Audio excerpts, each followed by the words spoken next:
Chapter 505. Lionel held on to Aina for a long while. He lost track of time, but if he was truly paying attention, it was easily over an hour before Aina's tears slowed to a crawl. However, from start to finish, he didn't say a word. He only held her in his arms, a protective aura manifesting around him. At that moment, he didn't care who it was who stood before him. He wouldn't allow a single hair on her to be harmed. When Aina's tears stopped, she fell into a deep sleep. Without a care in the world, her cheek rested against Lionel's beating heart, its steady rhythm lulling her into a world of dreams. City Lord Kiefer sat at his desk, a blank look on his face as he gazed at the dim fire lamp before him. There were countless methods of keeping tabs on one's life and death in the dimensional verse. Since City Lord White was such an important piece of Terrain's invasion, it was no surprise that the cities would invest in monitoring her situation. Though City Lord Kiefer had expected to deal with casualties in this war, maybe the last person he had expected to lose was City Lord White. His heart couldn't help but swim with a torrent of emotions. His hand reached out, grasping the dying flame and allowing it to dance in his palm. Despite the fact it was a fire, it held no warmth. In fact, it was quite cold. Taking a deep breath, City Lord Kiefer squeezed his palm into a fist, shattering what remained of the flame. He closed his eyes, images of what happened during City Lord White's final moments playing in his mind. He had originally paid the ridiculous expense needed for this feature, so that he could be aware of any powerful enemies their scouting reports might have missed out on. But now, this had little to do with strategy and reconnaissance. He needed to see who had killed her. After a long while, City Lord Kiefer unclenched his fists, his eyes opening. His gaze held a slight hint of red within them that slowly dissipated. At that moment, Anred walked into his father's office. His gaze swept across the 12 fire lamps on his father's desk before he focused on the one that had been extinguished. His eyes narrowed. He knew his father well. Despite the fact that he and City Lord White hadn't had any relations since that fateful night so many rumors had been spread about, his father hadn't forgotten about her. Camelot should have been the easiest target. It was a place without foundations and with a people who had yet to awaken to their abilities. Even Anared had made his displeasure known for his father's decision back then. City Lord White was most definitely within the top 4 in terms of fighting prowess amongst the city lords. Even if she wasn't tasked with attacking the capital, she should have, at the very least, been assigned to either White Angel or Royal Blue Province, considering these were the 2nd and 3rd ranked provinces of Earth. Yet, because his father wanted to protect her, she was sent to Camelot. And somehow, she died in a place that should have been the safest? Anared didn't feel any particular affection for City Lord White. No. It was more accurate to say that he wouldn't lay his life on the line for her. But he also wouldn't stand idly by if her life was in danger.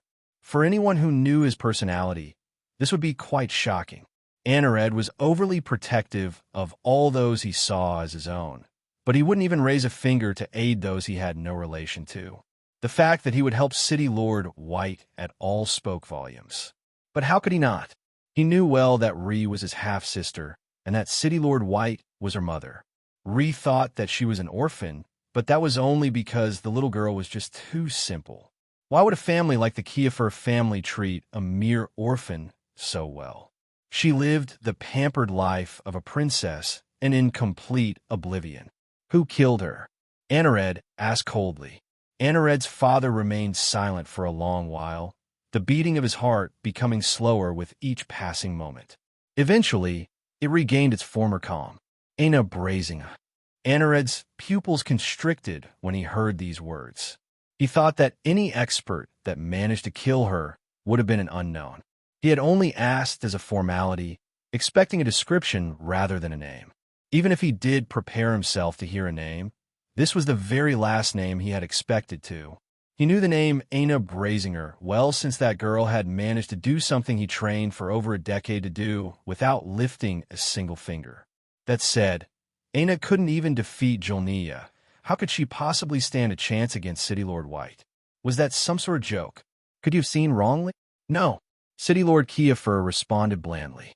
However, she seemed to have used some double-edged technique that left her incapacitated. We have no way of knowing how often she can use it, or even if she would dare to use it again. Hearing this, Anared finally understood somewhat.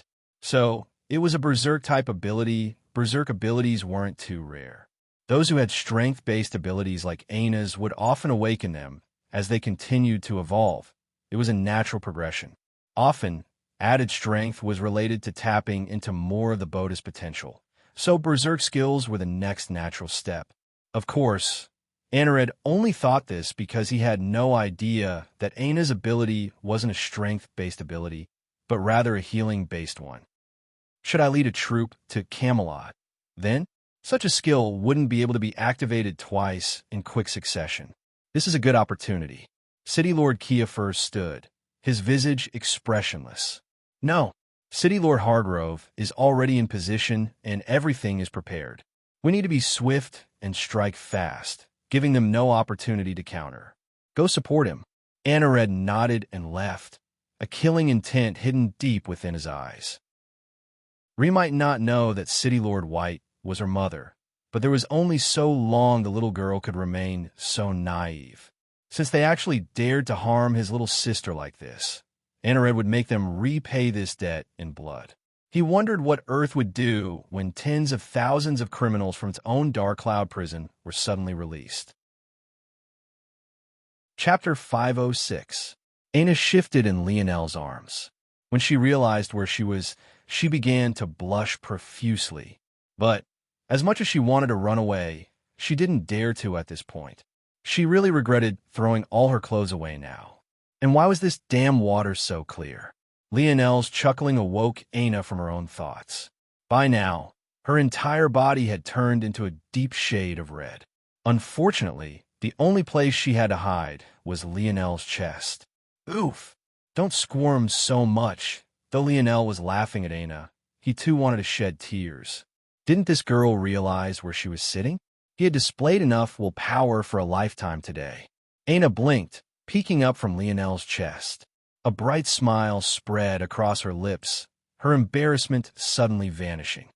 It's not like this is the first time I've seen it. Lionel almost choked on air again. That wasn't me. Lionel defended himself. It wasn't his fault. It really wasn't. Back then, the primitive man had had control over his body. Damn, by now, he had already forgotten about that embarrassing moment, only for Aina to bring it up again. He felt as though he had suffered a lethal combo. Aina giggled. Only she knew that that wasn't what she was referring to. But if Lionel knew that she was referring to a certain event that happened in the Jones Zone, it was unknown how he would react. Lionel was unconscious back then, so he had no way of knowing what happened. And even if he had been conscious at this very moment, he was suddenly very much aware of two soft mounds pressed against his chest. So, he couldn't quite focus on anything else. I'm sorry. Aina's sudden words caught Lionel off guard. The lewd thoughts he had had vanished like the wind soon afterward. Lionel brought a hand to Aina's cheek, forcing her to look at him. You have nothing to apologize for, he said seriously. In fact, I'm sorry. I was so focused on other things that I didn't even realize so much time had passed. Lionel didn't think that Aina would think he had abandoned her. Back then, he purposely left the segmented cube with Aina as a sign of exactly that. He had only taken the segmented cube with him before he left to the Demon Empire. But things hadn't worked out as he had expected.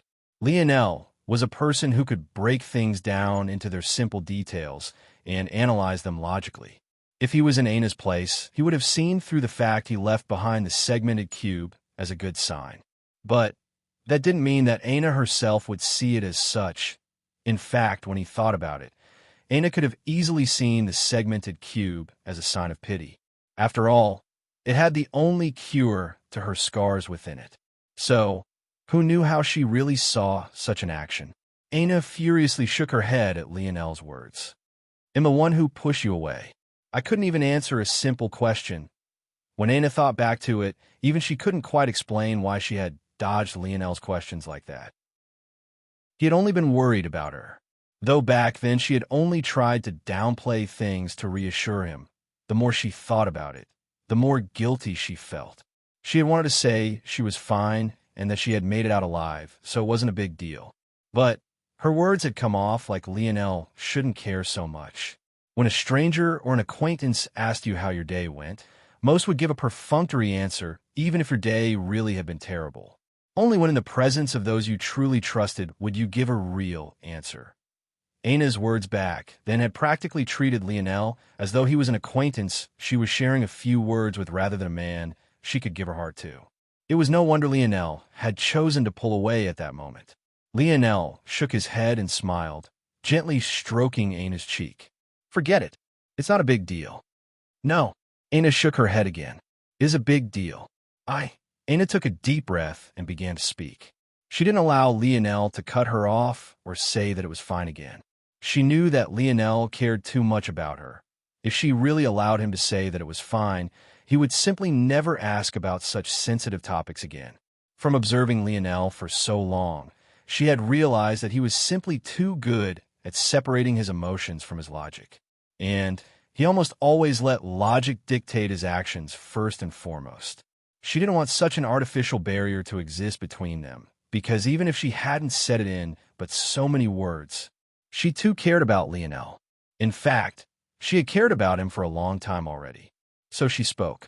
She began with what happened when she was randomly teleported to a wasteland of terrain, to how she ran into the variant zone, to her run-in with the heirs and heiress of the three powers. She told Lionel about how she had escaped them, and then she began to describe how she ran into the Mountain Sands Range, and about how she entered the maze of tunnels.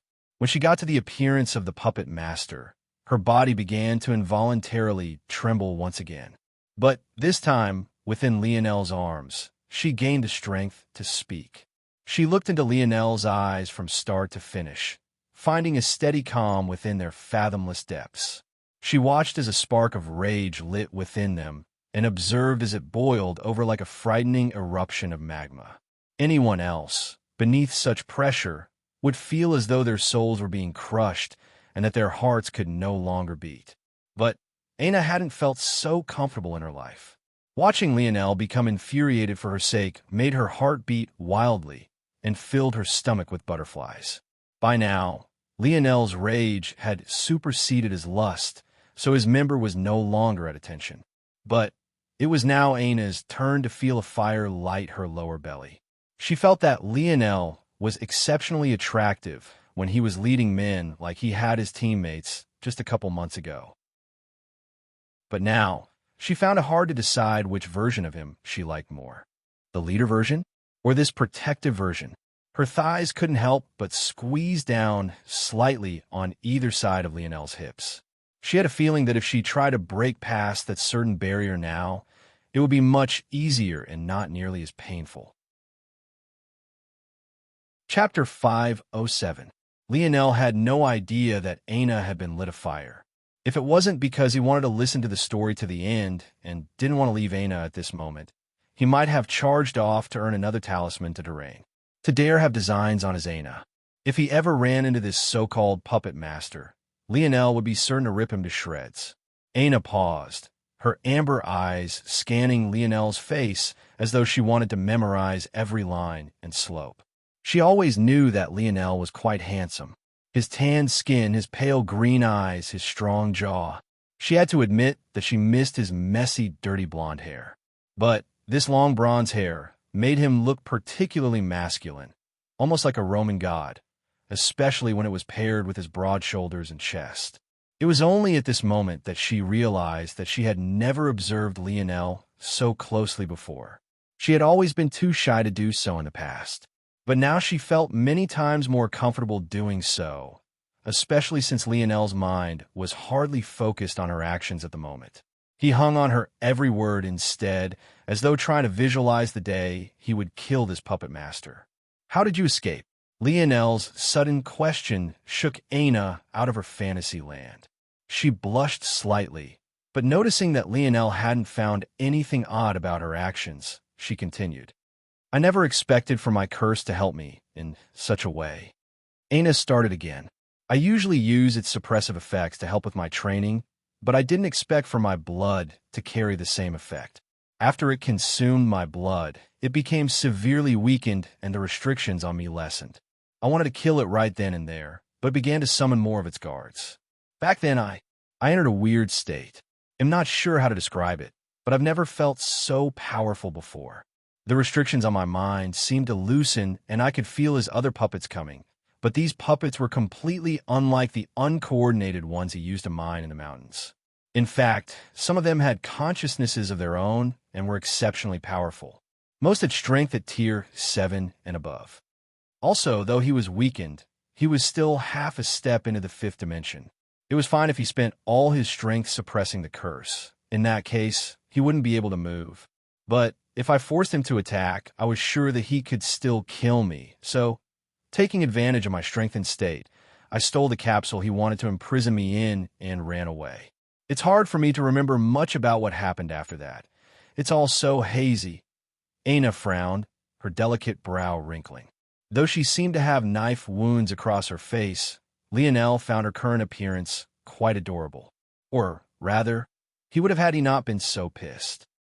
Wait, your strengthened state? Is that part of your ability? Lionel asked curiously. Aina hesitated. Though she said she didn't know how she got to that strengthened state, she hadn't told the whole truth. She had a vague idea. It was just that her face was already scarred. If Lionel knew that she drank blood, would he really not want her anymore? How could he want to be with such a gross woman? How was she any different from the Varian invalid who had eaten all those people? In fact, if it wasn't for him, she wouldn't have been able to enter such a strengthened state because the blood she got was precisely from those desecrated corpses. Aina opened her mouth, but hesitated again. No, I can't not answer again. Aina grit her teeth. Lionel blinked curiously, waiting with patience. The blood from the human carcasses the puppet master had spread across the table. I ingested it. Aina's words seemed to take all the strength out of her. She felt like she was going to collapse that very moment. Her voice was as soft as could be, almost beneath what a human could possibly pick up with their ears. What? Lionel responded. Hearing this, Aina paled considerably, her eyes breaking away from Lionel's as she looked down. Her breathing hitched. She was almost on the verge of another panic attack. What would she do now? But Lionel's next words left her stunned. That's so cool. Huh? Aina looked up somewhat weakly, at a loss for words. Just imagine it. If I told the guys that my girlfriend was a vampire, they would die from envy. Don't you think? Lionel grinned wildly, his face carrying with it a naive, boyish charm. It was hard to believe that this was the same man who struck so much fear on the battlefield. At that moment, he was far more like the boy who said shield cross stars had a cool uniform rather than the man who reaped lives with a single thought. As for thinking Aina was gross, Lionel had never had such thoughts. He so easily accepted the little mink's darkness affinity. Why would he care about drinking blood? Though current technology was far beyond it, he had even read about how their ancestors used to use blood transfusions to save the sick and injured. How was that much different from ingesting blood? Lionel, at least, didn't see much of difference. All he had thoughts of was having a cool vampire girlfriend. That would definitely give him points to show off to the boys. He couldn't help but grin like a little boy. And because he was so busy grinning, he couldn't react before Aina shifted upward, her lips planting firmly against his. Aina's palms held Lionel's face in place, as though she was scared he would run away. At that moment, she only wanted to kiss him so deeply that the memory was engraved onto her mind. Lionel was stunned for a moment, but a heat in his chest tossed such thoughts out of his mind. He wrapped his arms around Aina's waist as her hands traveled to the back of his head. The two embraced one another, their lips locked. Aina shivered when she felt Lionel's tongue invade her mouth, but she didn't resist. It felt like a warm liquid was filling her body, her mind entering a state of euphoria it had never tasted before. Chapter 508. Aina sunk her fingers into the heavy threads of Lionel's hair. She had never experienced such an intoxicating feeling before. When Lionel shamelessly stole her first kiss, her heart had fluttered and her mind had grown foggy. But That moment had been filled with innocence and purity. It was the kind of memory that filled one with sweetness. But at this moment, Aina didn't feel sweetness. She felt heat, as though her entire body was burning up from the inside out. However, rather than wanting to separate from Lionel, she only wanted to get closer. Lionel could feel the same heat, and maybe, in some way, it was even more potent for him. Aina might have been petite, but her chest had volume that left him at a loss for words. Her face might have been scarred, but he couldn't find a single other flaw on her body. Everything from her touch, to her breath, to the silky smoothness of her skin left him in a daze. Lionel's hands slipped down from her waist, grasping the underside of Aina's thighs and lifting her up. Aina gasped slightly from the sudden change, subconsciously causing her arms and legs to wrap around Lionel tighter. With the strength she used, maybe if it wasn't for the fact Lionel had a metal body, his bones would have been crushed. Being risen into the sky, Aina felt one part helpless and another part elated. She loved the feeling of Lionel sweeping her off her feet, the feeling of him bearing her weight in his strong arms. Lionel gently placed Aina down at the side of the pool. From this position, all he could imagine was thrusting into her with all his might. The instinct was so potent that his body trembled, his cock pulsing as though a beast struggling against its chain. Aina could feel Lionel pressing against her below. Her mind was somewhat hazy, feeling just as intoxicated as Lionel's own. She could feel a wetness spreading that had little to do with the pool of water they had just been in. She had a mind to let Lionel do as he pleased. No, she wanted him to do as he pleased. It was a completely different feeling from before. Whereas previously she felt like she had to, now she wanted to. But somewhere deep inside, she didn't quite feel ready yet. It wasn't because she didn't trust Lionel, nor was it because she didn't have feelings for him. She just felt that things were moving too fast. It left her at a loss. She separated from Lionel's kiss, pressing her forehead against his. Her hands held onto his cheeks as he held onto her hips. Her thighs trembled against Lionel's sides when she felt his heated shaft pressing against her below. Aina reached a hand down from Lionel's face and began to slowly stroke him, her movements gentle and caring. Lionel's breathing hitched, his gaze carrying a tinge of red as it locked onto Aina's. He could see the affection within those amber irises. Though her movements were slightly awkward and unrefined, just the fact she was willing to try left his heart feeling warm. "Look at me," Aina said softly, her words tickling Lionel's eardrums. As a five-star health professional, Aina was more familiar with the human body and its psychology than most. The same way she knew that it would be dangerous if Lionel's lower region wasn't cleaned was the same way she knew that men were visual creatures. Even if she couldn't give everything to Lionel at this moment, she still wanted him to know that she was his. Lionel's breathing quickened, his eyes hesitating somewhat before leaving Aina's gaze and traveling downward. The feeling of her hands slowly moving up and down seemed to intensify, his body heating up like flamed coals. All this time, he had been subconsciously avoiding looking at Aina's body. It was one part due to respect, and another part due to him not wanting her to think he hated the sight of her face. But hearing her ask him to do it so blatantly left his mouth dry. At that moment, Lionel stood at the edge of the pool, Aina seated at its ledge, her legs wrapped around his hips. Their foreheads were lightly pressed against one another, giving Lionel a vantage point that almost made his nose bleed. Aina leaned back slightly, her hand motions never slowing. She invited him to gaze at her body, a gentle red blush dancing across her skin.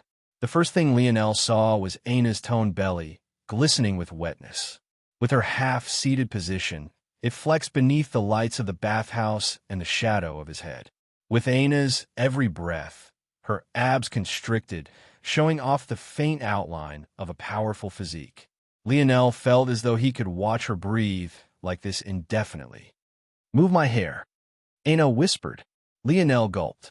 Aina's hair draped over her shoulders, blocking much of the view of her chest. All Lionel could see were two rounded protrusions. With slow movements, Lionel brought a hand up, sliding it underneath Aina's hair from her shoulder and moving it away. Aina's blush became more furious, the redness of her skin only making her more alluring. Lionel could see the rapid beating of her heart through her skin. Every pulse made her chest move just a bit, leaving him at a loss for words. He had never seen something so beautiful in his life. He had been feeling it against his chest all this time, but this was the first time he truly knew how gorgeous the sight could be. Even with how large his hands were, he didn't believe he could cover them completely. The healthy drop, the alluring pink dots, the perkiness of youth. It left him not knowing how to breathe. It was perfect. Touch me. As though too embarrassed to look Lionel in the eye when she said this, Aina dove into another kiss, her hand movements increasing just the slightest bit. Her movement caused Lionel's hand, which had been hovering after moving her hair, to land directly onto her chest. The supple silkiness of her skin sent Lionel in a cloud nine. He couldn't hold back anymore. Aina felt the pulsing of the raging beast in her hand grow past a point of no return. But this time, she didn't try to avoid what came out. She focused entirely on their kiss, a deep happiness blooming in her heart. Chapter 509. Lionel's sharp intake of breath slowly calmed, his emotions sitting on a cloud high above. He didn't believe that there could be a greater happiness in the world. It wasn't just about the feeling itself, but rather about the fact the woman he liked so much had been by his side during it. You didn't have to do that. Lionel's voice carried an edgy gruff to it. Maybe it would still take him a while longer to recover completely. No, I didn't have to, Aina said with a sweet smile. I wanted to. Lionel smiled beside himself. Looks like we need another bath, Lionel said playfully before hoisting Aina up again. She giggled lightly, letting Lionel do as he pleased. While the couple were in their own little world, they had no idea about the goings-on outside. Though the segmented cube had been left right in the middle of a battlefield, no one dared to disturb it. Was that a joke? With how wrathful Lionel had been despite the fact no one had actually laid a finger on Aina, how would he react if they tried to interfere in his matters now? By now, though, the battlefield had been cleared and the dead had been dumped in a pile to be burned. Or, rather, Arthur had tried to do this, only to realize there was no chance of burning the corpses of fourth-dimensional entities with normal flames. Without a choice, he had to call upon one of Camelot's 3-star magi to do the job. The last thing they could afford now was some sort of diseased outbreak.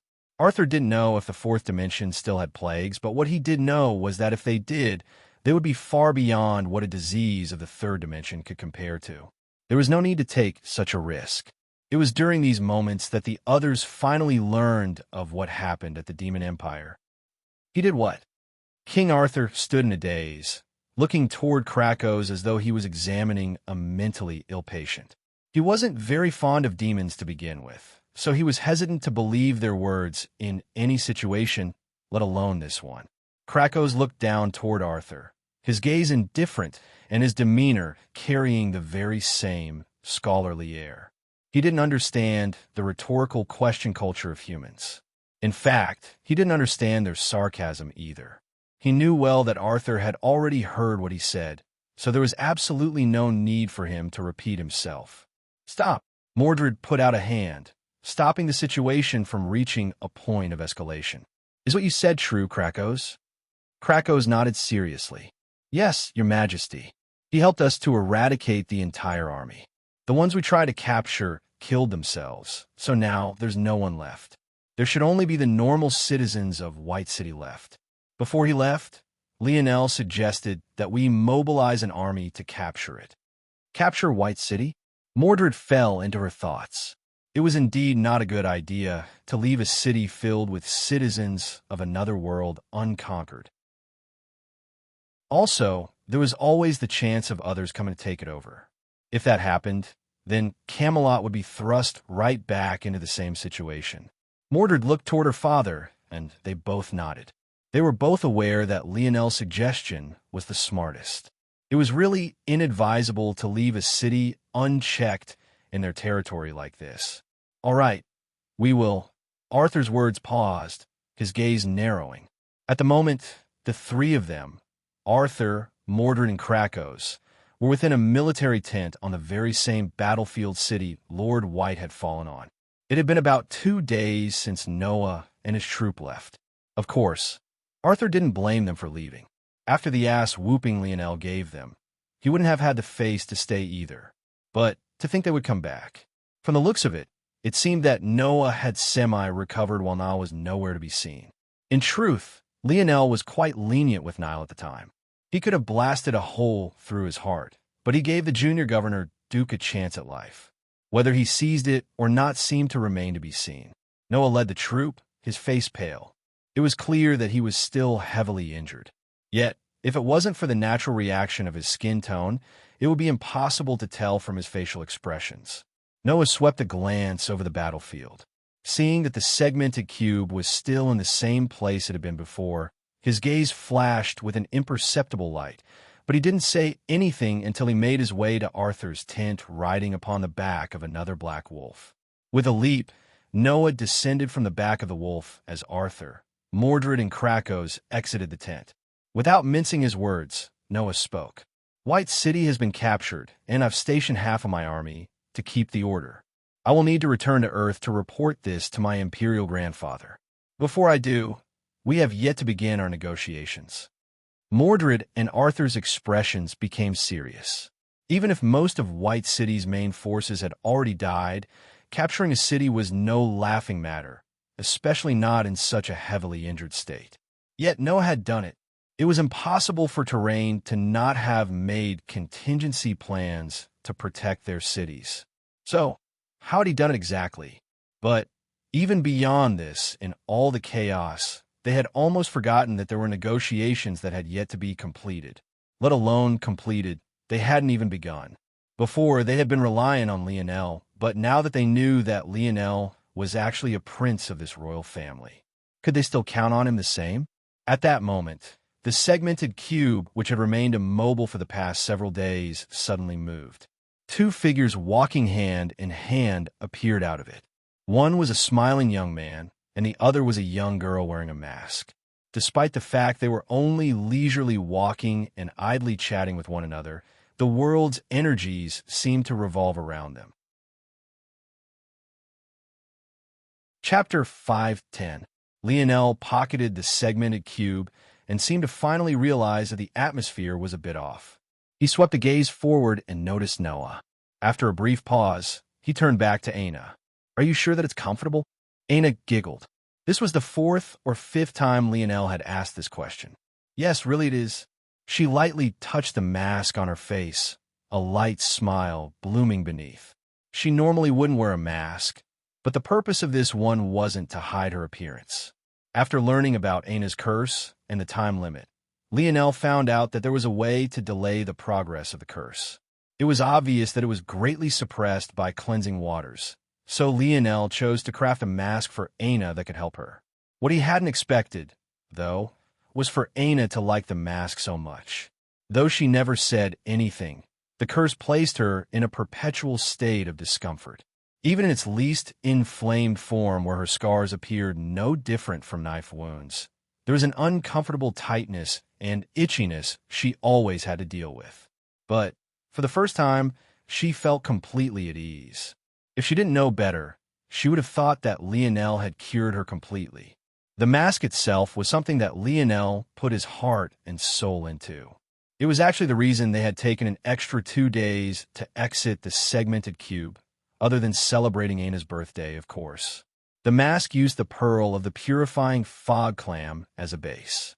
It gave the mask itself a premium white glow that seemed somewhat like marble, but carried the off-whiteness and milky texture of pearls. The inner workings of the mask were forged with the ice vein type, or Misty Dream Oregon. The purifying fog clam was known for its ability to turn large amounts of water into a gentle mist that almost appeared like fog. As for the Mist Dream Ice Vein, or it was known for its ability to keep its ice-like state even in the hottest of climates, almost as though it was in its own dream world regardless of the environment. Lionel crafted veins patterns throughout the mask with the Misty Dream and filled its innards with cleansing waters. The combination of the two allowed Aina to have a fine mist of cleansing water perpetually hovering around her face. Any unease, she had completely vanished. In the end, the mask gained the appearance of a beautiful piece of art. The contrast of the milky whiteness to the sharp blue lines of the misty dream made it look particularly dazzling. In fact, even Aina hadn't expected to like it so much. What she was more shocked about, though, was the fact that Lionel actually managed to give it defensive strength, rivaling a Tier 8 black treasure despite the fact it wasn't designed with such a thing in mind. Others might not know how valuable force crafters were, but how could Aina not be aware? The realization that Lionel hadn't been joking before left her quite stunned. Of course, she hadn't thought that Lionel had been lying. He wasn't that type of person. Rather, she was more shocked by Lionel's level of skill. From what she understood, he was almost at the standard of a fifth-dimensional force crafter. At his age, at least in worlds as weak as theirs, that was completely unheard of. Mordred smiled bitterly when she saw how the two were still somehow in their own world. Didn't they see the gravity of the situation? Mordred cleared her throat. All right. Lionel looked up toward Mordred and grinned. Sorry, I heard that there were negotiations happening now. I've already promised them to take the helm in these matters. So, if you want to negotiate, you'll be doing so with me. Hearing these words, Mordred couldn't help but smile. It seemed that she had thought too much before. That was right. If he was willing to beat this cousin of his so savagely, there shouldn't have been anything to worry about to begin with. Jessica, who had descended to Noah's side, frowned when she heard these words. As the Prince of the Empire, something like Lionel negotiating on behalf of outsiders was highly inappropriate. She wanted to open her mouth to say something, but Noah stretched out a hand that stopped her. As you wish. Lionel nodded. Soon, the group had entered the military tent. Lionel sat on one side of the table with Aina to his left and Mordred to his right. As for King Arthur, he sat to the right of his daughter. On the other side of the table, Noah faced Lionel with Jessica to his side.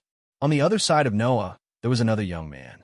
The young man had his long hair done up in an elaborate bun that seemed to come straight out of an ancient world. He had sharp features and an even sharper gaze, all hidden behind his glasses. However, while the glasses Lionel's father wore were more of gimmick because he simply liked their appearance, Lionel could tell that the glasses of this young man were actually a treasure that helped boost his ocular ability. The young man swept a gaze toward Lionel before observing Mordred, and then finally turning toward Aina. But before he could, Lionel snorted lightly. An audible crack resounded in the quiet room. The glasses of the young man snapped, their lenses breaking into tiny fragments. If it wasn't because the young man was quick to close his eyes as soon as he realized that something was wrong, he may very well have been blinded in that moment. Lionel's gaze didn't shift away from the young man as the latter slowly took his glasses off, his visage indifferent, but the aura he was exuding reaching a tangible level. Watch where you're looking, please, or else I'll have to ask you to leave.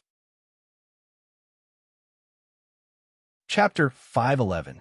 Lionel's voice came out with an undeniable edge to it.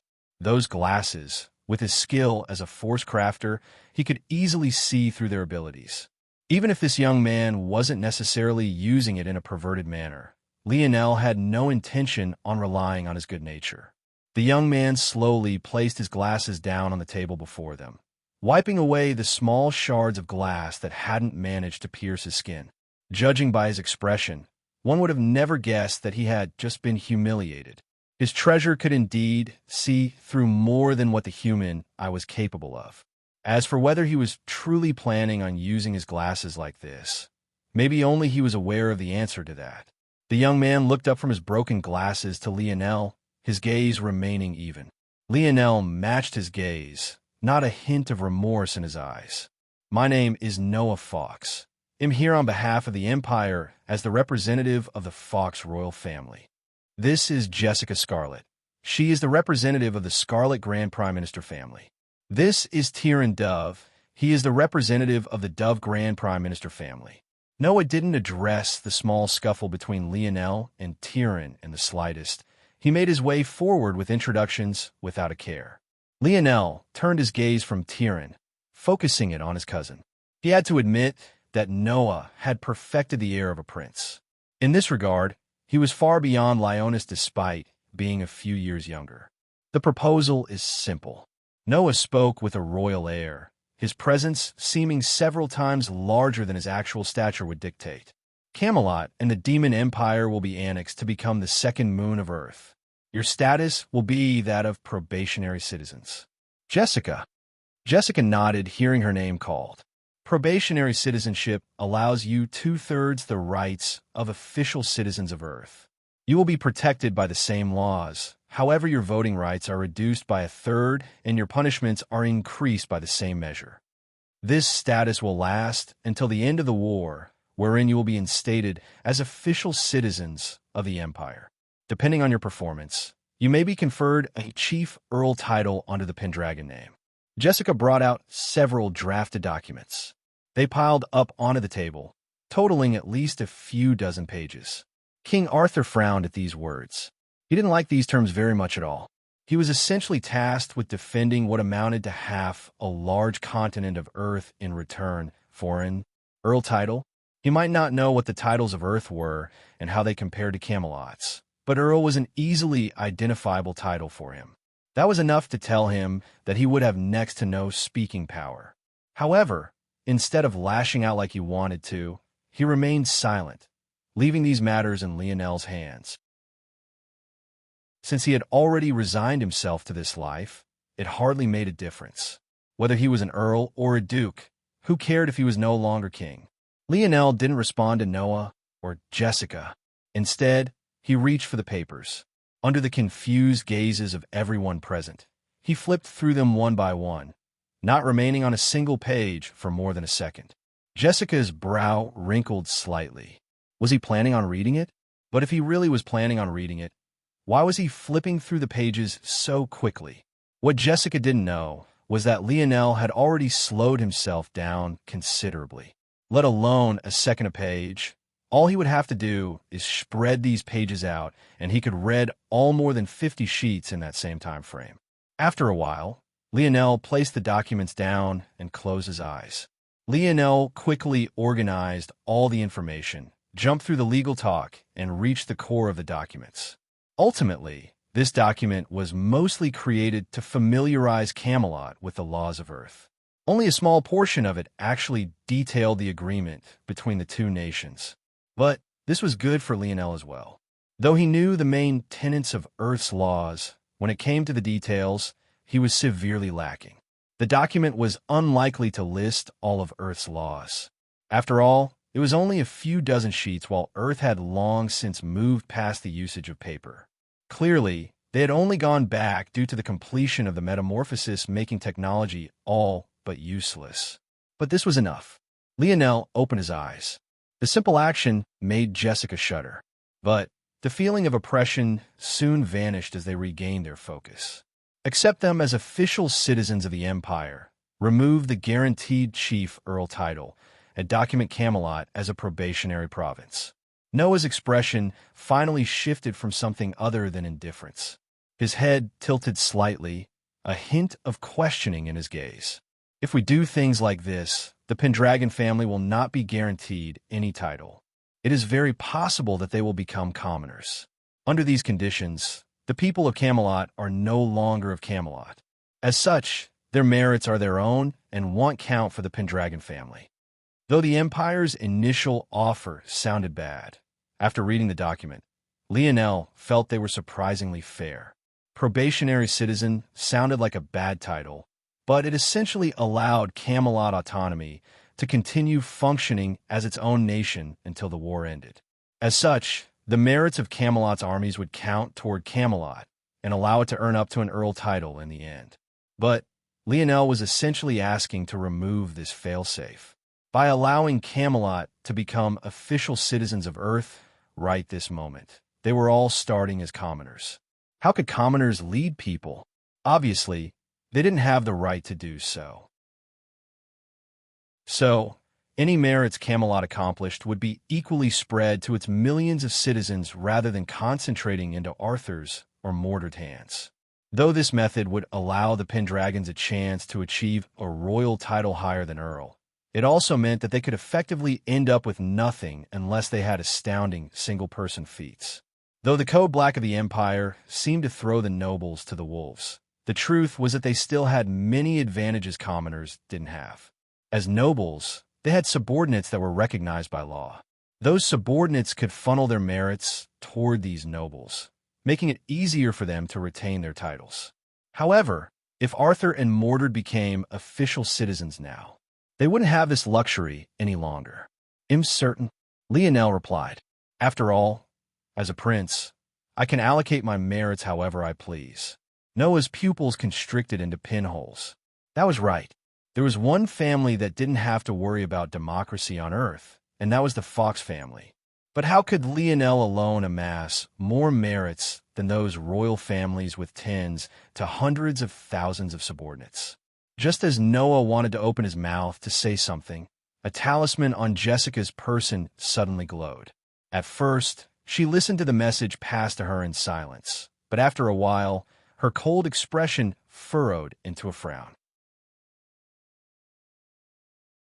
Chapter 512. Jessica's expression only seemed to become worse with each passing moment. When the message finally came to a close, she began to whisper into Noah's ear.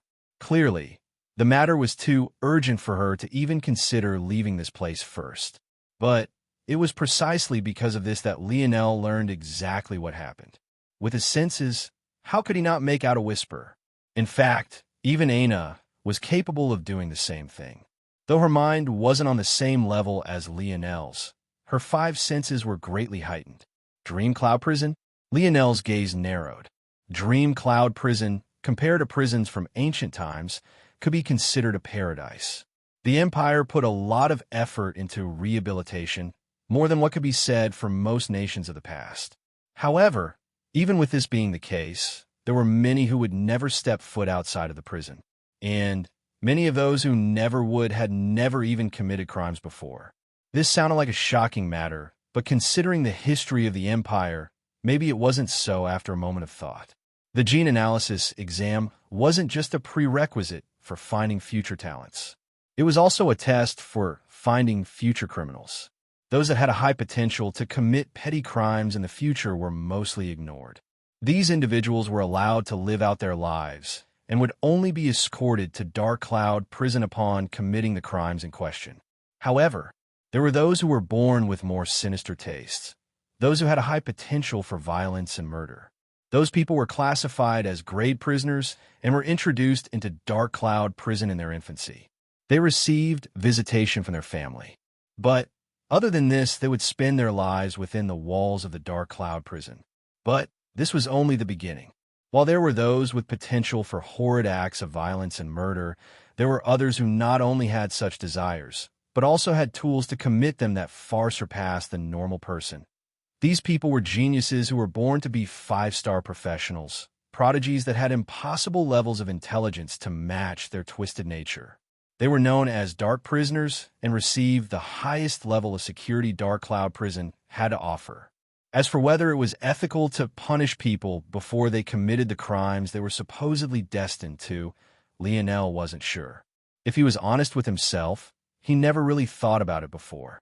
Dark Cloud Prison was so far and away out of his mind in his day-to-day life that, like most privileged people, he just never thought about it.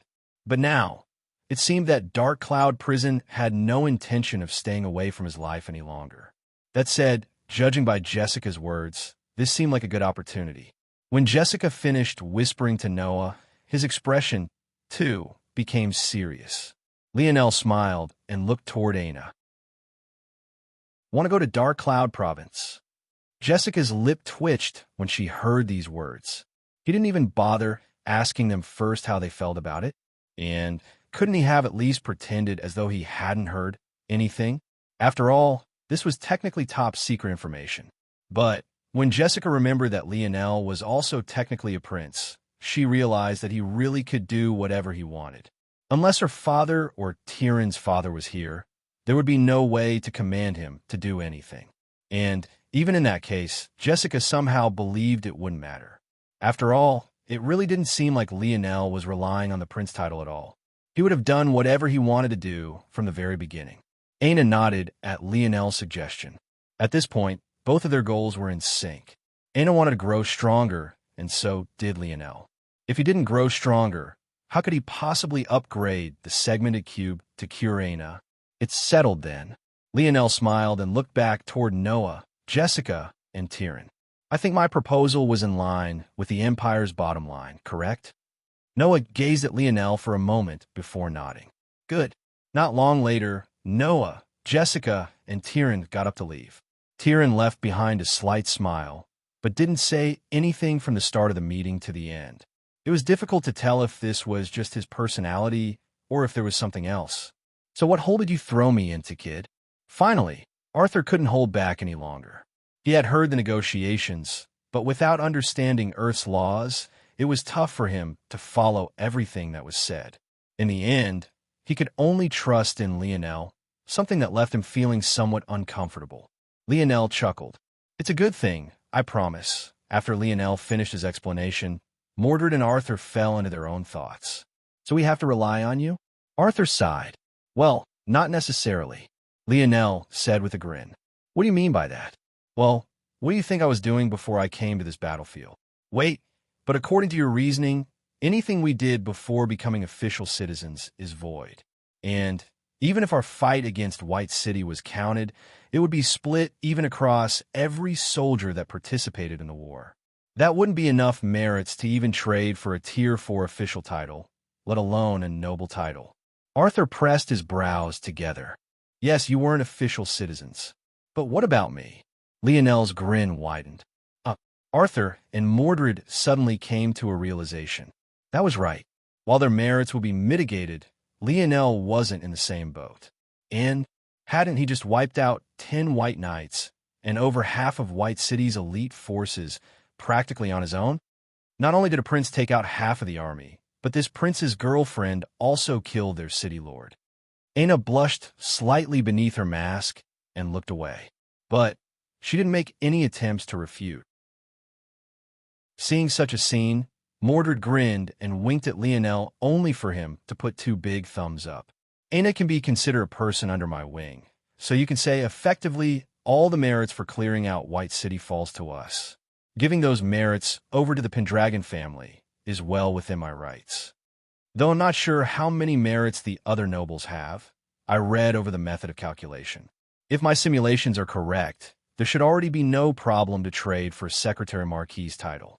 Lionel smiled lightly, his cheeriness being seen in a new light by the father-daughter pair.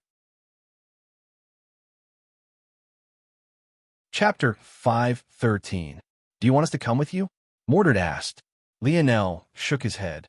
He was less interested about the state of Earth and more interested about his own personal strength growing. After witnessing Noah's comprehension of winter, he felt like he had finally come to understand something, so he wanted to test those waters. And even if he hadn't, it was better for Mordred and Arthur to stay here. I don't believe that they'll give up on Camelot so easily. Depending on how the wars on other provinces go, they might send another group here.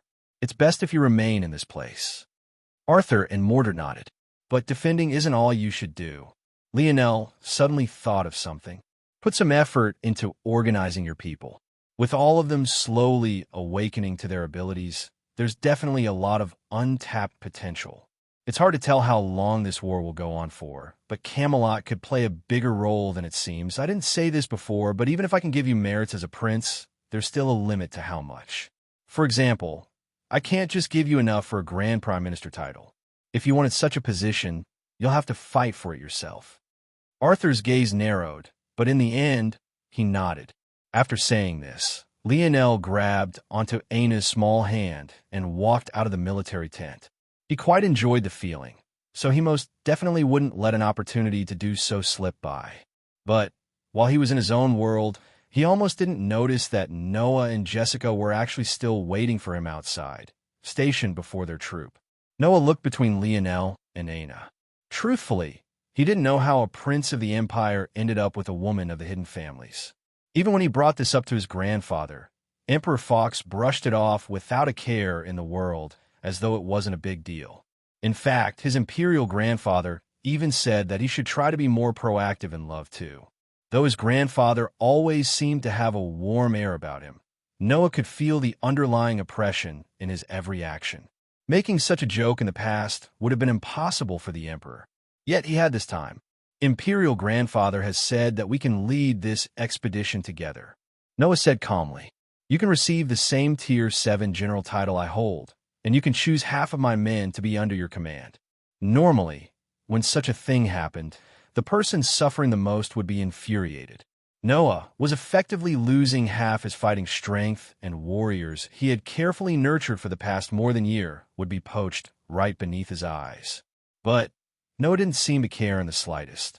There weren't any fluctuations in his emotions, and he relayed his grandfather's orders without the smallest sign of reluctance.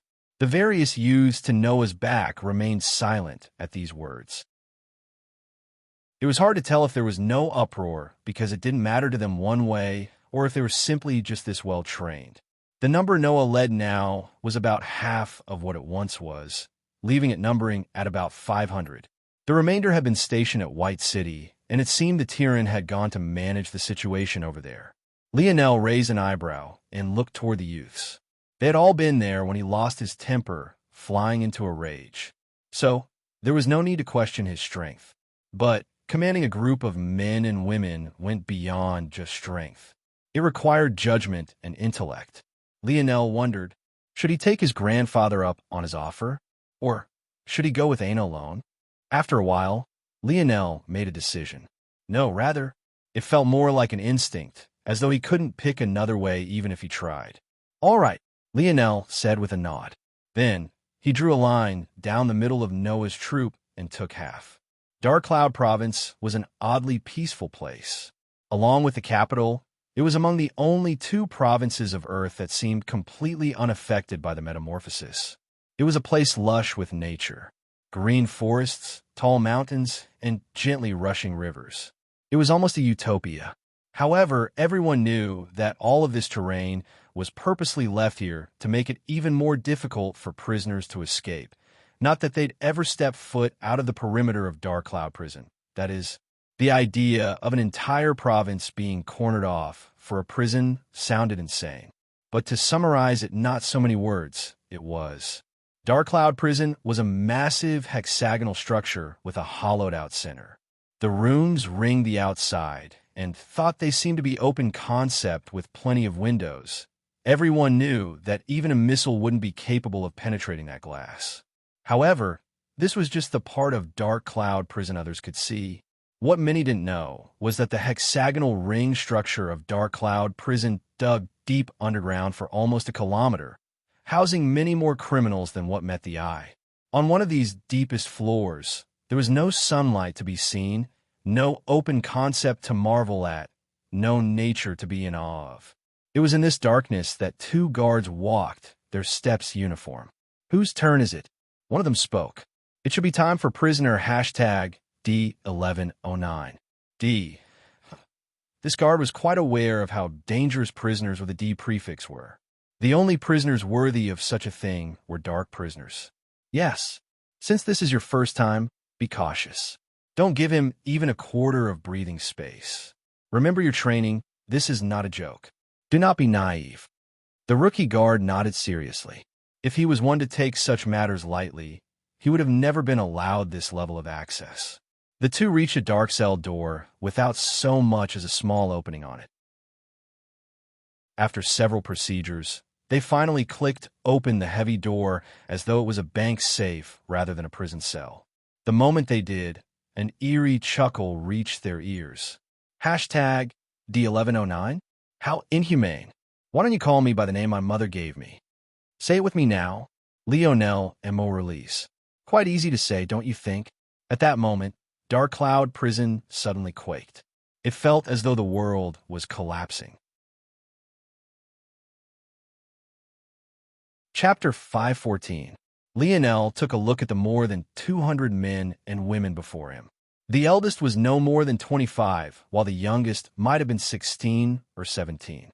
But all of them carried the experience of several battles. It was very clear that this wouldn't be their first stint. Though Lionel had the ability to do so, he didn't pick them based on their strength. He decided to choose randomly, not only to leave some face for Noah, but because he didn't particularly care how strong they were. Honestly, he didn't know why he agreed to Noah's proposal. It was more of an impulse than anything else. But now that he had made his decision, there was no use in lamenting it. There was even something about it that filled him with a hint of excitement. His back stood just a bit straighter, his chest becoming just that small bit wider. The aura that surrounded his body caused them to fall in line, their expressions serious. "Who are the leaders amongst you?" Lionel finally spoke. The youths looked toward one another before a few stepped out. Among them, Lionel actually recognized one. Niall stood with a face even paler than Noah's had been. His arm was bandaged and wrapped. But, truthfully, there was no amount of bandages that could make up for a hole being blasted through your collarbone. It seemed as though someone had gone out of their way to secure his arm. As for whatever else was done, Lionel wasn't sure. After all, he wasn't trained in such things. All in all, there were 10 individuals, including Niall, who stepped out. Many of them had tired expressions. It was clear that it hadn't been too long since they conquered White City. But now, just when they thought they could finally go home, they were thrust into another matter.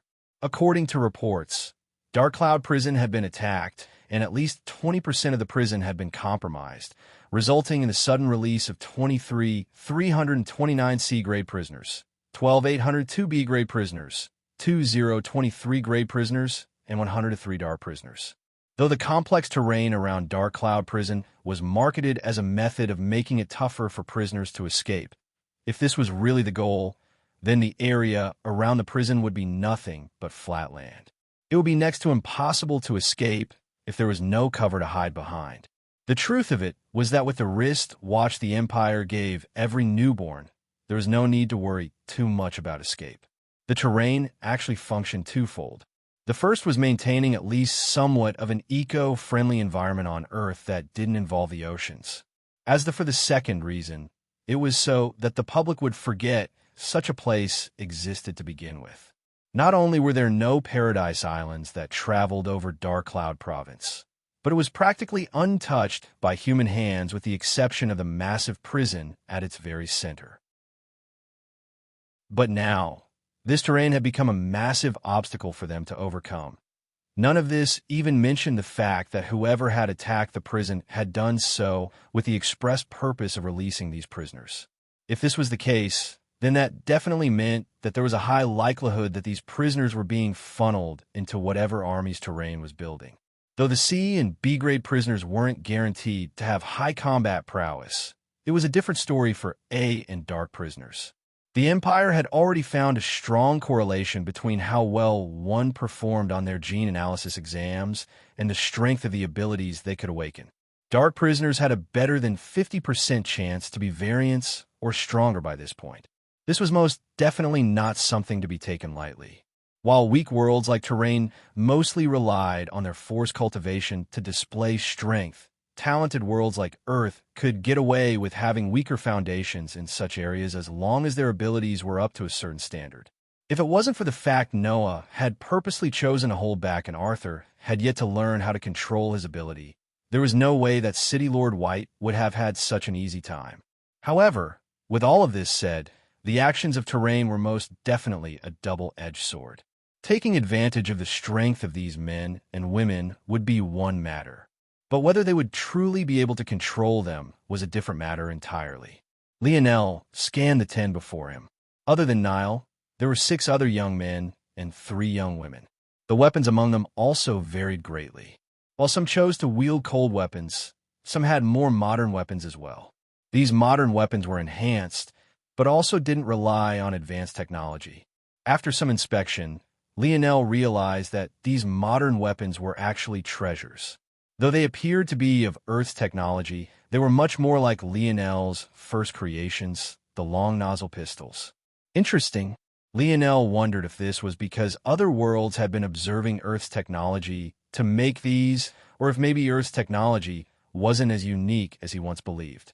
Of course, there was another possibility, and that was that Earth had force crafters of its own that he was unaware of.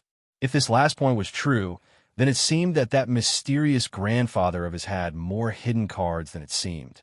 But at the same time, a hidden card wouldn't be so hidden if it was out for all to see like this. So, Lionel dismissed the idea. It was more than likely a combination of the first two possibilities. 23 speed types, 19 defensive types, 21 attack types, 7 healing types, 48 body enhancement types, 39 force, strengthening deviation types, 13 sensory types, 10 all-rounders, 74 unique, unclassifiable abilities. Lionel summarized quickly.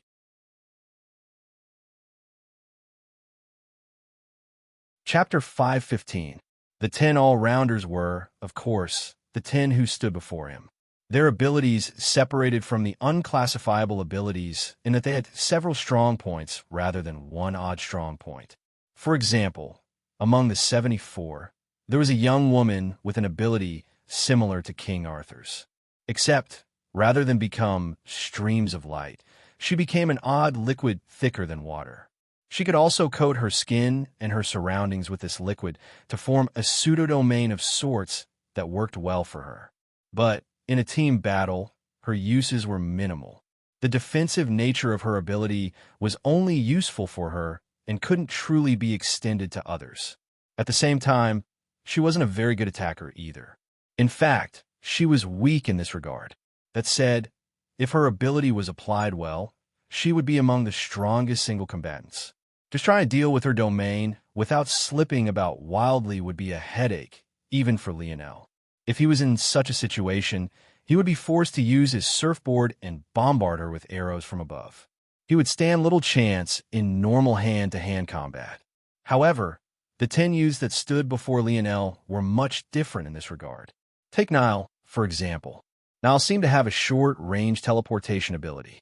If not for this, how could he have possibly intercepted Lionel on his way to Noah back then? But his ability was actually more complex than this. It could be used not only to enhance his speed, but also in defense and attacking. He was able to displace not only himself in space, but also his spear and attacks aimed toward him. Of course, his manipulation of the extremely rare space force, strengthening deviation, was limited. But it was still among the reasons he was one of the most powerful combatants here. If it wasn't because he had faced Lionel, he wouldn't have lost so swiftly. With his ability alone, Niall could easily take responsibility for the safety of a 10-man party without hindering the abilities of those who were a part of his squad. This was the fundamental difference between him and the young girl. Since things are like this, it'll organize you as follows. The speed types will form 8 squads of 2 to 3. Your roles will be to maintain a perimeter around our troops in 8 directions and disrupting any forward momentum of any enemies you might run across. As for communication and the method of disruption, leave that to me. The remaining 200 or so of you, not including sensory types, healing types, or all-rounders, will form into squads of 10. The makeup of these squads will be 3 shield warriors, formed of either a defensive type or a body enhancement type, 3 assault units, formed of attack types and 4 strengthening deviation types, and finally 4 unique ability types. You 10 all-rounders, you will take the lead of 2 of these 10-man squads each. The remaining 20 of you, 7 healers and 13 sensory types, will be responsible for both relaying my orders and maintaining the peak condition of the troop. Communication will be key. Lionel spoke all of these matters out in a single breath, not wasting any time. However, the youths before him couldn't help but wonder if Noah had given him information about them before. But when they thought about how Lionel had randomly chosen them, and how he hadn't seemed to be aware of the fact he would be gaining such troops to command beforehand, they couldn't help but be astonished. Could this be his ability? Or was it a treasure of some kind? What they didn't know was that it could technically be both for Lionel. He could use the dictionary to learn of their abilities. But after the upgrade to his own, he found that making accurate guesses of the abilities of others had become much easier. Though he couldn't claim to comprehend as much detail as the dictionary had, it was definitely far less hazy than the past. Of course, he also saw that the more powerful the ability wielded by a person, the harder it was for him to see through it. But This much was already far better than what most could accomplish. Lionel was definitely in a league of his own in this regard. Soon, Lionel had finished organizing the army, and he walked up to Niall. "How much of your strength can you display right now?" Pale-faced, Niall still stood at attention. There wasn't a hint of hatred for Lionel in his eye. In fact, it now held the same respect it had for Noah. However, it was hard to tell if this was because Lionel had defeated him so easily, or if it was because he now knew that Lionel was a prince. It could only be said that if it was the latter, the brainwashing of the Empire was truly something to behold. "I can display about 20% of my strength, Your Highness." Niall replied seriously. Lionel's eyes sparkled. He hadn't asked this question because he wanted to know, but rather because he wanted to probe Niall's attitude. Seeing it, even he couldn't help but feel somewhat guilty. Golden lights surged around Lionel and descended upon Niall. The accumulation of light elemental force was so strong that it practically became blinding. Very quickly, Niall's face became more ruddy, his shallow breathing becoming deep and full once again. Under the shocked gazes of those spectating, Niall's state continuously became better. When Lionel lowered his hand, though Niall wasn't back to peak condition, he was clearly much better. It wouldn't be an issue for him to display 80% of his strength. Niall's eyes widened. "Thank you, Your Highness." Lionel smiled and waved a hand. "I want to apologize for what I did because that would be hypocritical. Truthfully, if you stood in my way again, I would treat you the same way." Niall paled somewhat hearing these words, but he inwardly felt more respect for Lionel after hearing them. He didn't want to be treated like a dog who could be coddled with a carrot and a stick. He wasn't a person that a bad guy, good guy routine could work on. Such a thing would only be effective for those who were weak of mind. But those are matters of the past. We all have the same goal right now, and that's to repel these invaders. Niall nodded seriously, his back standing somewhat straighter. "From now on, don't call me Your Highness or Prince. Call me Captain. What I value most are two things: respect and persistence. Respect for your fellow man and woman. Give everything you have to them and prepare to receive everything they have in return. Persist for your fellow warriors. Give everything you have and expect nothing." Lionel scanned the organized group of youths before him, his aura towering. He looked more like a sturdy pillar, prepared to hold up even the skies rather than a simple young man. The blood of the youths involuntarily boiled. From indifference, their faces somewhat reddened, their hearts beating a step faster. Respect with your all and expect everything. Persist with your all and expect nothing. Respect was a mindset. Persistence was an action. The meaning of it all was simple. If you gave your heart and bled on the battlefield, it was only right that you expect the same. If you gave your soul and died on the battlefield, it was only right you expect nothing. These words were suddenly engraved onto their souls. Chapter 516. Dark Cloud Prison descended into mania. One of the 6 sections completely collapsed, leaving a scene one thought should have been a catastrophe. But while some did indeed die, the resulting explosion was rather controlled. It was obvious to any third-party observer that this was all planned, down to the final dotted I and crossed T. Ho ho ho. Lionel chuckled. Author's note: from now on, whenever referring to Lionel, I will write it as Lionel. They're pronounced the same, so it should help with the flow of the story. But do keep in mind that this Lionel has a name spelled and said the exact same way as our favorite MC. Lionel sat on the damp cell floor, his arms wrapped around his body. Of course, this wasn't by choice. The straitjacket they forced him to stay in was made of materials far tougher than Kevlar. As though that wasn't enough, it was reinforced with several locks and chains. Even if he wanted to unwind his arms, he didn't have the luxury. One would think that they would at least let him out to take a shower, but he didn't have this luxury either. Rather, every time the stink got to be too much, they'd bathe him in UV-type light and send him on his way. The result of this treatment for almost 2 decades now was a man who smelt somewhat like 1 part vegetable left to dry beneath the sun for too long and another part cured meat. In the darkness, it was hard to see his face at all. Or, rather, he had a habit of speaking with his head lowered, his messy hair covering much of his face. However, if the guards had a choice, they'd prefer him to keep his head lower just like this. So close. Lionel continued to chuckle. If that blast was 2% stronger, I would be free. What a shame, what a shame. The rookie guard felt a cold chill at the back of his neck, the ground still trembling beneath their feet. What? The rookie guard began to speak, but his next words were caught in his throat when he saw the unsightly expression on his partner's face. What is it? The rookie suddenly entered high alert, his hand hovering over his weapon. The veteran guard took deep breaths, trying to calm himself, his gaze never leaving Lionel. If others saw his actions, they would think that he was insane.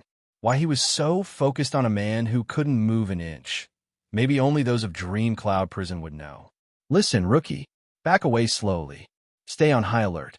If needed, don't hold back. The rookie guard's pupils constricted. You mean? Yes, do whatever is necessary. A cold shiver traveled up the rookie's spine, his muscles tensing. The first thing any new guards of Dark Cloud Prison were taught was the importance of information. This wasn't a lesson about learning as much as you could. No, it was a lesson in keeping as much of it away from these prisoners as possible. Dark prisoners were incarcerated from the time they were toddlers to the day of their deaths. Most couldn't even remember a world outside of these walls.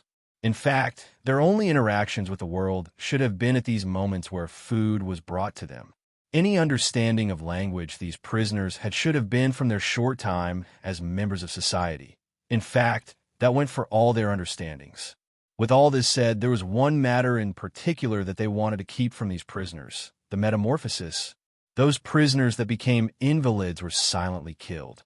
There weren't any paradise islands above Dark Cloud Province.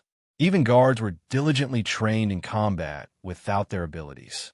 From day one of training, they were drilled in the fact that use of one's abilities should be a final resort. Yet now, the veteran guard was saying to use any means necessary. The rookie's breathing couldn't help but grow shallow, a cold sweat slowly trickling down his forehead. TSK. Is there a need for such caution? Didn't I already say it was a shame? The veteran's jaw steeled. How did you learn about percentages? Hashtag D1109. Lionel paused for a moment before his laughter returned, stronger than before. His hair dangled across his face, vibrating to his cadence. The veteran guard's countenance became more chilly, still taking slow steps back. Oops, my tongue must have slipped. Aya, what else can you expect from me? My street smarts are still a bit lacking. I've seen too little of the world. Where did you hear the name Lionel Morales from? The guard continued coldly, trying to buy time for the rookie to inch away and report this matter to the warden. Lionel froze, but this time his laughter didn't come. An eerie silence hung over the cell as the ground continued to rumble. Where did I hear it? From the lips of my own mother before you ripped me away from her and threw me into this place. The voice didn't carry any sort of emotion to the point it sounded somewhat mechanical, as though it was an automated message rather than the words of a human. The veteran and rookie froze. Fear the likes of which they had never experienced in their lifetimes took hold of their hearts, clenching it tightly. Blood flew, splashing against the walls. The crimson sparkled in the darkness, looking like the wings of a fallen angel. Warden! Warden! The rumbling of the prison's framework couldn't stop the booming of this voice. A mixture of panic, shock, and horror laced it, coloring the roar with emotion. Within an office on the lowest floor of Dark Cloud Prison, one could find the warden. He was a man of average height but broad presence. His graying mustache hung over his lip with the thickness of a forest bush. His every breath was deep and unfathomable.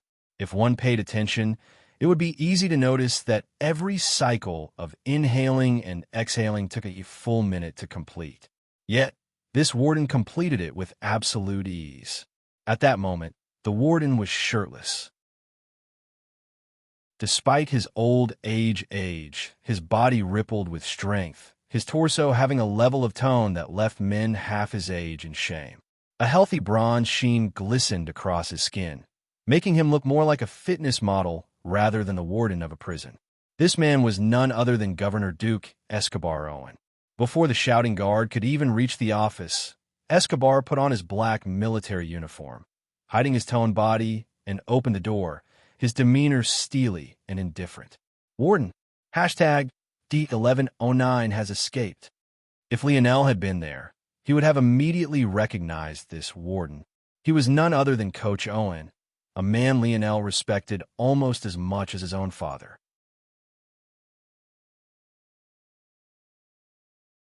Chapter 517. Coach Owen's expression solidified. Of all of them, why did it have to be him? The words the warden spoke were hardly audible. In fact, in his panic, the guard across from him didn't seem to pick up on the oddity either. Seeing the sorry performance of the person that was supposed to be his right-hand man, Escobar snorted, his thick mustache rustling. "Get yourself together." The low shout snapped the lead guard into attention, his heels slamming together as his back arched as though a string had been pulled from the top of his head. "Gather the men," Escobar said coldly. "We're going hunting." "Yes, sir." The lead guard spun and jetted off, his speed beyond normal human limits. Escobar watched this with narrowed eyes, inwardly lamenting the state the metamorphosis had put his best man in. Though the ability awakened by his lead guard, Garwin, was especially powerful, it left his personality somewhat warped. Garwin was able to control the balance of hormones and neurotransmitters in his body. The good news was that, much like Aina, he could very easily train his body to surpass its limits even without outside influences. In fact, he was better than even Aina in some ways, because while Aina was limited in simply making her body stronger, Garwin could strengthen his mind and thinking speed as well. However, there were major downsides to Garwin's ability as well. Oftentimes, the more powerful an ability, the more complex it was, and the more difficult it was to control. On top of this, in order to maximize his ability, Garwin had to come up with many unique use cases for it, much like Lionel had to, or like Simeon with his gene manipulation ability. The more difficult an ability was to control, the more potential pitfalls there were. Though Lionel had yet to run into any on his own, Garwin hadn't been so lucky. Because of how sensitive his abilities were, his hormones could easily be set out of whack, causing him to react inappropriately to many situations. In the past, he had been a man no less stoic than Governor Duke Owen. But after the metamorphosis, his emotions were more varied and unpredictable. However, he was simply too important to Dark Cloud Prison. His fighting capabilities were even beyond Governor Duke Owen's now. This was something the warden had no choice but to admit. If they wanted to place these criminals back where they belonged, Garwin would have to be a key cog. The warden walked back into his office, finding a particular cabinet of files and opening it. His expression became more somber the more he flipped, but his pace didn't accelerate, only remaining even from start to finish. Finally, he landed on a particular file by the title of hashtag D1109. The first picture he saw in the file was of a baby with large pale green eyes. The small boy had a small button nose and messy dirty blonde hair. All in all, he was an adorable child. But there was something off about the photo. The longer one stared at it, the more uncomfortable you would feel. The longer one looked, the less this baby boy appeared to be a baby boy at all. The warden had lost count of how many times he had stared at this photo, but it wasn't until recently that he realized what was so off about it all. It was the eyes. This baby's eyes didn't have the innocent light of a child, nor the curious nature of a newborn. Rather, its gaze was vacant, continuously staring back at you as though it already had everything figured out. Coach Owen sighed. The rest of the document was filled with redactions. Place of birth, parenthood, even the date of birth was crossed. There was nothing but this picture and the prisoner's code. Nothing more, nothing else. So similar. The warden couldn't help but feel that his life's work was nothing but garbage. Only he and a few select people knew the truth of these matters, but what he did know left him feeling cold. Your resentment, I understand it. However, I cannot allow you to do as you please. It seems that I will need to kill you with my own hands. The warden put the file away, locking the cabinet as Dark Cloud Prison continued to tremble. Then, he turned and walked out of his office, his mustache bristling. "Scouting units, move out," Lionel commanded. The speed types jetted out in 8 different directions, each of them leaving blazing trails of wind in their wake. To the back of the troop, there was a large, lingering mountain range. Since Earth had long since mastered terraforming technology, allowing the continents to come together to form a single supercontinent, it also took advantage of this technology to make Dark Cloud Province as inaccessible as possible. As a result, there were only 2 paths to enter this province that didn't include the sky: the Northern Passage and the Southern Passage. Noah and Lionel had split into 2 groups, each manning one of the passages. Lionel was tasked with bringing support from the south. According to what Lionel understood, Dark Cloud Province already had its own forces, obviously. They were simply bringing support. In addition, it would be their job to capture any escapees once the situation was settled. Aside from this, they would have to worry about the forces of terrain that had been sent to this location, which should include the forces of Hargrove City. Lionel took the vanguard of the army with Aina by his side. She held onto her great sword, a serious light hidden behind the slits of her mask. The forest was quite dense. Moving in such a large group would make things difficult, so Lionel took advantage of the 10-man squads he had formed and had them fan out. It would be difficult to fight any large-scale battles in this place, but that also went for the enemy as well. With the makeup of the squads, it would be much easier for them to deal with issues. At that moment, Lionel's gaze suddenly sharpened. As expected, just a few seconds after Lionel had the thought, a communication talisman lit up by his side and entered his ears silently.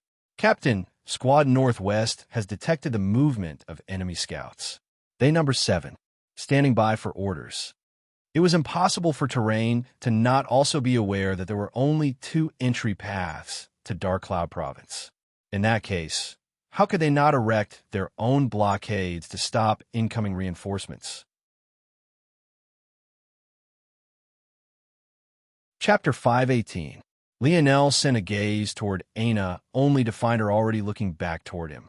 With a light nod, they shot forward as one, their steps light and in sync. The remainder of the troops continued to advance slowly.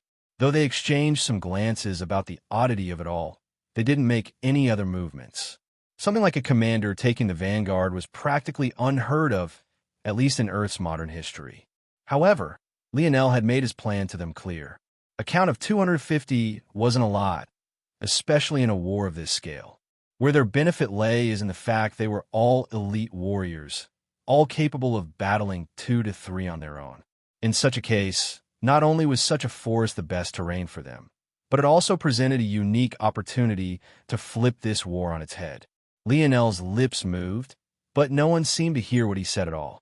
However, several hundred meters away, the Northwest Squad had already jumped into action. Despite the high sun, the forest was still drenched in shadows. From below the high canopies, it felt more like a cloudy day than anything else. Unfortunately, unlike a cloudy day, the forest floor was quite humid. Any normal human of the 3rd dimension would be leaking sweat by this point. Luckily, though, Earth was still in its infant stages as a new 4th-dimensional world. As such, the harsher climates of a world at this stage had yet to come to fruition.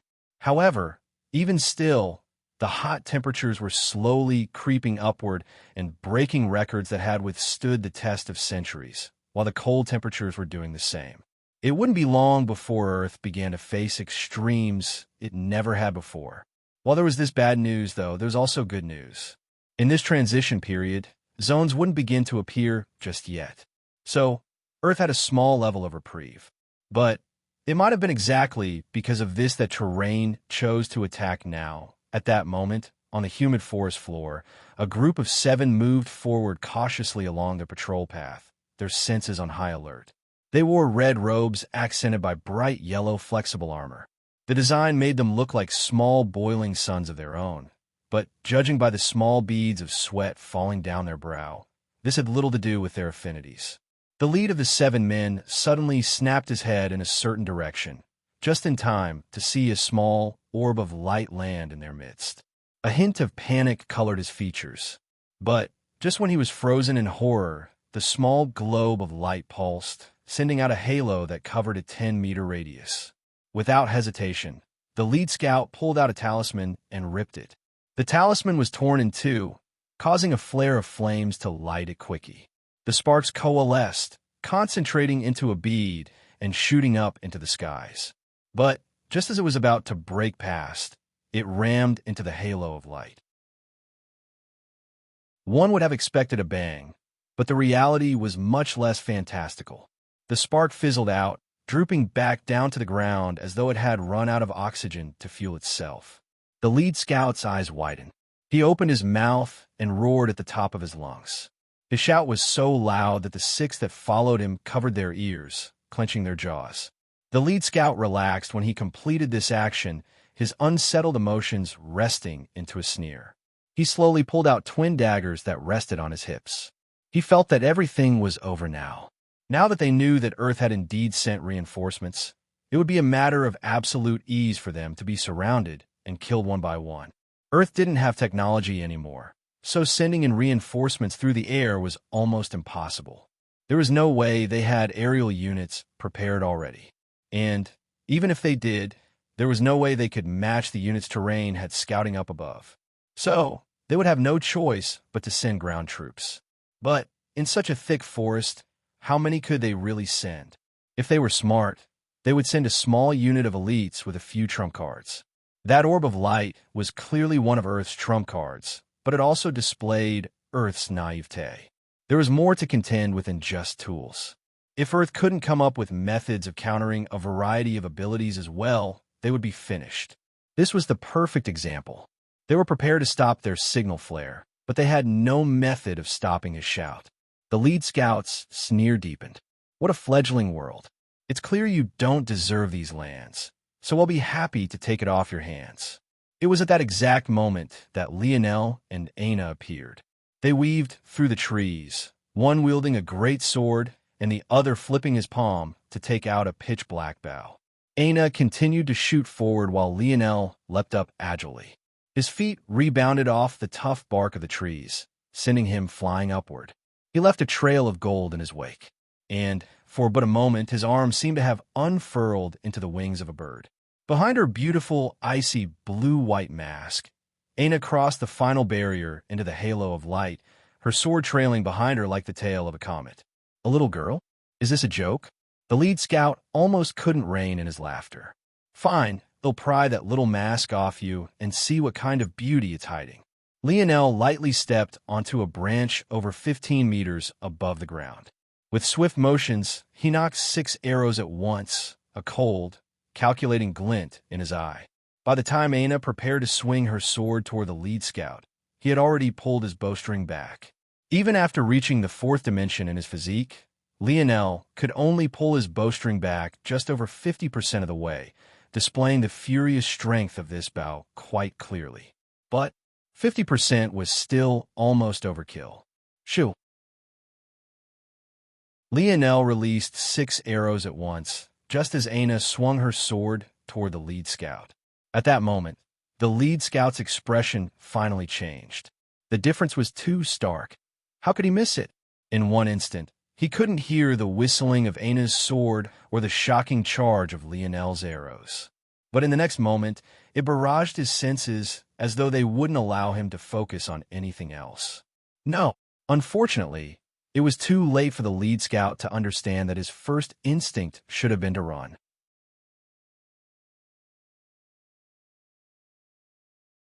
Chapter 519.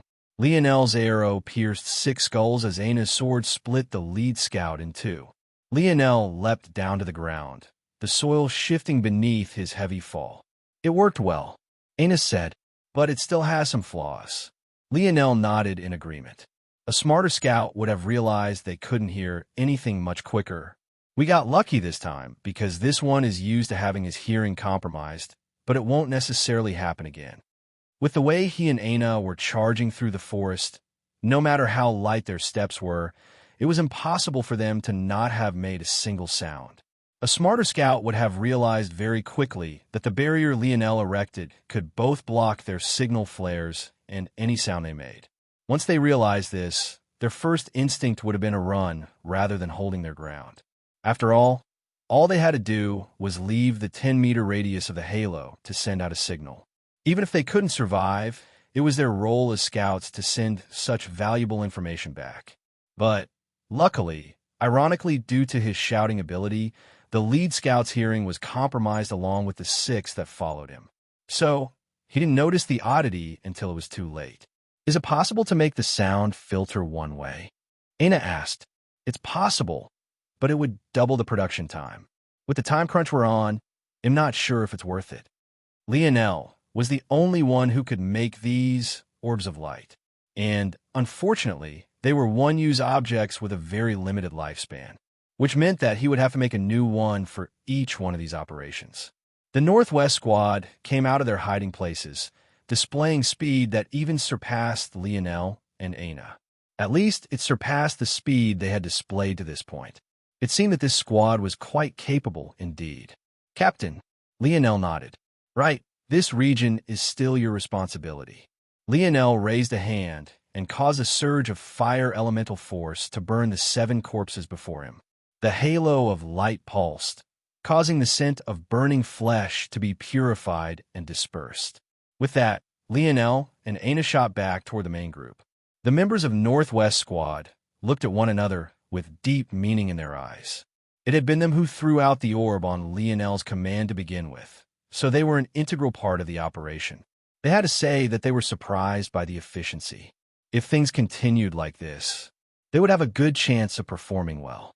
This was enough to tell them that though their styles were different, Lionel's leadership ability was no less than Noah's. But where they separated was in the usefulness of Lionel's skills. While their leadership abilities didn't differ by much, Lionel's skill as a force crafter made his plans work out with much more smoothness and ease. Their lives hadn't even been on the line even once, yet 7 enemies had died. It was truly baffling. With a light nod to one another, the 3 members of Northwest Squad shot in different directions, their eyes flashing with more determination. At that moment outside of Dark Cloud Prison, an odd scene could be seen. On one side, there was a hexagonal prison, but on another, there was a city that seemed to have dropped out of the skies. Of the 6 sides of this hexagonal prison, one had completely collapsed, and this collapsed portion just happened to be the section facing the out-of-place city. For any third-party observer, it was easy to deduce what happened. This city fell from the skies and caused the damage they were now seeing. But what was maybe more surprising was that even with such a disastrous event occurring, the prison only lost 1/6 of its integrity. If Lionel could see this sight, he would be shocked beyond belief before marveling at Earth's ability. Camelot was almost upturned by the fall of just one city. Yet, despite the city having fallen not even half a kilometer from Dark Cloud Prison, it only suffered the collapse of a single side. However, at that moment, there was nothing the guards and warden of Dark Cloud Prison felt happy about. With the prison compromised, a large swath of prisoners found a light of day for the first time in decades. What they didn't know was that the restrictions of Dark Cloud Prison went beyond just walls and bars. The very materials of the prison was capable of blocking influxes of force. This caused even those who successfully managed to awaken their abilities to have little chance at sensing and using them. This technology went beyond force disruption towers. Even with the descent of the 4th dimension, it was completely unaffected because it relied on metals from the 4th dimension itself. As for whether or not terrain was aware of this fact, it was unknown. But what was certain was that with the collapse of the prison, this system was compromised. While these special metals were effective in some cases, they also had far more limitations than force disruption towers. Simply being in their vicinity wasn't enough. One had to be enclosed by them or in contact with them. In addition, just like how force disruption towers were useless in the 4th dimension, these metals were useless against abilities in the 5th dimension and above. Due to this, the appearance of the city caused many prisoners who hadn't been aware of their abilities in the past to suddenly become enlightened, causing chaos to reign. The sound of battle filled the halls of the prison, leaking out through its cracked and falling walls. But this would soon be the least of their worries. City Lord Hargrove, a slender man with a drooping gray mustache that swept past his chest, stood atop the city wall, eyeing the prison as though he saw prey. "Prisoners of Dark Cloud," his voice suddenly boomed, reverberating through the collapsed walls. "Do you want your freedom? Do you want revenge? The Empire of Earth has done nothing but take from you. Do you want to make them pay? Do you want to see the capital washed in blood? Do you want to see the head of Emperor Fox on a pike? Join us."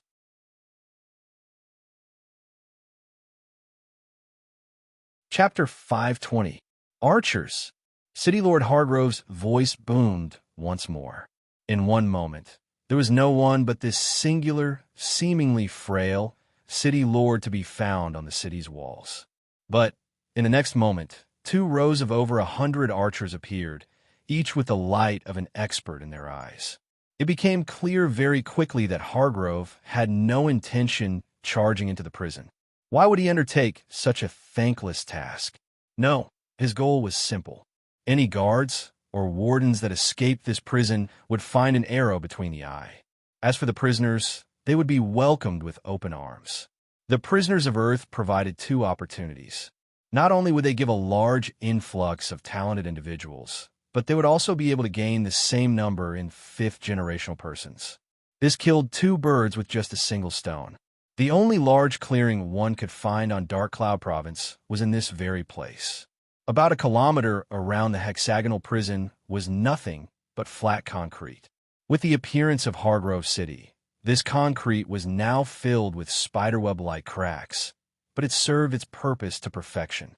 Without any place to hide, how could the guards of Dark Cloud Prison possibly protect themselves against the assault of 100 elite archers? At that moment, a head peeked out from behind the rubble. Dust and soot covered this person's face, making it difficult to tell if they were male or female at first glance. It seemed that whoever this person was, they had chosen to shave their head bald. When this prisoner saw the rows of archers in the distance, they panicked and ducked back down. However, they soon calmed. If Lionel had been there, he would be shocked to realize that he recognized this person. It was none other than the younger brother of the demoted vice commander of the Slayer Legion, Damien. There's a massive city that appeared out of nowhere. Damien reported to the prisoners that had followed behind him. They have 100 archers, all primed and ready. Among them, there were a few who had attacked on that day, including his elder brother, Joseph. One would think that, as members of the most notorious group of rebels, they would have been thrown into a much deeper part of Dark Cloud Prison. But their allocations showed just how much disregard the Empire had for their efforts as a whole.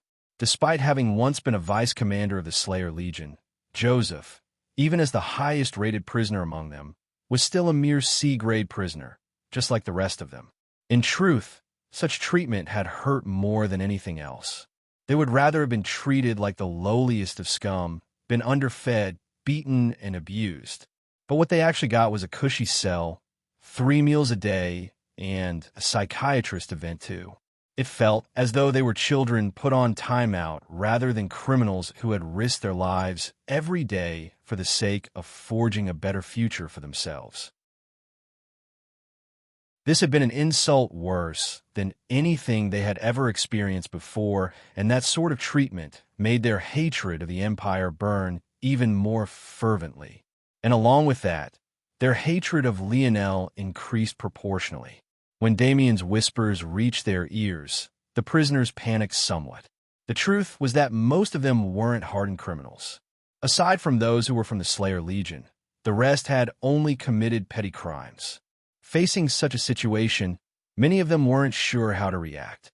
Knowing this, there was no wonder those of the Slayer Legion felt so insulted. They were placed in the same cells as men and women whose worst crime might have been trespassing onto the wrong property or shoplifting. The only difference between them and the Slayer Legion members was that while they would get out, those of the Slayer Legion would be here for life. Until now, this definitely isn't a decoy. Joseph spoke, his expressions much less cheery as compared to the past. Even if the Empire wanted to con us, they wouldn't destroy the prison to do so, and they definitely wouldn't dare to speak ill of Emperor Fox toward that end. It's more than likely that those archers are there to act as our cover. But should we really trust them and go? We have no idea who these people are. They haven't announced their affiliations. Damien said slowly.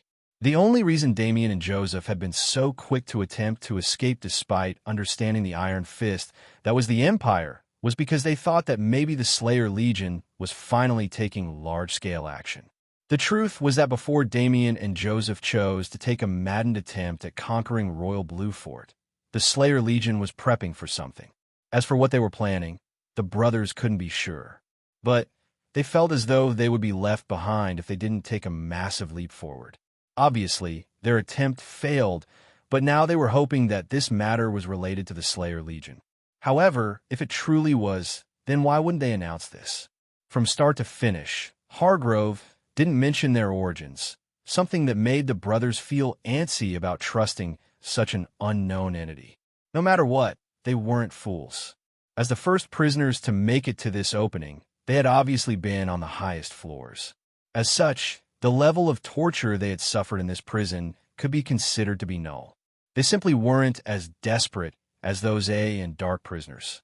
So, they were far more clear-minded at this moment. Joseph hesitated, finding his brother's words to be true. At this point, he no longer held the decisiveness he had in the past.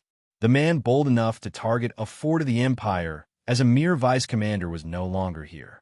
Damien's gaze flashed with a hint of rage looking at the shell of a man his brother had become, but he didn't say anything else. At this point, maybe the elder brother he once knew would never come back. At that moment, though, a resonating laughter shook the collapsed halls. Bang! A man shot up from a floor below, crashing through the walls and jetting out of the prison. Freedom! His roar was so loud that even the concrete beneath his feet splintered even more. The man's gaze locked onto the city in the distance. Take down the Empire? The Emperor's head on a pike? I'm not sure what this Empire is or who this Emperor is, but I'll take you up on your offer anyway. An uproarious laughter shook Dark Cloud Province. Chapter 5:21. The man looked massive, something that was inconceivable considering the level of security he would have had to live under for his entire life. He wore a gray uniform with a single zipper that went from his collar to his crotch. On his left chest, a bright red tag shone. Hashtag D2901. The air around this man seemed to grow solid, a palpable killing intent hanging heavily around him. It shouldn't have been possible for even a grade prisoner to become so large, let alone a dark prisoner. Their meals were perfectly measured to maintain health and prevent starvation, but it shouldn't have been enough to feed their strength, let alone growing to have such a muscular body. There was no doubt that whatever ability this man had, his strength was related to it. City Lord Hargrove's expression flickered. He doesn't know what the Empire is, or who the Emperor is. Interesting, it seems that we've underestimated just how villainous this Ascension Empire is. Hargrove should have known. Any empire that dared to name itself Ascension had to be arrogant without regard. There was a reason those of the dimensional verse described the evolution of a world as the descent of a dimension. It was supposed to represent a bestowal by the universe. Whether it be the talent or potential of a world, it was all gifted. A world didn't grow to accept an evolution. Rather, an evolution fell upon a certain world. This was the subtle difference. This was the core truth behind dimensional descent. Yet, whether by coincidence or by a lofty purpose, Earth's empire named itself Ascension. Arrogance didn't even begin to describe such bloviating. It almost made Hargrove laugh in rage. As a man born in a world with such little talent, he understood this bestowal the most. Yet, this Earth, despite being lucky enough to be gifted such prospects, actually believed that they could snub their noses at it. Hargrove raised his head, a billowing laughter leaving his lips.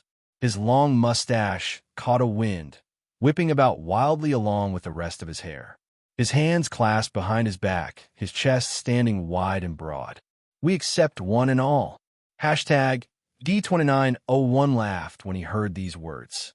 His legs flexed, the ground beneath him cracking once again. Bang! He shot into the skies, crossing a 50-meter length in a single bound. Just as he was making his way through, another group of prisoners charged out. Damien, Joseph, and the others could no longer wait. This wasn't because they decided to trust these people, but rather because the appearance of this man had sent the guards into a frenzy. The guards at their level of security was minimal. After the destruction of the prison, Damien could use his ability again. As a person who had an S-grade ability upon awakening, his ability had long since crossed into the fifth dimension now. So, defeating a few low-level guards had been especially easy. But they weren't fools.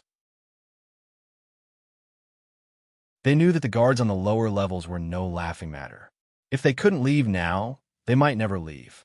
As expected, the moment Damien, Joseph, and the others bolted out of their hiding spots, running full speed for the city in the distance, the first guard appeared. Unable to wield their normal weapons any longer, they wielded cold weapons. However, their actions didn't seem awkward in the slightest. It seemed that they were most definitely well-trained in the regard. One prisoner after another poured out. It was clear that #D2901 had carved out a path for them all.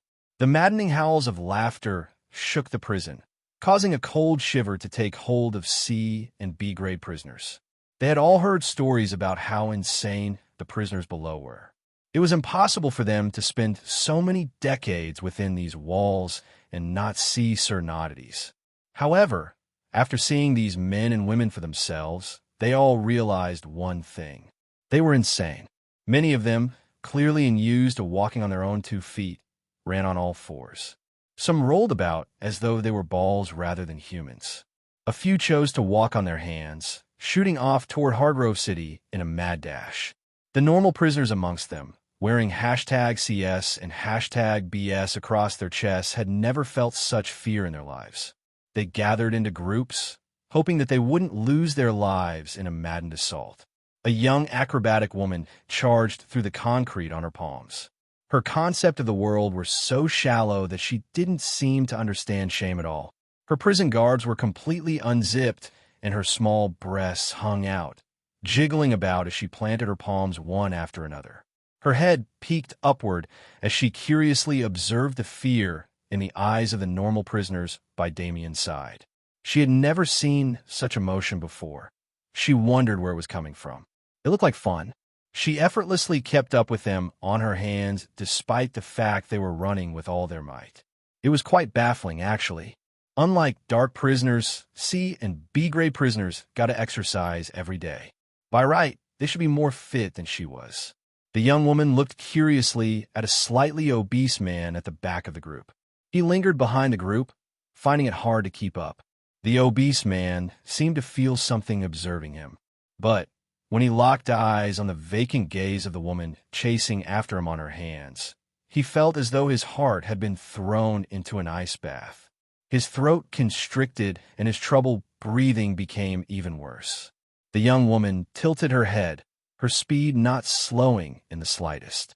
At that moment, her vacant expression twisted into a slanted smile. She looked as though she had never smiled a day in her life before. The facial muscles she should have been using only half worked, leaving her face somewhat crooked. She suddenly pushed off the ground, her hands landing on the obese man's shoulders. Her breasts dangled atop his head. But the scene that should have been one part erotic and another part comedic didn't feel like this for the obese man at all. "Help! Help me!" Damien and Joseph looked back, only to hear a giggle that shook their very souls. The young woman slapped the chubby cheeks of the obese man, twisting into the air without letting go. At first, the obese man's body followed her momentum, but very soon it couldn't. The result was a head being ripped from its body, its voice being cut off halfway in favor of gurgling blood. The young woman landed on the ground, still pushing off her palms. But the obese man's head, as though a soccer ball rather than part of a human's corpse, danced on the soles of her feet, hopping from one to the other.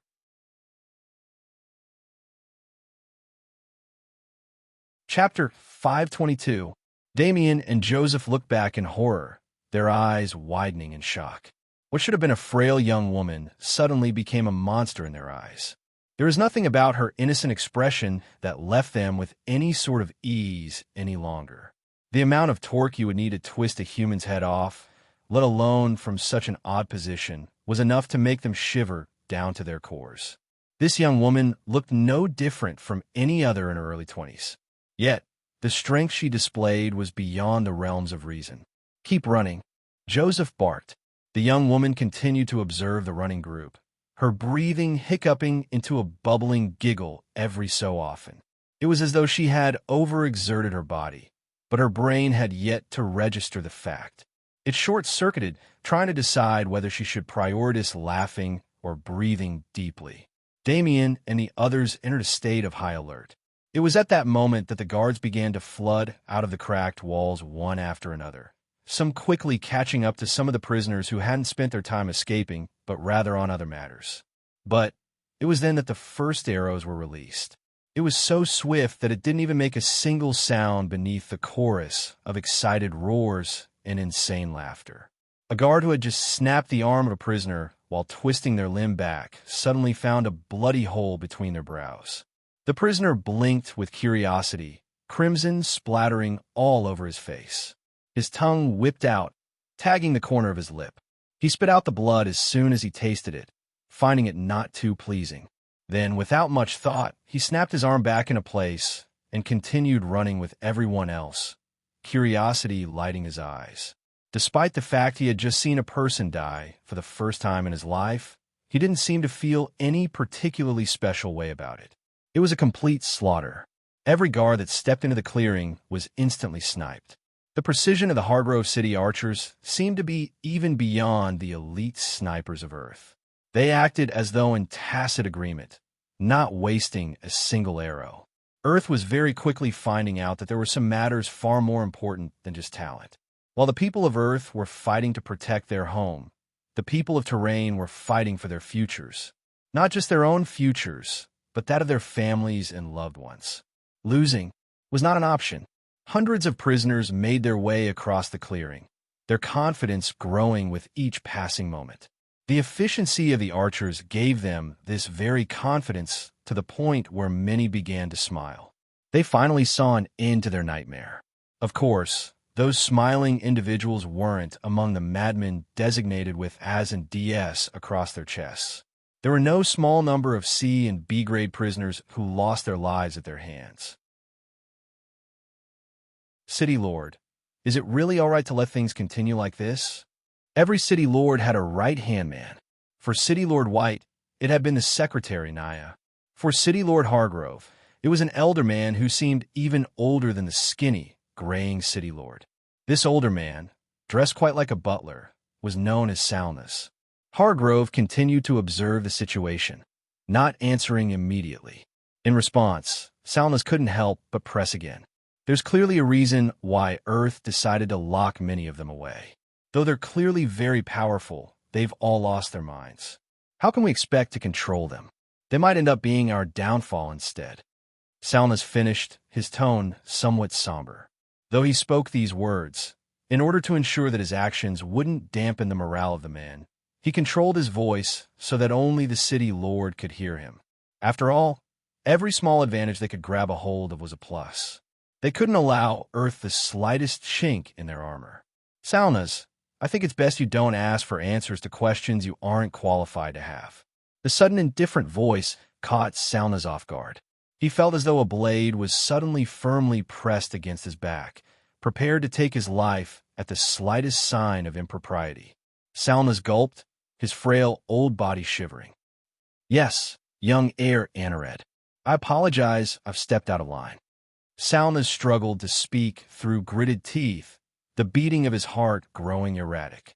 Even to now, he didn't dare to turn around to face Anared, who had most definitely appeared behind him. He simply lowered his head, tried to stop the trembling of his body. When did this child grow so powerful? Salnus felt as though Anared could take his life whenever he pleased. But, logically, this young heir who was nothing more than a little boy in Salnus' eyes should have still been several decades away from displaying such strength. However, When Salnas thought of a certain possibility, his trembling only became worse. Hargrove frowned slightly and swept a gaze back in Anared's direction. Something like reprimanding another subordinate was definitely crossing a line of respect. It was even worse that Anared had actually been listening in on what should have been a private conversation. In any other situation, this would have led to a battle of city lords. But even Hargrove seemed to feel some trepidation when facing Anared now. Just when Hargrove made the choice to swallow his pride and was about to try to alleviate the tension with some words, the ground quaked. Are they finally getting serious? Hargrove turned his frown toward Dark Cloud Prison. He knew well that Earth wouldn't leave this place unprotected. This prison was too much of a strategic point. In fact, even Terrain was aware of this, or else Anared would have never been sent here. The portions of the hexagonal prison that appeared above ground suddenly collapsed. No, they didn't collapse. Rather, they sunk into the ground, being swallowed beneath the concrete. Just after this happened, the hollow center that the prison once surrounded opened, separating like the jaws of a hidden beast. A platform slowly raised. At first, it was impossible to see anything atop of it. But very soon, the shadows of men and women became clear. By the time the platform's gears grinded to a halt and appeared above ground, one could see a troop of over 10,000 warriors led by lead guard Garwin and Governor Duke Owen.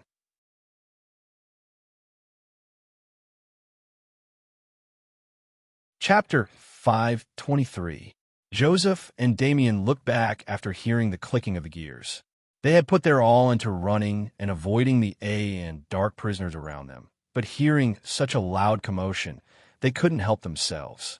When they saw the sudden appearance of the Dark Cloud prison guards, and in such a large number at that, they felt as though their legs couldn't carry them fast enough. There was just half a kilometer between them and the city gates. To well-trained men like them, even before the metamorphosis, this was a matter of a 2 or 3 minute run at most. Yet these few minutes felt like the longest they had experienced in their lifetimes. Escobar scanned the situation emotionlessly. It was as though he couldn't see the archers aiming their bows toward him. His gaze landed on each and every one of the guards that had fallen, the billowing of his mustache becoming deeper with each passing moment. Even with the long cycles of his breath, it felt as though the wind around the warden was kicking up, responding to his will in large swaths. "Mow them down," he commanded coldly. At that moment, the clicking of guns sounded. City Lord Hargrove's pupils constricted. That's impossible. Heavy military boots stepped forward before they each kneeled, pressing their rifles to their shoulders. And then the bullets rained. As quickly as the guards had fallen, the prisoners fell even faster. How could the fire rate of archers match the pace of semi-automatic weaponry? "Shit," Damien growled, his feet stamping against the ground. A surge of earth followed his command, peeling concrete jetting into the air to cover his back. "Don't panic. Those are normal gunpowder-based weapons." Joseph roared. "Keep running." Using the cover Damien gave them, Joseph and the others crossed the final remaining distance to the city, anxiousness clear in their demeanors. "Damn it, open the gate." Joseph roared through gritted teeth, but the doors of the city remained firmly closed. By now, the crowd beneath the city gates was growing, and there were already more than 100 that had made it this far, while several thousand more were crossing the final distance. But those of Hargrove City didn't seem to hear what was going on below. Joseph's heart was gripped with despair. Could this really be a ploy by the Empire? No, that didn't make any sense. Just what was going on? Joseph no longer seemed to have the calm-headedness he once displayed. His decision-making became cloudy, and he banged on the gates just like all the others, unable to think for himself. He was practically brought to the point of tears, as though he could see his life flashing before his very eyes. Hargrove watched this scene from above silently. "It seems they understand their situation now," he said coldly. "Lower the platforms." Finally, the warriors of Hargrove City began to move. But they didn't open the gates as many would have expected them to. Rather, they began to lower platforms from the top of the walls. As a veteran of governance, Hargrove understood the truth of human nature. It would be the truth no matter which world one was born in. If things came too easy, they wouldn't be appreciated. Very easily, a great boon could become bland, a life-saving grace could be expected, and a savior could become just a person doing as they should. When annexing such a large group of people, Hargrove needed them to understand who held the power and who didn't. As for the few who died in proving this point, who cared? Seeing the platforms descending, the group of prisoners that had been wailing below suddenly began to cheer. They didn't even consider the fact their lives would still be in danger or that many more could have been saved had Hargrove chosen a different method. It was exactly as Hargrove expected. This was human nature. Down, Escobar commanded coldly. Shields at the ready. Charge! Governor Duke Owen didn't stay back. His aging body seemed even more agile than a youngster's, pouncing forward with vigor. He realized that platforms presented an opportunity. It was impossible for the thousands of prisoners that had escaped to successfully climb upon those platforms before they crossed the remaining distance. From a cursory calculation, there was only enough space for 100 people at a time, and it took half a minute for a round trip to be completed. Of course, Governor Duke Owen wasn't foolish enough to use these platforms to try and climb the city wall. That would be asking for death. However, the existence of the platforms would make breaching the gates much easier. City Lord Hargrove might have wanted to teach the prisoners a preemptive lesson with his actions, but he seemed to have not considered the fact that it would be impossible to use the archers to stop their siege if the very platforms they were using protected the warriors of Earth from above. Seeing such actions, though, Hargrove sneered. Dark Cloud Prison was a place with maybe the tightest security on Earth with the exception of the Royal Palace. It could be said that in order to become a guard here, you had to be an elite amongst elites. Even those who weren't handpicked for this job from the very beginning had been high-ranking military officials before their placement. This was all to say that the group of men and women that followed Governor Duke Owen now were all powerful combatants. However, they were all powerful combatants without the slightest idea on how to siege a city. Both men looked toward one another as though they were looking at a fool. But only a real clash would tell just who was right and who was wrong. Unfortunately, whether or not that clash would happen would soon become an unknown. Bang! Bang! Bang! Just when Governor Duke Owen had already crossed the halfway mark to Hargrove City, space solidified. Another swath of charging warriors froze, unable to move a single inch. This wasn't out of fear, no. They were physically unable to control their bodies, as though they had suddenly been placed into a hardened mold of concrete. Everything from their limbs, even to their facial muscles, didn't seem capable of budging even the slightest. The central platform, the guards, and Warden Owen had just come from splintered into two. Slowly, a group of prisoners, each with bright red #D tags on their chests, made their way up. The air around them seemed heavy beyond, compared to the point where even the archers on Hargrove City's walls couldn't budge an inch. At the head of these dark prisoners, a lanky man with messy, dirty blonde hair stood. His back was hunched, and his arms were still crossed in his straitjacket. From the front, it was simply impossible to see his facial expressions because his gaze faced the ground, allowing his hair to block whatever view one might have had otherwise. His bare feet scraped along the ground, his legs barely raising as he walked forward. Yet, even as this group began to move, no one else seemed capable of doing so. A cold sweat began to bead down City Lord Hargrove's forehead. Even he struggled to move. Even twitching his fingers felt as though he was lifting several tons of weight. This ability, whatever it was the most powerful he had ever seen.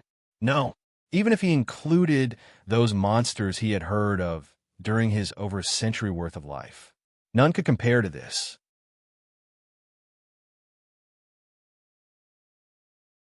Chapter 5:24.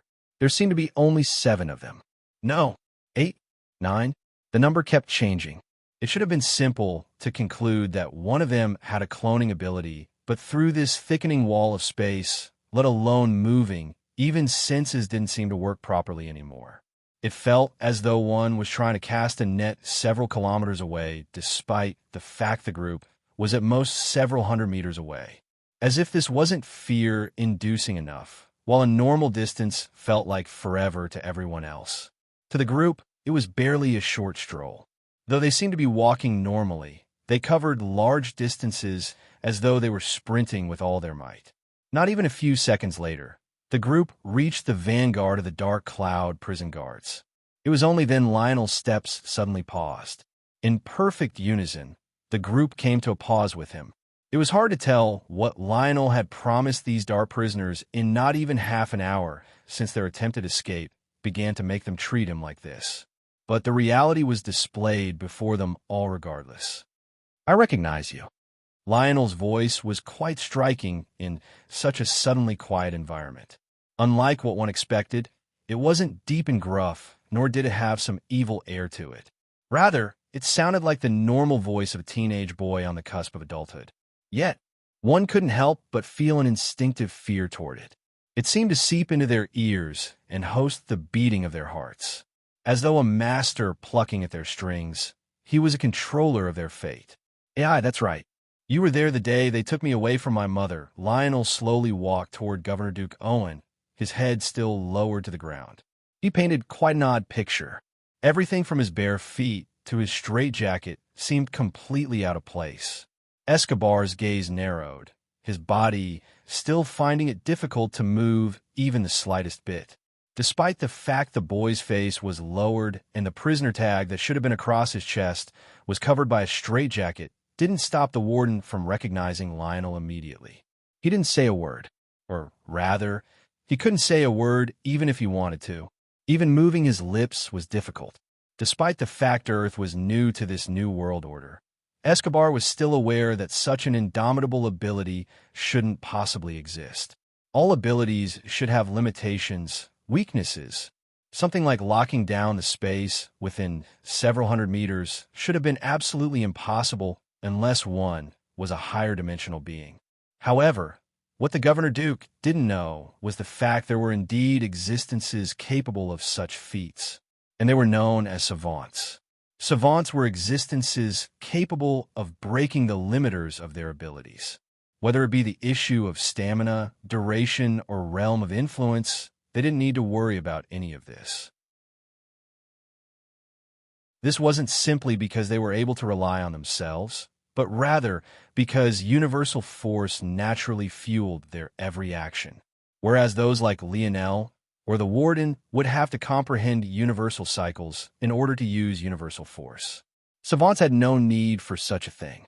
They could make use of the universe's strength as they pleased. The result of this were abilities that seemed more like the act of gods rather than mere mortals.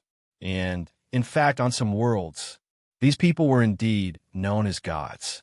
However, the price to pay for being a savant wasn't non-existent either. Much like how mortal savants of Earth were only good at one particular task, the same could be true of the savants of the dimensional verse. Outside of their abilities, the talents savants had were severely limited. Cultivating force, comprehending styles, or universal cycles, even awakening lineage factors they might have been born with was all impossible. But with such power, did they need such supplementary strengths? Lionel's hair shook somewhat. It seemed like he was shaking his head or lamenting something, or maybe he was thinking through something. He didn't have any care to give, just silently standing there as though the world would wait upon his every whim. "Where's my mother?" Finally, Lionel settled down on these words. But the cold sweat of Escobar's back only grew despite the stoicism of his face. In the moments Lionel remained silent, he could feel the struggle of the youth before him. Lionel's every instinct screamed to kill him. Yet, as though he was internally speaking to himself in attempts to calm down, he remained silent. In the end, Lionel decided that he wanted to know about his mother more than he wanted to kill this warden before him. "Vice, it seems the man can't speak. Release him," Lionel said slowly. Within the group, a man who looked about 27 or 28 years old picked at his nose. Snot ran down his face, but he didn't seem to mind in the slightest. This man was none other than Vice, the wielder of the ability so many here feared so much. Vice flicked a booger toward Escobar. Only then did the warden almost collapse, finally able to move under the normal laws of physics. "Speak," Lionel said plainly, his voice still as even as it always was. "Where's my mother? What did you do to her?" Escobar coughed, feeling as though he could finally breathe normally. He pulled himself up to stand straight and tall. When he stood to his full height, he was still quite a bit shorter than Lionel despite the fact the latter had his head lowered and his back hunched. But Escobar's momentum didn't seem to dampen in the slightest due to this. Escobar's palm flipped over, causing a spear to appear. In that moment, his momentum completely changed as wild energies began to flow around him. Harsh winter winds, fragrant spring air, blazing summer heat, cool fall breezes. Beneath this presence, the pressure the other guards felt alleviated by more than 80%. Though their movements were still somewhat hindered, it most definitely wasn't as exaggerated as it had been before. In the distance, Hargrove's pupils constricted into pinholes. "Impossible. Hold!" Escobar's voice boomed when the other guards wanted to take action. He looked toward Lionel seriously, the latter having seemingly not reacted to the sudden change. "Your mother is dead. What do you plan to do with this information?"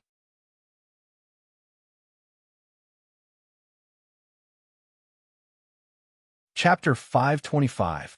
Lionel didn't say a thing for a long while. He continued to look at the ground, his arms strapped around his body beneath his straitjacket. For a moment, it seemed as though he hadn't heard a single word that was spoken. However, a bloodthirsty aura was slowly forming around him. Lionel's head tilted upward.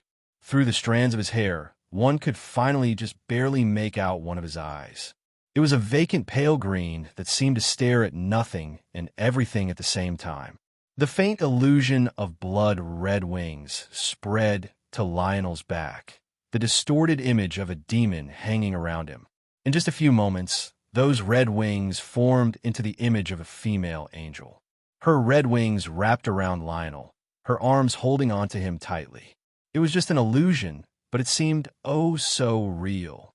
Tears of blood began to uncontrollably fall from the eyes of those around Lionel. With the exception of Escobar, they all seemed to be affected by the change. "I see. Since she's dead, what reason do you have to keep living?" Under the astonished gazes of many, thousands of dark cloud prison guards suddenly turned their weapons onto themselves. Bang! The sounds of several gunshots rang at once. But from afar, it sounded like just a single gun had been fired.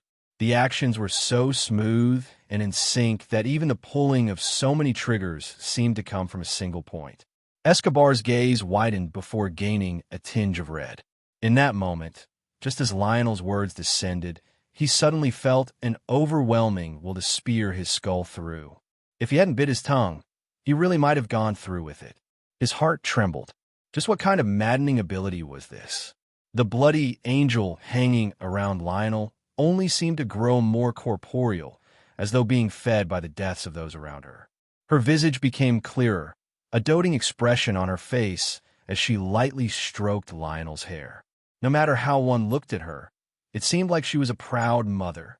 Or rather, she would have been had it not been for the fact her eye sockets were filled with nothing but an endless void. The sound of collapsing bodies filled the quiet air. In an instant, over half of a 10,000-man army fell into a pool of their own blood, their weapons painted with their own life.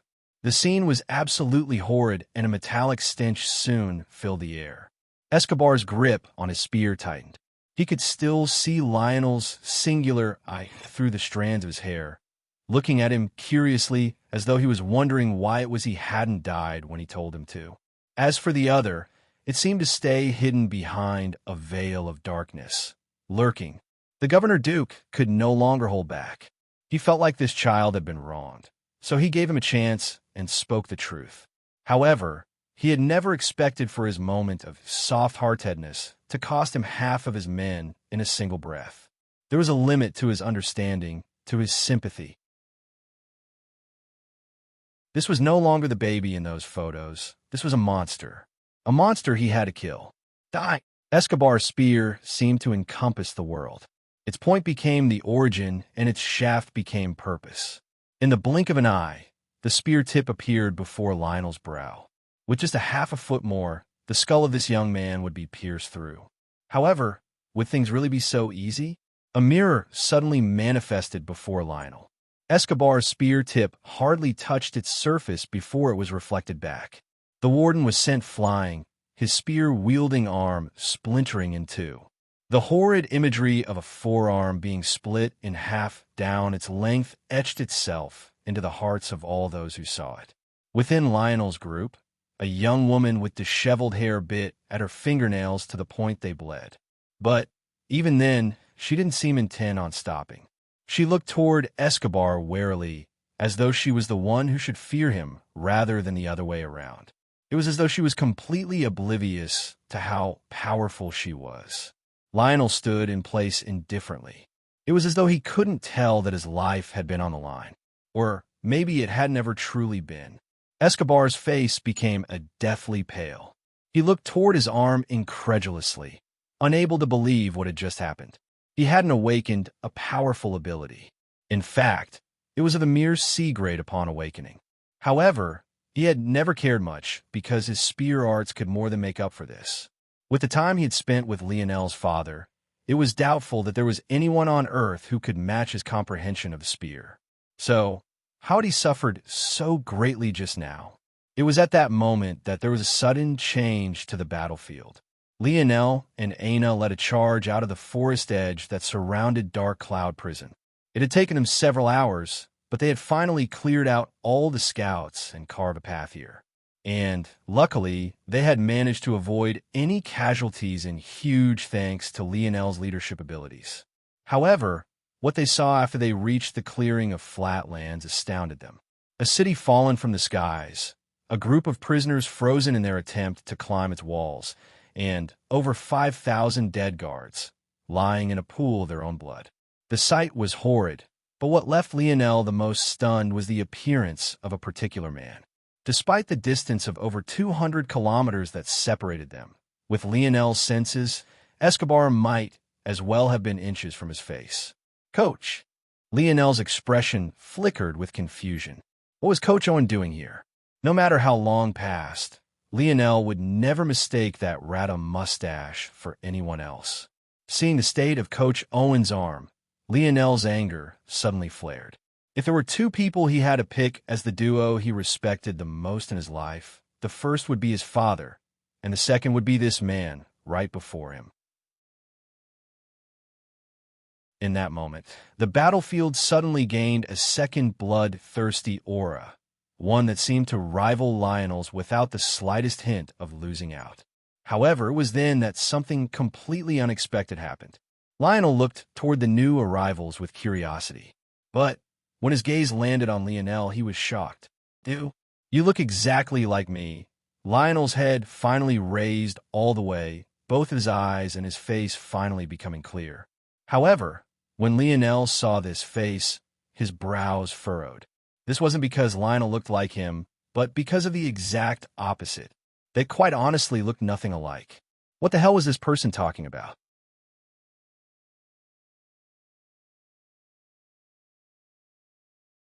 Chapter 5:26. Lionel's face was exceptionally pale. One couldn't call him either handsome or ugly, but simply average, though it was a bit difficult to tell if this was the best he could do, or if it was simply because he was malnourished. With how sunken his cheeks were, it was clear that he had never had enough to eat. So, though he looked quite plain now, he may very well look different if he finally began to receive enough sustenance. However, this wasn't the reason Lionel felt he looked nothing like him. The truth was that with Lionel's senses, it was quite easy for him to fill in Lionel's features and extrapolate how the latter would look. But even then, they were nothing alike. Lionel's jaw wasn't as sharp as his own, his cheeks weren't as high, and his nose was far more prominent and pointed. In addition, Lionel was only just about 2 meters tall now, or 66. He had grown a few inches since his last day at Royal Blue Academy. But Lionel could tell that if Lionel stood straight, the latter would be over 7 feet tall, a full head taller than Lionel. Whether Lionel and Lionel looked the same was hardly relevant on any other day. But When the first words out of Lionel's mouth was that they were identical, it left Lionel at a loss. Just what was that supposed to mean? The truth of the matter was that other than the color of their eyes and the fact Lionel had the same messy, dirty blonde hair Lionel once had before he activated his metal synergy lineage factor, they were quite literally nothing alike. And, as though to drive this point further, Lionel kept getting an uneasy feeling from the vacancy in Lionel's gaze. Lionel sounded so cheerful, and his words even seemed to carry the hint of being pleasantly surprised, all while his gaze remained as deadpan as could be. This reality only made Lionel feel more uneasy. "Stay alert," Lionel said softly. His words were only heard by those to his back. Lionel continued to observe Lionel curiously, a faint excitement that never reached his eyes dancing across his expression. "Are we related? Are you my brother, perhaps? A cousin who happens to look a lot like me? Are we—" Sorry, I forget the word. I think it starts with AT? Tweens maybe? Twines? Forget it. My mother, do you know her?" Lionel's frown deepened. His social awareness is severely lacking. His expressions all seem to be slightly off. The only way he'd think we look the same is if he had never seen himself in a mirror before. But, even then, why would that be the conclusion he jumped to? Even if he had never seen himself in a mirror before, where would he get the thought that I was who he looked like? Where would he have seen me before? The more Lionel thought, the more he came to understand that Dark Cloud Prison wasn't as simple as he originally thought. The only obvious conclusion he could make was that these men and women before him were actually prisoners. That much was obvious. After all, they all wore the same garbs, so this wasn't a hard conclusion to come to. What was more damning was the fact that these prisoners acted as though they had never seen the light of day. Lionel shook his head. It seemed he was too naive. There was no way that the Empire prison would be as perfect as they tried to make it seem to be. "He's dangerous." Ana's voice drifted to Lionel's ears. Lionel nodded seriously, his fists clenching. In the distance, when Governor Duke Owen realized that it was Lionel who had appeared, his gaze flashed with a complicated light. He almost forgot about the horrible pain shaking his body. However, Lionel no longer had the mind to pay to his coach Owen. It wasn't because he didn't care about his life. In fact, there was no other person here who he cared more about with the exception of Ana. But he had to take action now. There was something odd about the atmosphere. It should have been a battle between Hargrove City and Dark Cloud Prison. But somehow, this group, led by Lionel, had interfered and become the main enemy. Lionel also felt like if he moved forward any further, a strong spatial lock would collapse around him. At the moment, it had been weakened considerably due to what seemed like Escobar's domain of universal force. But, considering the state of his coach at the moment, how much longer could he really hold out? Lionel blinked, feeling somewhat disappointed. "Why won't you answer me?" In response, Lionel flipped over a palm, a pitch-black spear appearing in his hand. The little mink seemed to awaken atop his head. The little guy's gaze locked onto the group before them. "Maybe I didn't give you enough information?" Lionel wondered aloud to himself. "My name is Lionel Morales. As for my mother's name, I'm not sure. Do we share a family name?" Lionel froze. What the hell? Ana's brows furrowed in confusion as well. Was there really such a coincidence in the world? Believing that someone shared the same name as Lionel wasn't too surprising. Before the metamorphosis, Earth's population was counted in the tens of billions, approaching 100 billion. Back then, there were no shortage of people who shared not only the same first name, but even the same last name, and there were even more people who shared the same name pronunciation but differed in the spelling. However, what made this instance particularly shocking was the fact that Lionel's first words had been that he and Lionel looked identical. Could there be such a coincidence in this world? Confusion colored Lionel's features. He had just steeled himself to attack, but now he questioned himself. Was this a practical joke? But why did it not seem like one? What was going on here exactly?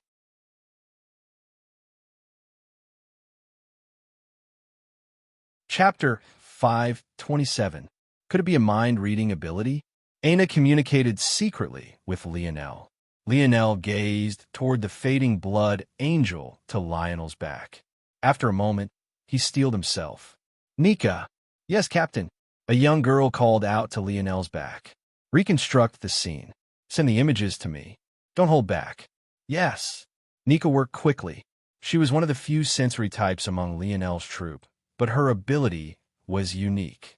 She was able to reconstruct the cause and effect of a location, essentially simulating the past events of a place for up to 1 month.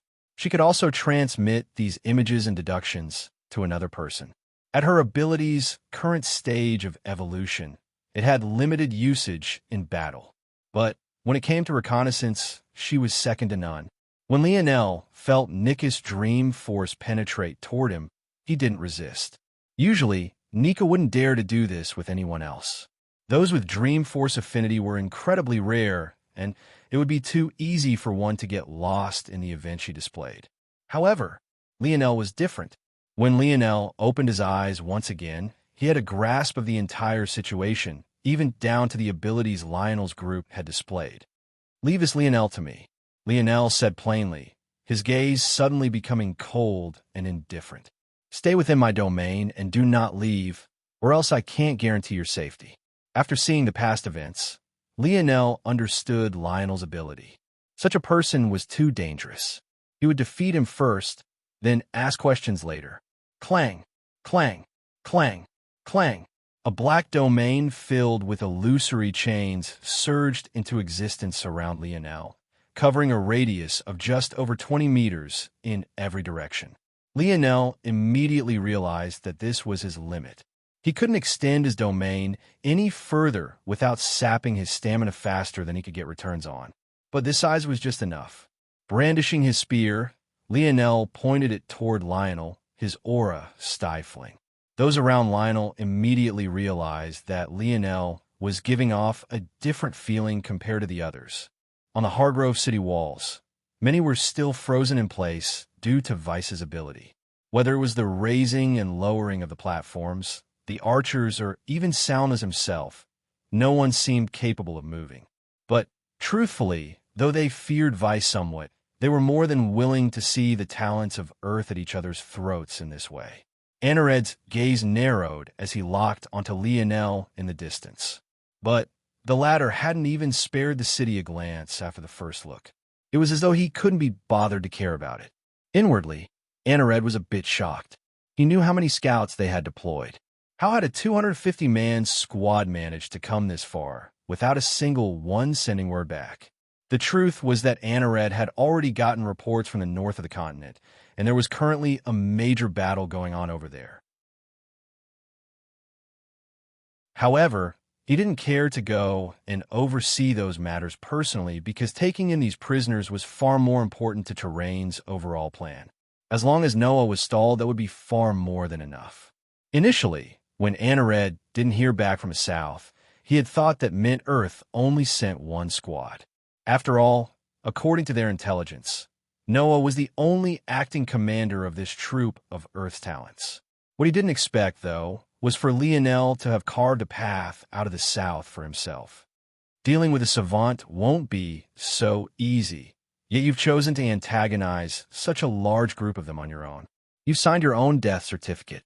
Anared thought coldly. At this moment, even he could hardly move. Though he had his trump cards to do, so, just like Coach Owen had, he didn't care to activate them just yet. Right now, he was content to lay back and watch.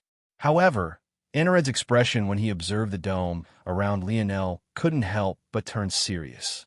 He didn't know what it was, but for some reason it left him feeling uneasy. He couldn't help but wonder if this was Lionel's ability. When Lionel saw Lionel point a spear toward him, his voice trailed off, the excitement it once had fading. He couldn't seem to wrap his mind around why someone who had such a high chance of being his brother would treat him like this. "Lionel, don't." Coach Owen mustered all the strength he had left to shout out this warning. "Just run. This isn't your fight." Lionel paused, sending a glance toward his coach. "Hey, coach." Lionel suddenly grinned. "Let's make a deal, all right?" "No," Coach Owen said firmly. Hey, you haven't even heard what I wanted to say just yet. Are you that protective of that dead, right, you call a mustache?" Kid. The surviving guards of Dark Cloud Prison were stunned, especially Escobar's right-hand man, Garwin. None of them had ever seen anyone treat their Governor Duke like this. Lionel laughed. Just sit tight, old man. As long as I survive, though, you have to promise to shave that sad excuse for facial hair off. Lionel's air of confidence hung over the battlefield, completely overshadowing Lionel's bloodthirsty aura. The stark difference between the two men was apparent at a single glance. Just looking at Lionel's back and feeling the security of his domain made the youths following feel a second wind hit their sails. They had just fought a bloody battle over the course of several hours. How could they not feel tired? But now, they felt as though they could battle for several hours more. PCHU. The sudden sound caught everyone off guard. In such an atmosphere, it was the last sound one expected to hear. It was the kind of change that left everyone dazed. Coach Owen looked down, only to find a bloody hole in his gut. Blood overflowed so densely that it almost looked like a waterfall of black, fusing into his dark military garb without a sense of how precious it was. With a splutter, blood leaked out from Coach Owen's lips, running over his chin and down his neck. He felt his life quickly draining from him. Lionel looked toward Coach Owen, a slight light illuminating his eye for the first time. But this light held no humanity. Rather, it held nothing but madness. You call him Lionel. Why did you call him Lionel? Why did you call him Lionel? Important note below January 6th, 22.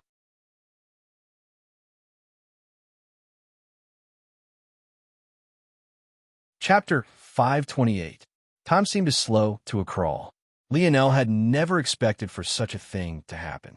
After being blown away by a mysterious mirror ability, his coach Owen had flown back more than 100 meters from Lionel.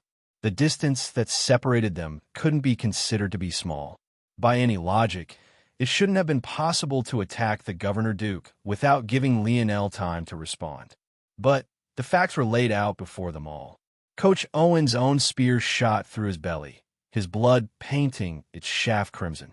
With a cough, Escobar slumped backward, his breathing growing incredibly shallow.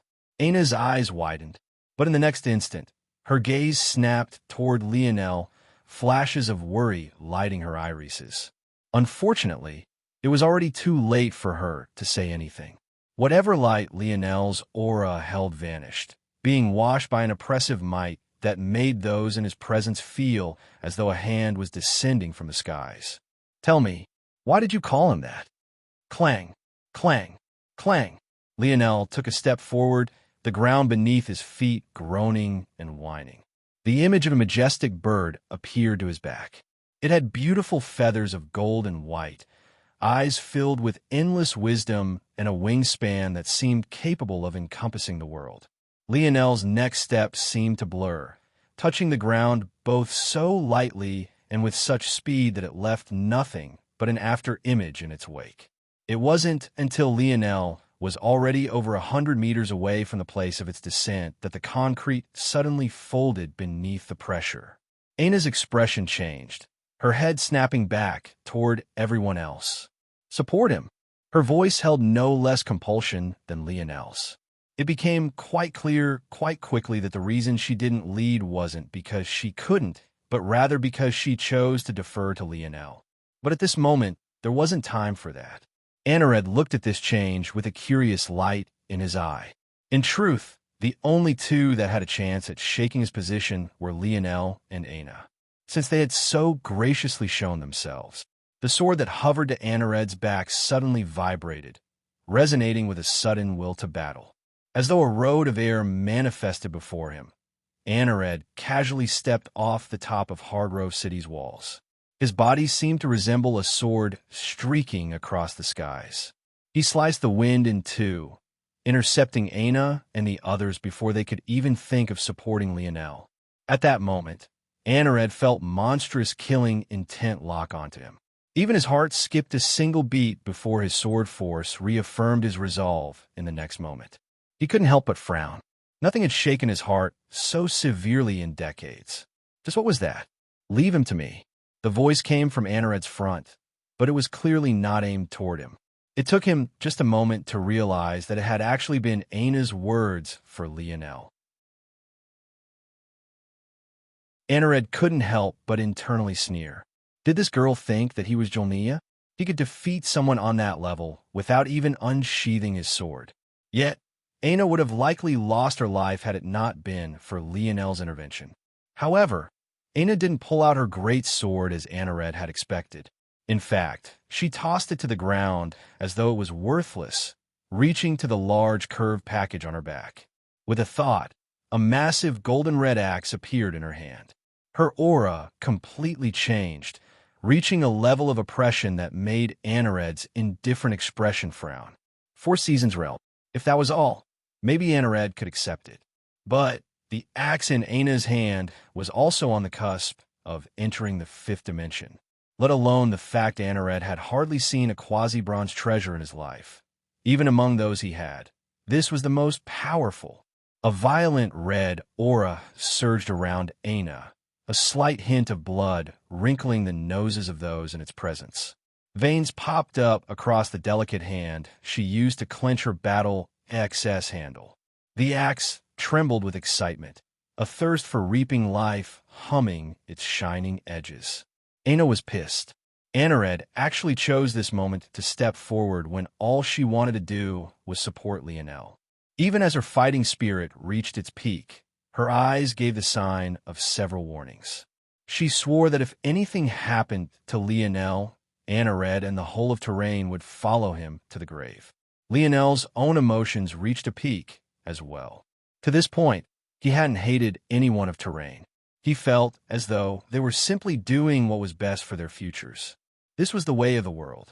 Though he, of course, wanted to protect his world from invaders, he had never reached a point of doing it out of hatred. However, now things were different.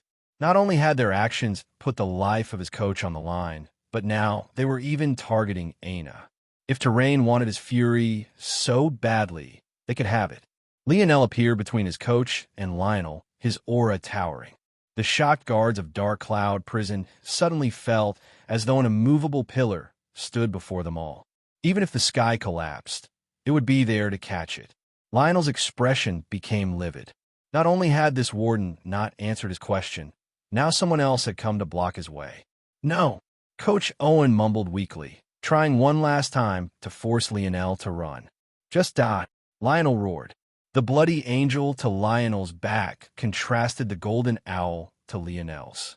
It felt as though a clash of ages had suddenly erupted. Lionel's hair blew back, but his cold, calculating gaze remained indifferent. He observed Lionel's hysteria without a hint of emotion, his eyes seemingly even more vacant than the latter's. The likes of you couldn't possibly hope to take control of my mind, Lionel said coldly. Fine. Lionel pointed his spear forward. With a thought, chains surged, wrapping around Lionel's body in layer after layer. The dark prisoners to Lionel's back panicked. It was clear they didn't have much fighting experience, but how could they? This was the first time they had been in the outside world since they were toddlers. It was a miracle they even knew how to walk, let alone fight. This alone was a testament to just how fearsome savants were. It had been less than a few hours since this group even realized they had abilities at all, yet they were already so powerful. What would happen if they had time to acclimate and grow? Would Lionel even be worthy of standing in their presence? It was difficult to tell. However, they were completely lost without Lionel's guidance. Just when Lionel planned to squeeze Lionel to death in a fit of rage, he heard muffled, irrational rambling. It's nothing but a dream. This nothing but fantasy goeth away. Lionel didn't have time to sneer even if he wanted to. Before his very eyes, his chain domain, arguably his most powerful ability, began to crumble piece by piece. It wisped away like smoke in the wind, dissipating as though it really was nothing but an illusion, a fantasy, a dream. Kill him! Kill him! Kill him! Lionel roared into the skies, red tainting his vision. The space around the madman began to collapse. No, it was worse than collapsing. It was as though every bit and piece of matter was slowly being erased. A pit appeared below and above him as thought the whole world was losing its color. Vacant darkness expanded rapidly, leaving Lionel's figure and his screams as the only tangible existences that remained. Lionel's jaw clenched, finally realizing the kind of monster he was dealing with. Lionel's ability was built upon Dream Force, but his use of it was beyond anything Lionel could imagine. Lionel's ability was strictly internal. Even after he replaced his Soul Force with Dream Force, he was unable to turn it against his enemies and force them into an illusion the like Dream Abode had been able to. But in return for this, his computational abilities were far beyond what even a machine could match, let alone what a human could do. However, Lionel was the exact opposite. Though he could somewhat use his Dream Force to boost his computational ability, it was nowhere near the level Lionel could. But in return, he was able to manifest his consciousness into the world, playing with the fabric of reality as he pleased. If he wanted you to die, you would die. If he wanted you to stab yourself with your own spear, you would do so.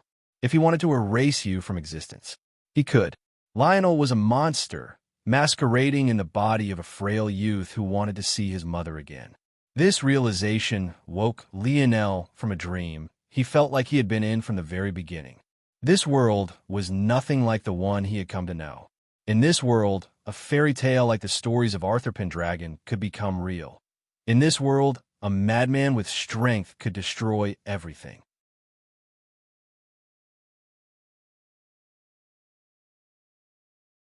Chapter 529. Lionel closed his eyes. For a moment, everything else in the world seemed to vanish. His breathing grew steady and his heart stilled. Even his mind, used to running at impossible speeds, slowed. After a moment, even his thoughts became vacant. In such a moment, what one should have been feeling was fear.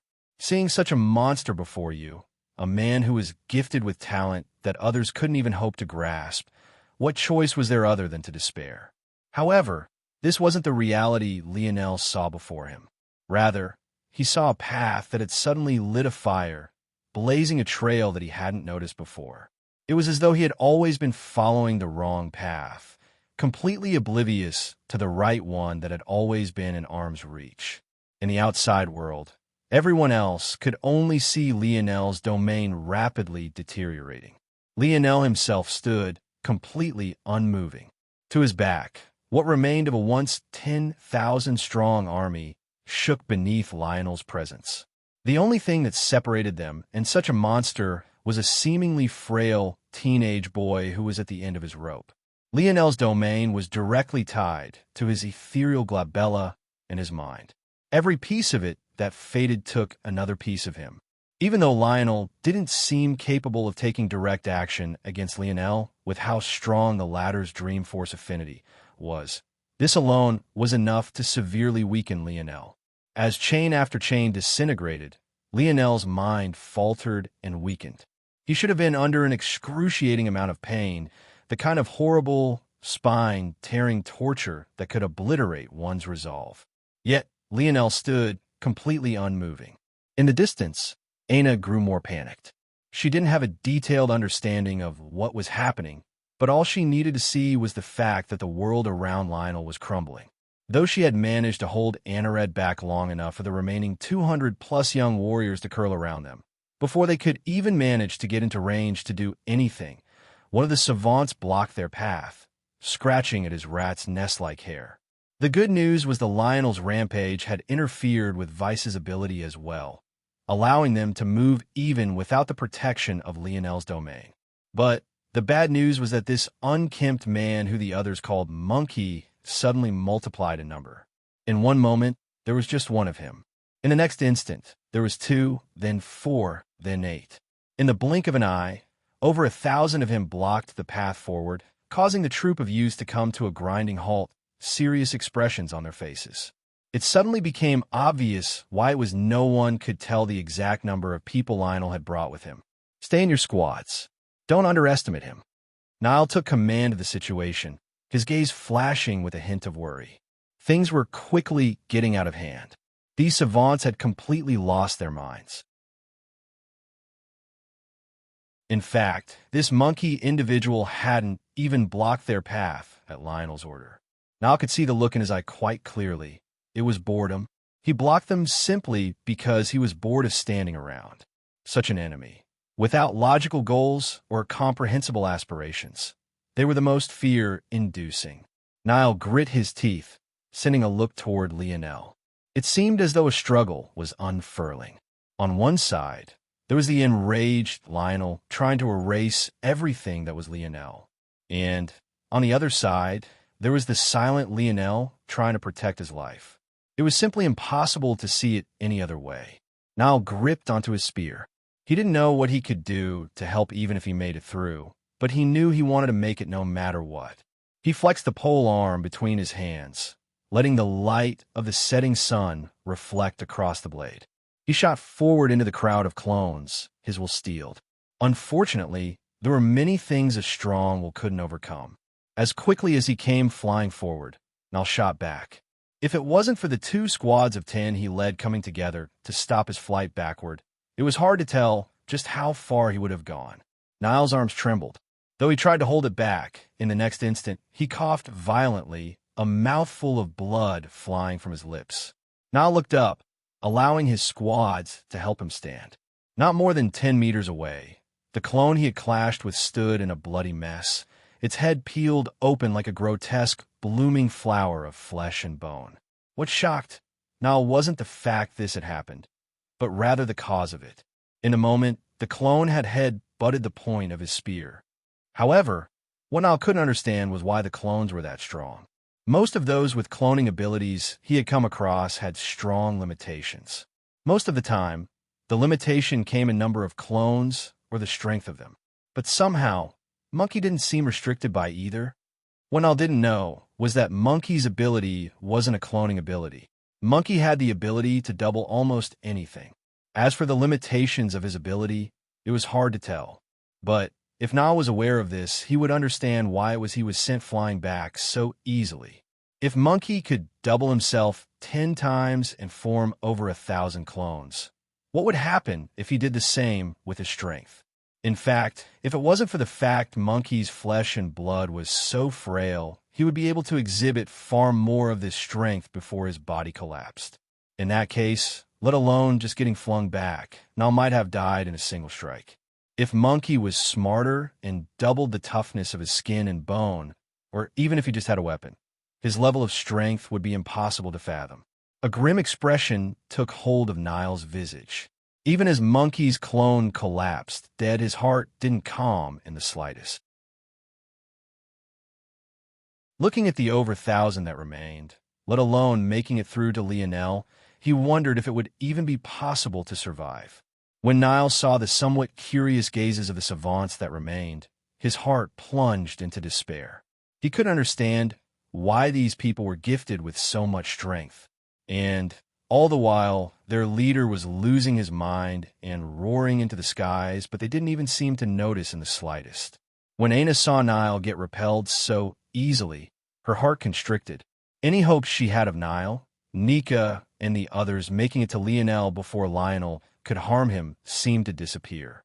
Out of habit, Aina began to bite at her lips again, her anxiousness growing.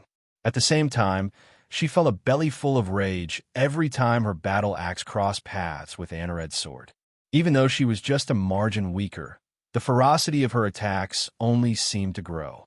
Her every strike carried the intention to kill, her heart nearly bursting out from her ribcage under the exertion. She didn't care about the stamina consumption. Every time she swung, she seemed to carry the weight of the world behind her. The clashes caused the surrounding air to explode, the temperature incrementally rising simply due to the heat coming off their blades. Still, even as she pressed so hard, she knew it was impossible to make it in time. By now, Lionel's erasure had almost reached Lionel. What remained of his chain domain seemed to be on its last legs, dispersing into minute particles before vanishing into nothingness. Aina's teeth drew blood from her lips, her anxiousness hidden beneath her mask. "Come on, set faster. Set faster."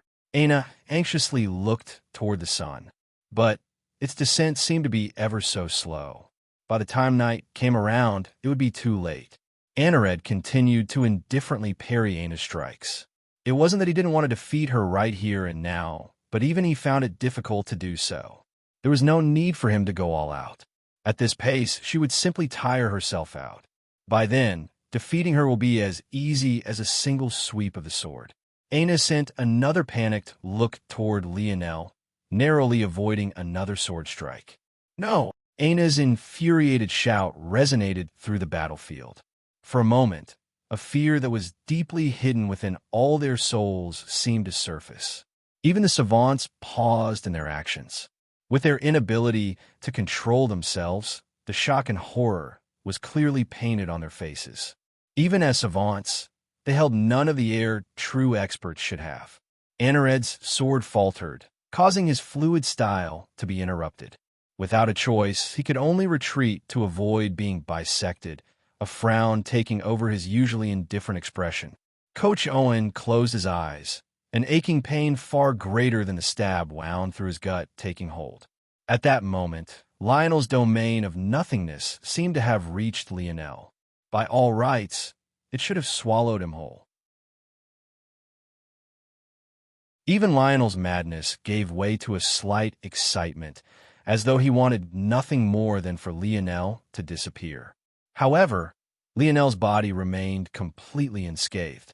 His body stood in the void of nothingness, completely indifferent, a serene expression on his face. And then his eyes finally opened. When they did, the skies overturned, the darkening clouds of dusk dispersing and the raging winds of the battlefield slowing to a crawl.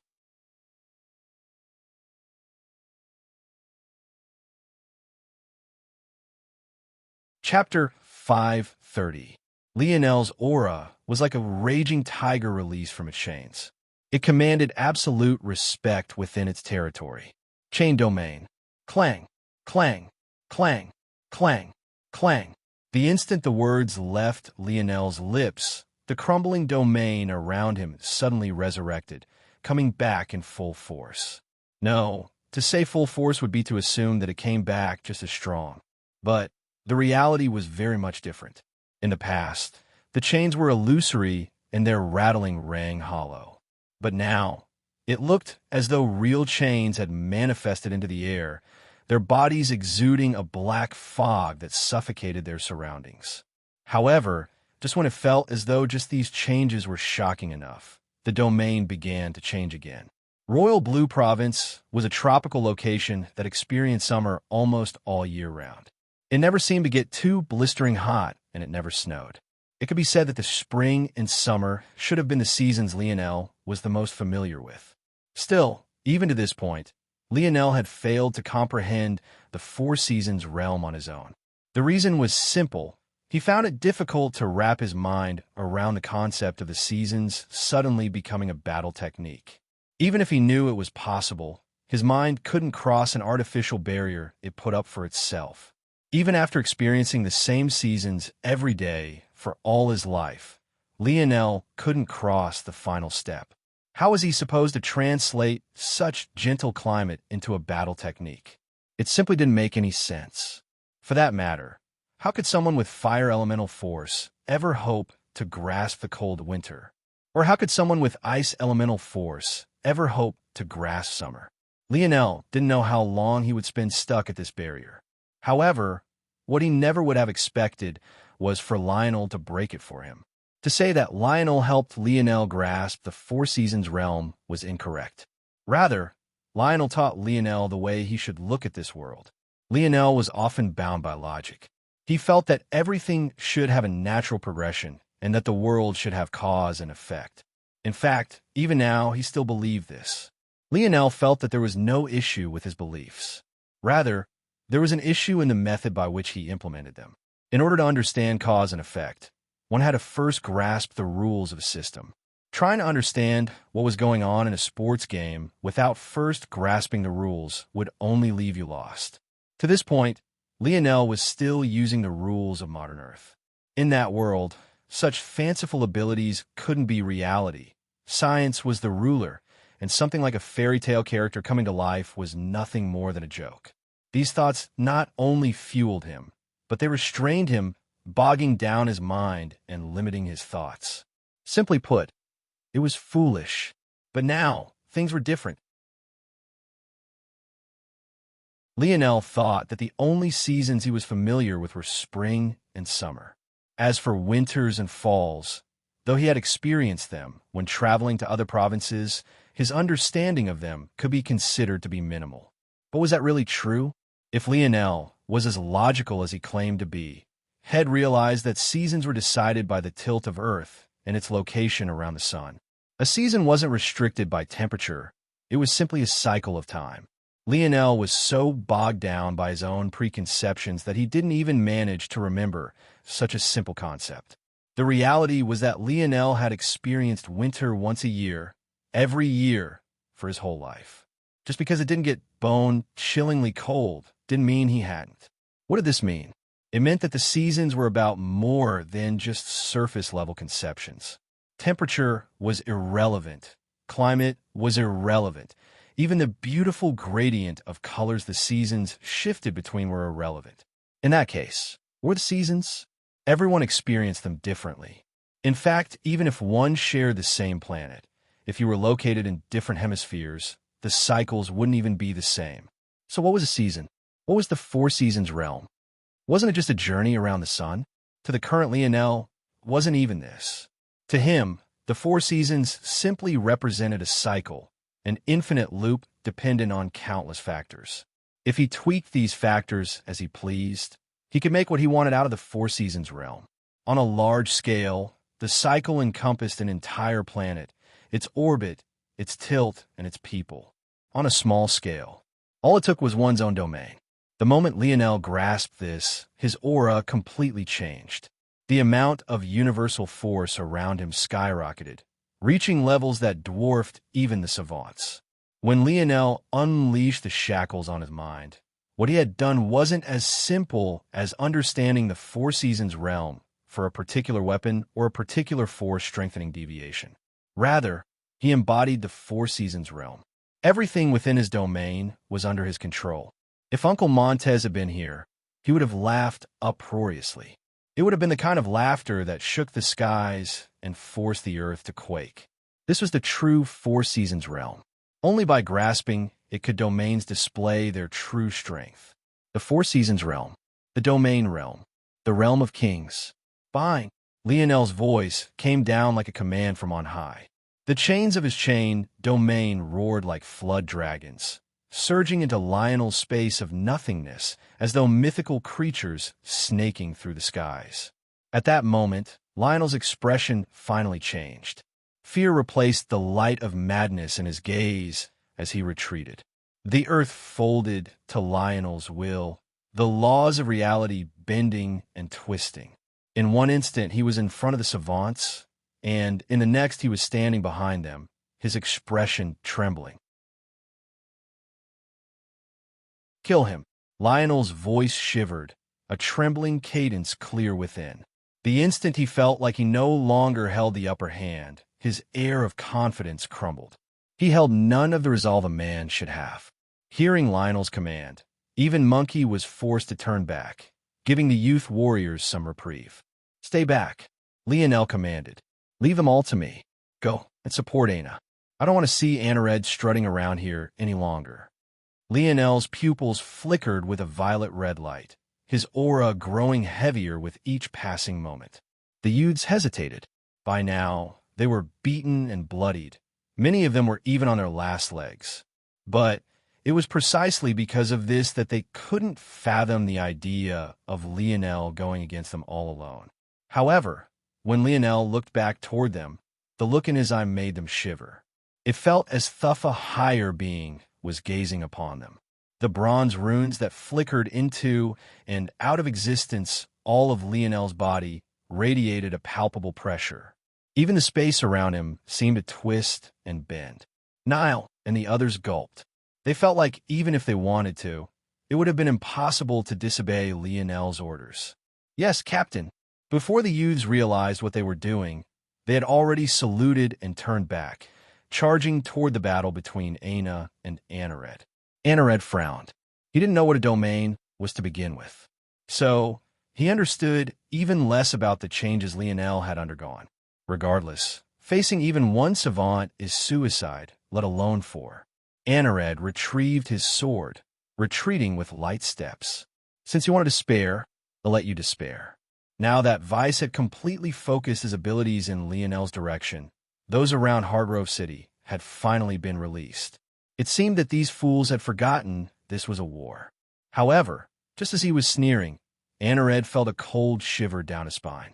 He instinctively looked in a certain direction, only to see Lionel's cold gaze locked onto him. A deep fear suddenly took root in his heart. Before, Lionel's complete indifference had left him feeling uncomfortable. But this sudden attention made him feel as though a reaper had grasped onto his throat. The look had a clear meaning. Even if you ran to the ends of the earth, you would still die. Aina's shout had engraved itself onto Lionel's heart. If Anared thought he could get away with it, he was sorely mistaken. Lionel turned his attention back to the savants before him. Monkey's thousands of clones, Candle's mysterious mirrors, Vice's spatial locks, Lionel's reality warping. Even just a single one of these savants would be enough to bring a world to its knees. Yet, with its talent, Earth had birthed four in just a single generation, and Lionel was crazy enough to face them all alone. The several hundred clones Monkey had remaining swarmed Lionel and suddenly doubled once again. The sight was truly one to behold. A single man facing an army of monsters. Lionel indifferently swept a gaze through them, his spear tip just barely grazing the cracked, concrete grounds. Piss off. In that moment, countless chains wrapped around Monkey's clones. Under the astonished gazes of those watching, hundreds of clones shattered into a rain of flesh, blood, and bones, painting Lionel's chain domain in a dripping crimson.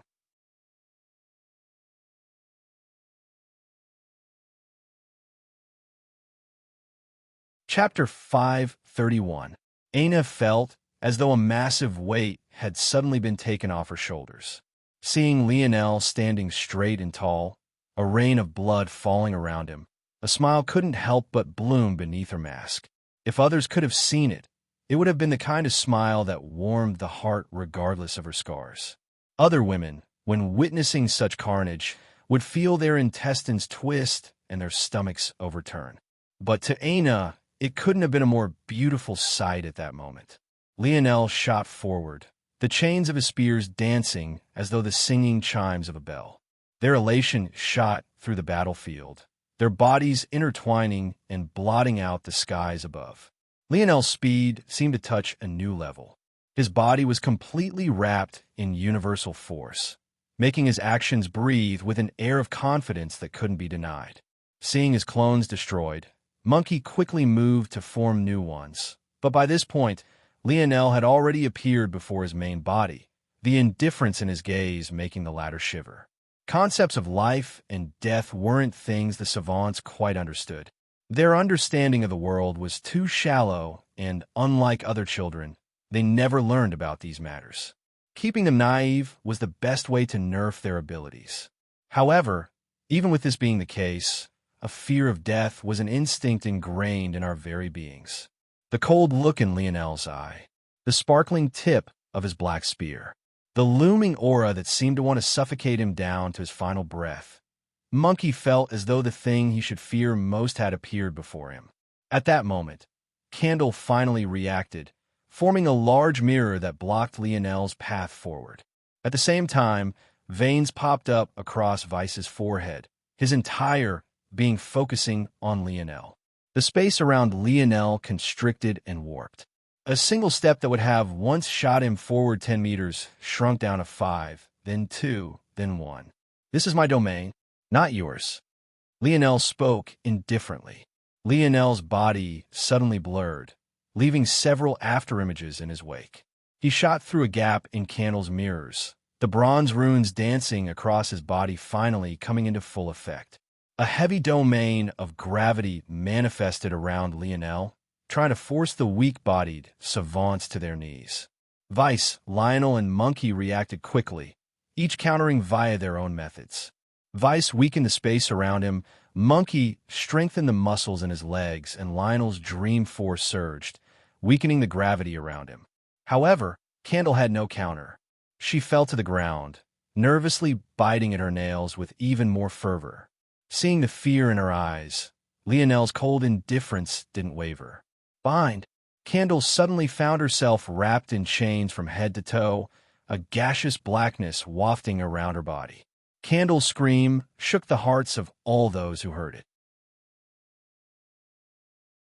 Not because it was fear-inducing, but rather because she sounded no different from any other scared teenage girl.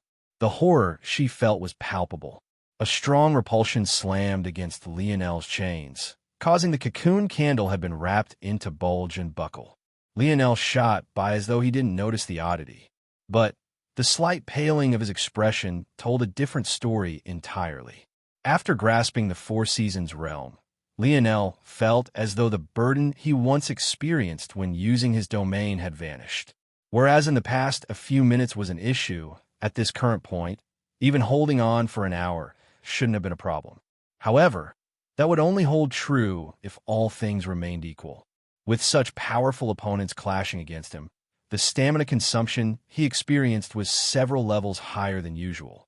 In fact, if not for comprehending the Four Seasons realm, his domain would have already collapsed. Having come to this point, though, Lionel had no intention of reeling back now.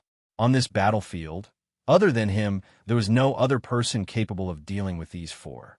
He had to deal with them, and he had to deal with them all quickly before he no longer had the stamina left.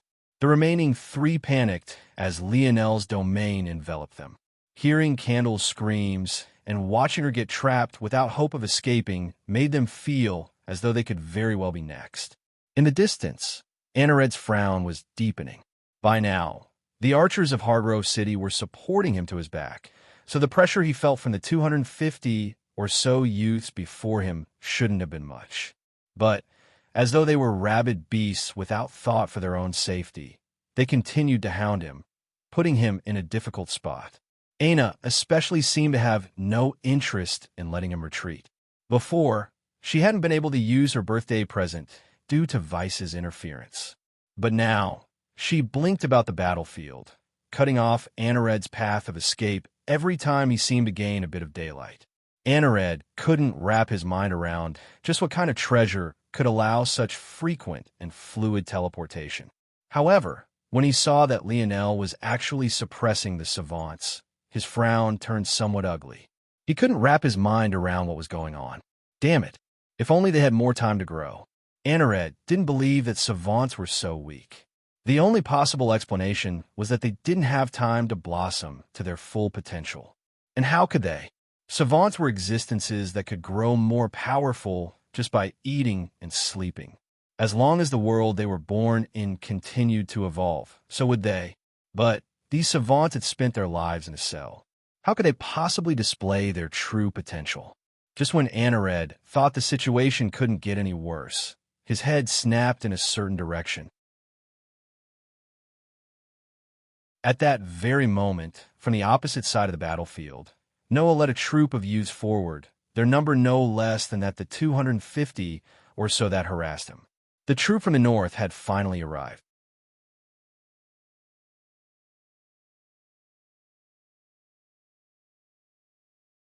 Chapter 532. Lionel appeared amidst Vice, Monkey, and Lionel. With light steps, his movements became like the breeze. Every motion flowed into the next. Every muscle twitch had its own purpose. Every start had its end. He embodied the cycle of the Four Seasons to an extreme. And when this was fused with the winged swordsman style, Lionel became untouchable. Monkey sent out a punch that shattered the sound barrier. Even before it reached Lionel, his arms burst beneath the strain, sprinkling out with drizzling blood. Seemingly noticing his mistake, Monkey rectified it mid-punch. He doubled his Bodis healing factor again and solidified the skin and bone in his arm. On the fly, his attack became several levels more lethal. His eyes, hidden behind his messy, unkempt hair, seemed to light up as though he had learned something new. Initially, All he wanted to do was get rid of the pain he was feeling. After all, he didn't personally experience the deaths of his clones, so he couldn't instinctually react to what needed to be fixed.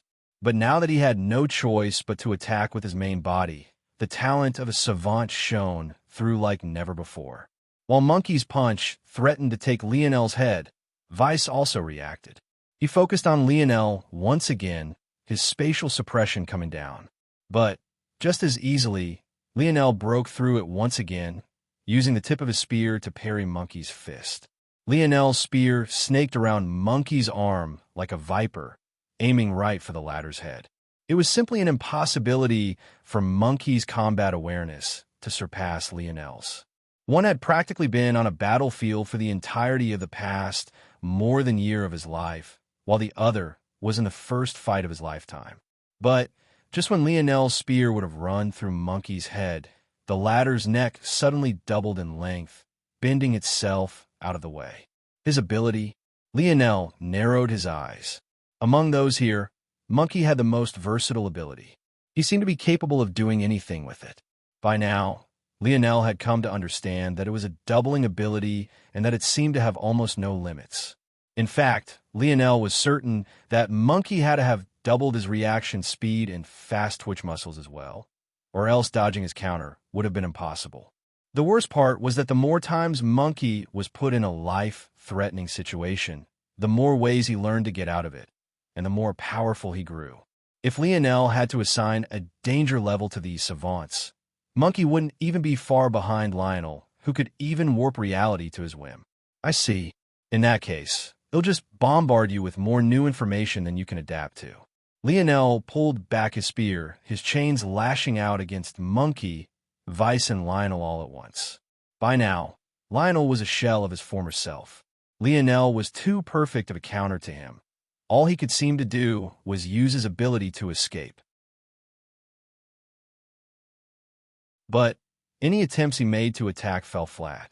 Still, his escaping ability alone was giving Lionel a headache. The longer this fight dragged on, the more powerful Monkey became, and there was no guarantee that Vice wouldn't become cleverer in using his ability as well. On top of that, Candle was still constantly fighting back against his chains, draining his stamina. If it wasn't for the fact he was so focused on keeping Candle trapped, he would have long since made far more use of his domain against Monkey and Vice. If it was up to him, he would have already constricted Candle to death, but he realized that doing so would be no better than suicide for him. Candle's ability was dependent on the strength of her opponent. The more Lionel constricted, the more strength she had to push back, and the greater drain his stamina would experience. To make matters worse, Lionel didn't have to initiate the strength either.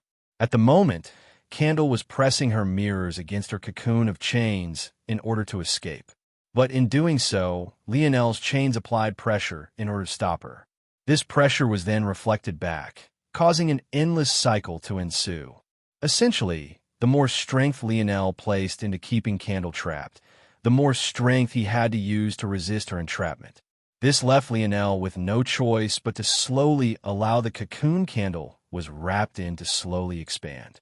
Only by doing this could Lionel slow Candle's escape, but this also put a timer on his battle. There was only so large he could allow Candle's cocoon to become before it exceeded the range of his domain. By then, how could he possibly keep her trapped? Candle seemed to realize this subconsciously, so she formed more and more mirrors, lining them against Lionel's chains and pushing with all her might. However, Lionel was much more intelligent than Candle was. The moment the cocoon around Candle reached 5 meters in diameter, Lionel manifested new chains around Candle, allowing the outer structure to collapse. Candle's mirrors shot in every direction, no longer having anything to press against. But, without her sight, Candle had no ability to gauge just where her mirrors were going as she suddenly found herself trapped once again. Lionel indifferently gazed down toward Monkey, who was brandishing yet another fist at him. He seemed to be completely detached from the events happening around him, as though he was a master puppeteer observing things from on high. Just when Monkey's fist was about to connect, Lionel's body flickered, a halo of golden light enveloping him as his speed reached impossible levels. Monkey's fist lost its target, suddenly finding itself flying toward a mirror. At that same moment, the chains Lionel had sent lashing out at Monkey and Vice aimed for their mirrors as well. The timing was impeccable, and the result was devastating. Monkey's fist crashed into the mirror at the same instant Lionel's numerous chains did. Candle's ability was very simple. It had the ability to reflect and multiply the strikes it received. Not only would one have to face the strength of their own attack, but it would also be multiplied in strength by several times. That was already horrible enough, something Coach Owen could attest to. But what if on top of your own attack, you had to deal with the amplification of several others at the same time? Bang! An entire half of Monkey's body exploded. As though a bomb had gone off within his body, his chest, arm, leg, and even half his head erupted into a rain of blood and gore.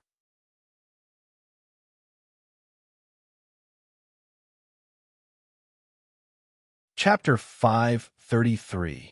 A harsh silence overtook the battlefield. Even though Lionel had managed to hold his ground until now, for anyone with battle experience, it was clear that whatever advantage he had had was slowly fading. As the savants became more and more accustomed to battle, their strengths continued to evolve, and the upper hand Lionel had had was slowing to a crawl. However, just when others thought that Lionel was about to be forced into a corner, a single move flipped the situation of the battlefield on its head. Everyone was always guessing at what Lionel's ability might be. Some thought his light elemental affinity was the core of his ability, others thought it was his bronze runes, some even believed that it was his spear affinity. Lionel knew well, though, that none of these things were where his true strengths lay. As he stated before, what Lionel grasped from Lionel wasn't the Four Seasons realm. Lionel's understanding the Four Seasons realm could only be considered a byproduct of him finally comprehending the path he should step on. The core of Lionel's prowess was now and would forever be his mind. Lionel appeared before Monkey once again, a cold indifference coloring his expression. Even now, slumped to the ground, Lionel could see that the doubling Monkey had assigned to his healing factor was still in effect. In fact, Lionel could see Monkey's body reforming before his eyes. But would Lionel really foolishly allow such a thing to happen right in front of him? Lionel stabbed his spear down, skewering Monkey's head. The savant convulsed, having reached a point that would be impossible for any normal human to return from.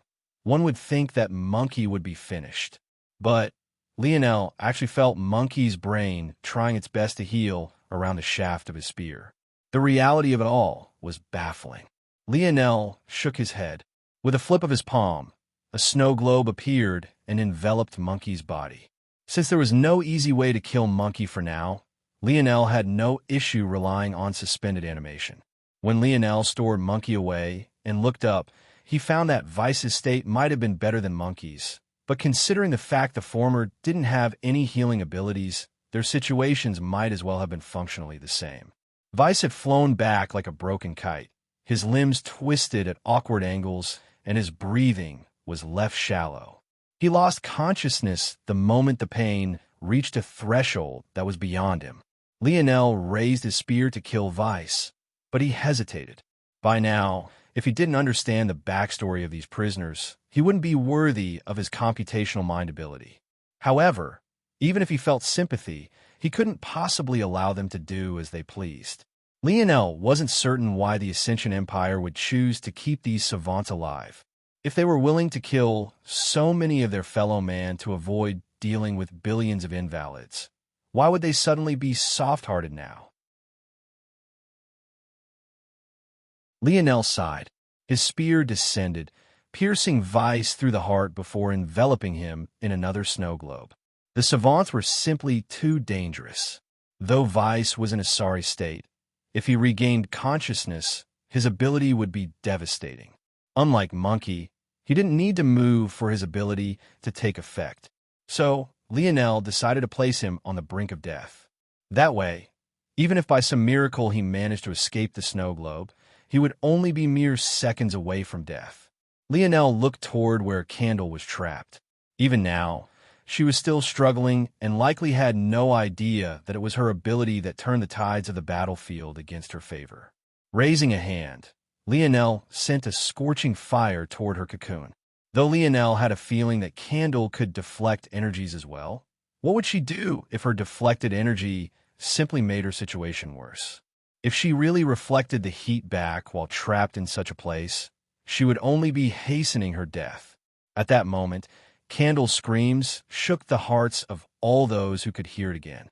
"Stop resisting, or it'll burn you alive." Lionel's voice didn't carry a hint of emotion. It traveled to Candle's ears like a reaper's death cry.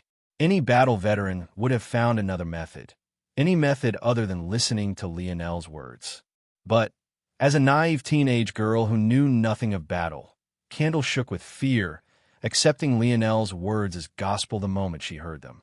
Just a little heat was enough to scare her out of her wits. The thought of it getting even worse shook her to her soul.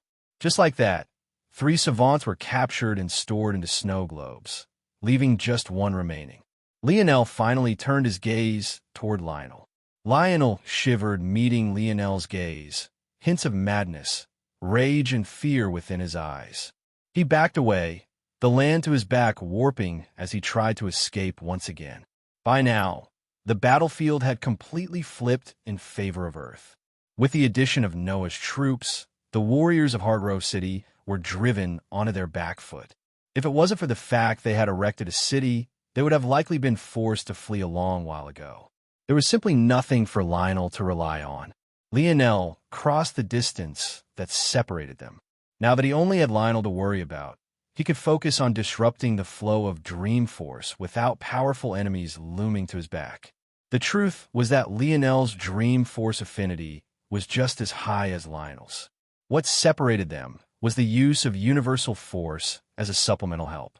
Unfortunately, Lionel didn't currently have a domain that was tailored to his ability, so he couldn't fuse his Dream Force with Universal Force like Lionel could. But he didn't need so much to be a disruptor. Lionel found that his hold over his surroundings diminished greatly. The panic in his eyes only grew with each passing moment. Unlike with the others, Lionel had no intention of showing any sort of mercy to Lionel. Though Lionel's backstory was likely no less tragic, he lacked the naivete the others had. He couldn't be allowed to live. Lionel appeared before Lionel. Before the latter could even react, he found a spear shooting through his head. Lionel's voice was lost in a gurgle of blood. "Just wanted to see my mother." The bloody angel to Lionel's back shed a tear as its existence crumbled. Lionel didn't show any mercy in those final moments. His fire elemental force exploding along his spear, incinerating Lionel to ash.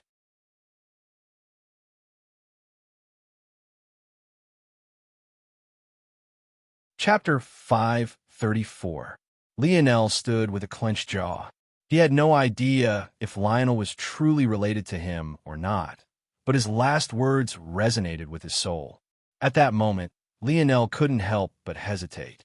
The deed had already been done, but had he truly made the right choice? Had this been the right way to do things?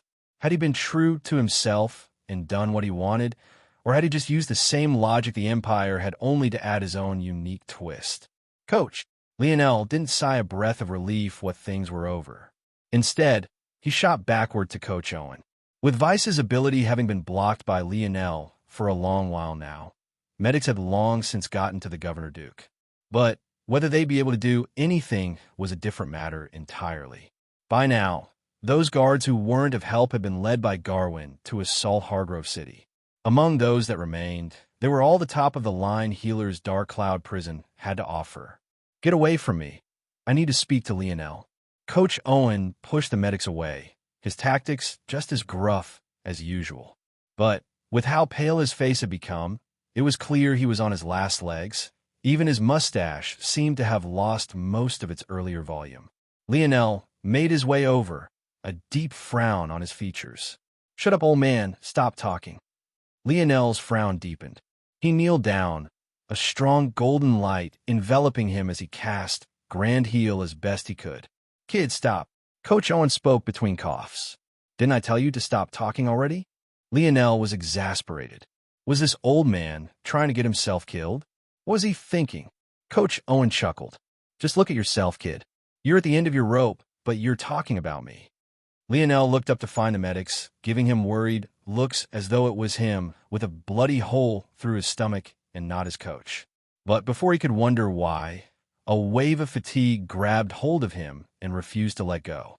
What Lionel hadn't realized was that his face had long since been drained of all color. A cold sweat covered every inch of his body, and his breathing was short and quick. Yet, he just cast one of the strongest spells he could. He really was asking after death. Lionel grabbed onto his forehead and shook his head furiously. He should have realized. With his ability, everything on the battlefield should have been within his grasp, but because he was so worried about Coach Owen, he hadn't even realized when his perspective on the battlefield had become so shallow. In fact, he hadn't even realized when Noah made it here to support Aina and the others. He simply didn't have the stamina to spare for anything other than his own battle. Lionel looked over his shoulder to find Aina fighting. Her strength seemed to have soared. Everything from her power to speed was on an entirely new level. Enrich could only continuously retreat beneath her assault. Seeing this, he sighed a slight breath of relief. But when he relaxed slightly, he felt his vision swim again. "Focus up, brat. If I'm going to croak, I need to tell you this first." Lionel wrinkled his nose and shook his head, trying to regain his bearing. "Stop. You're not going to die," Lionel said sternly. "Are you going to let an old man say his final words? Or are you going to keep crying like a little bitch?" "I'm not." Lionel opened his mouth to speak, but a sudden salty taste touched his tongue. He wiped his face with a forearm, only to find a moisture that shouldn't have been there. But even as he looked into the darkened skies, there were no clouds of rain to be found. "You're a grown man now, brat. I even heard that little girlfriend of yours earlier. She's kicking more ass than you. Is this the face you want to show her?" Lionel's face couldn't be considered any different than usual. In fact, it was even somewhat cold at this moment. Yet, there was no denying the redness of his eyes and the stream of tears flooding his cheeks.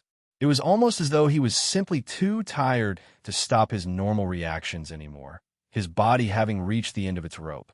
Sitting at the very edge of exhaustion, his body no longer had the same fail-safes it once did. Seeing Lionel remain silent, Coach Owen chuckled. "Finally, took you long enough. You brats these days can never just sit and listen. All of you scram." The medics looked at one another and had no choice but to distance themselves. Coach Owen laid on a concrete, looking up at the sky and the two moons that hung above. "I hate to drop this in your lap, but I think a dying man has the right to be a bit willful. I've held this in for a long time, and honestly, it's eaten me up inside." Coach Owen's voice was as low as a whisper. Lionel could feel his life draining away. "Hurry up, old man. Say what you need to say already, so I can stuff you into a snow globe." When Lionel cleared his mind, he realized he had options. Though he wasn't guaranteed to find a method to save his coach, he hadn't lost all hope. He just needed to improve Grand Heel. Thinking to this point, he inwardly berated himself for getting emotional. It really must be that his body was at the end of its rope. Lionel was already inwardly celebrating, and his mood took a turn for the better. He even thought of making fun of the old man's mustache again. But what he heard next left him frozen in time. "Lionel isn't related to you, though he probably believes that he is. That said, you're more related than not. You both have the same eye color, same skin tone, same hair color, and were both born the same month. And when you were 3 years old, you both took your gene assessments at the same time in the same province. That day, you were both found to be a risk to society and slotted to become DAR prisoners."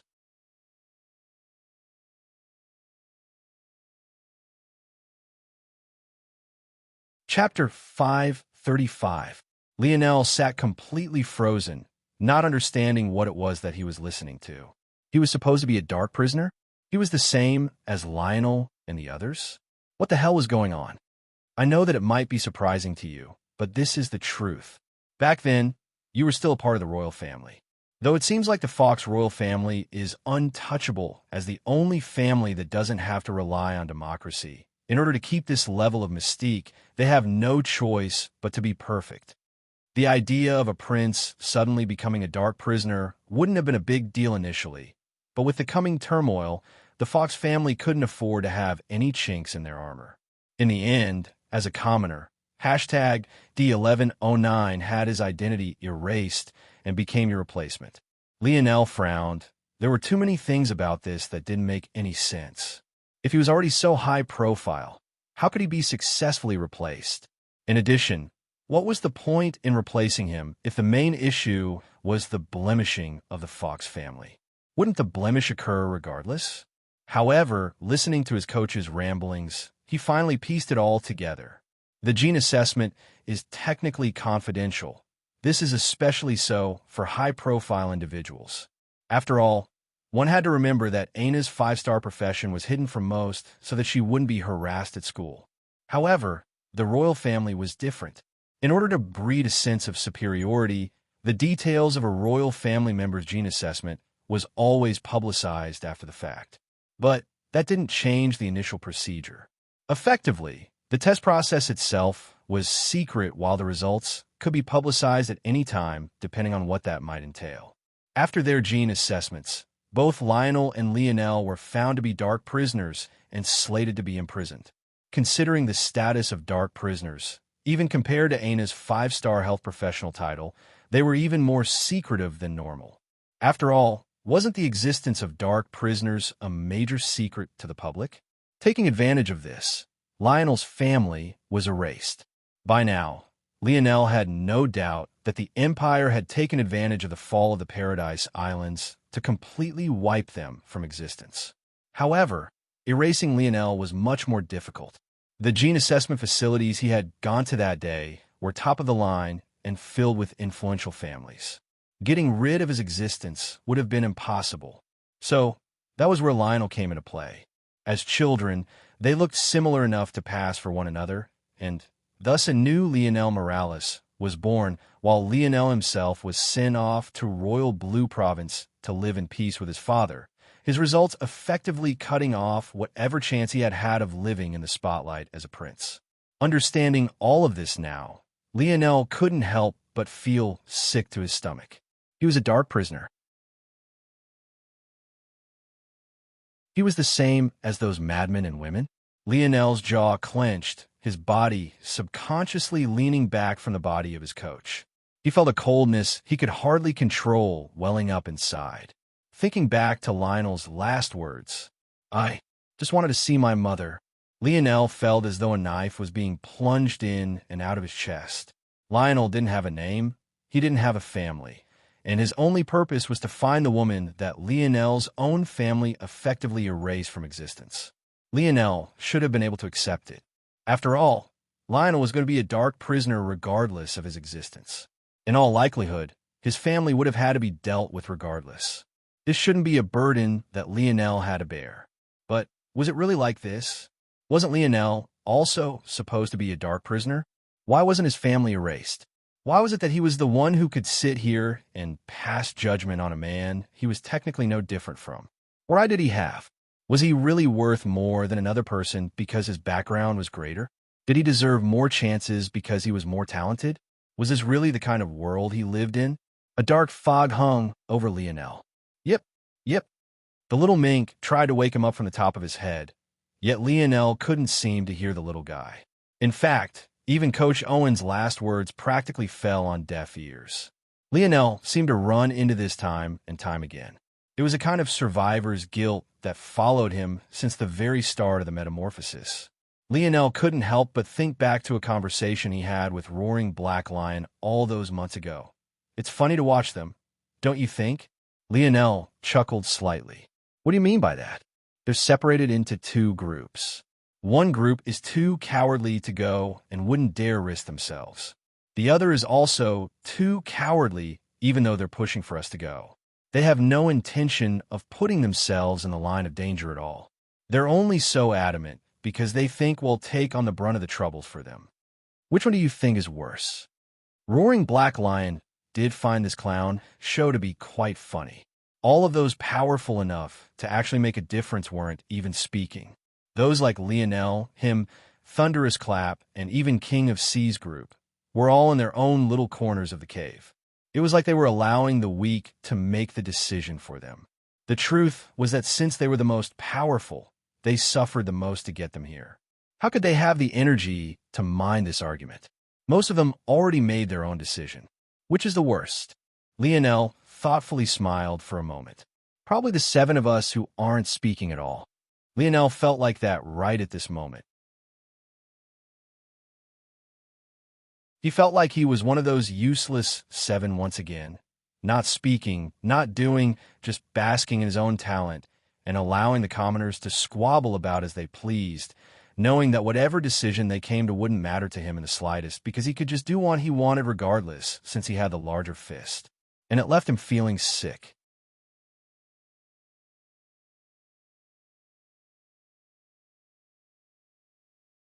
Chapter 536. Lionel. Coach Owen seemed to use the final bit of his strength to break through to Lionel. In return for his efforts, he spit up several more mouthfuls of blood. Whatever bloody bandages that had wrapped around his wound had been completely soaked through once again.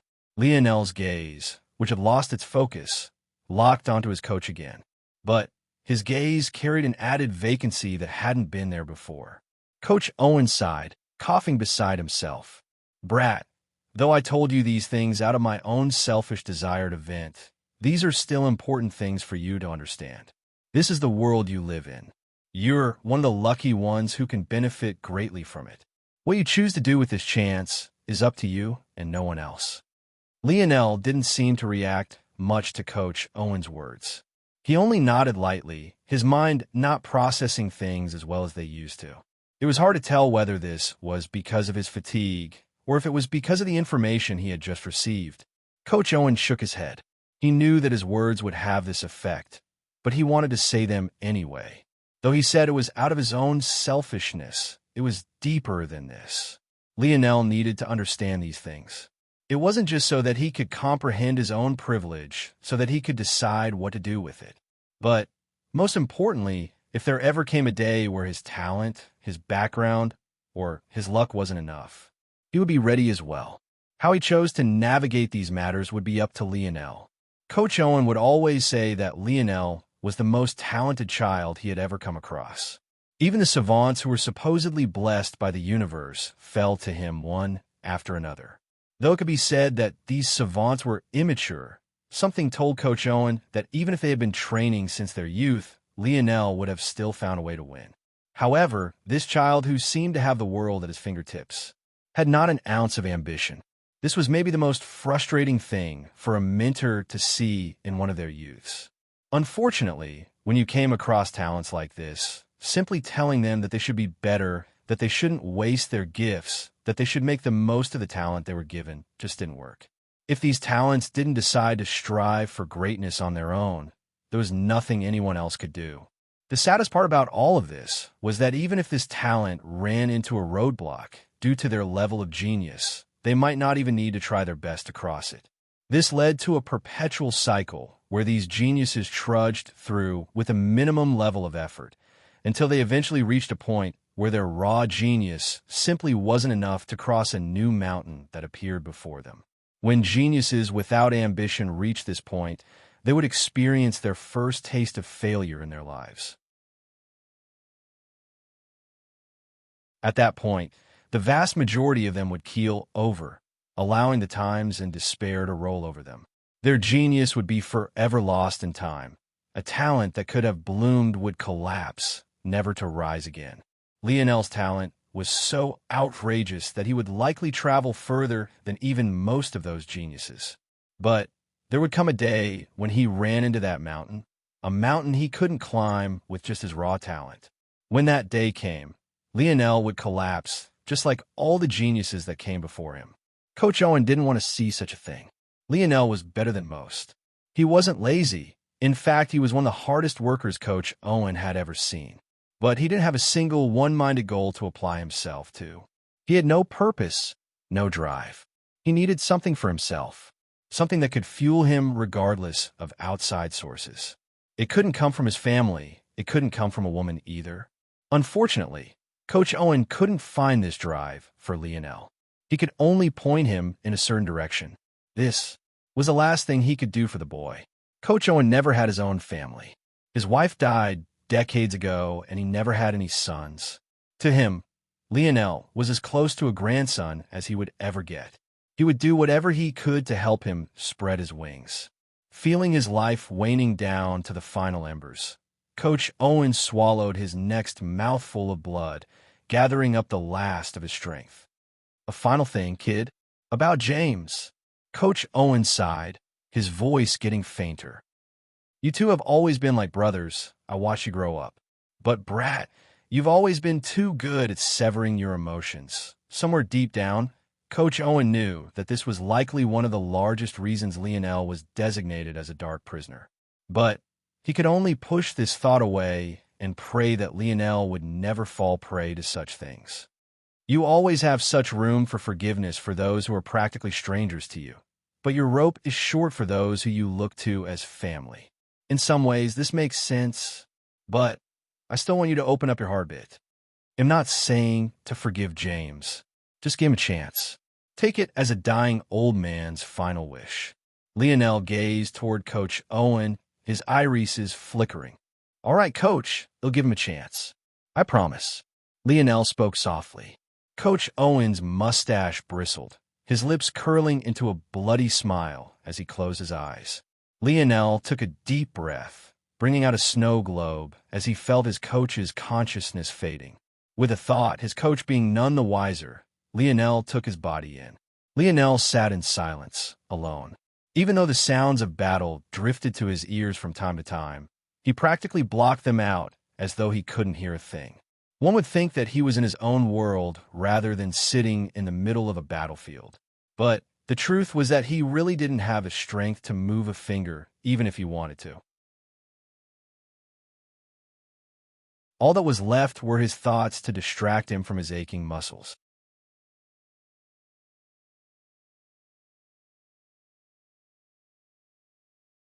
Chapter 537. Lionel looked off in a blank space. His coach's final words about James didn't really register until just now. Could he forgive James? Well, he really didn't know. He didn't even know why it was James had done the things he had. So it was even harder to forgive something like this. As a brother, James should have spoken to him directly. The same words Lionel had said to Aina back then, he could have said to James. The moment someone he was close to stopped trusting him, even going to the point of not even trying to explain things to him first, he had no qualms about them letting them live life without him. If James couldn't trust him enough to speak, was such a person really his brother? Young Heir Kiefer, this is a losing battle. We can't continue to stay here. We've accomplished our goal already. City Lord Hargrove sent a message to Anaret.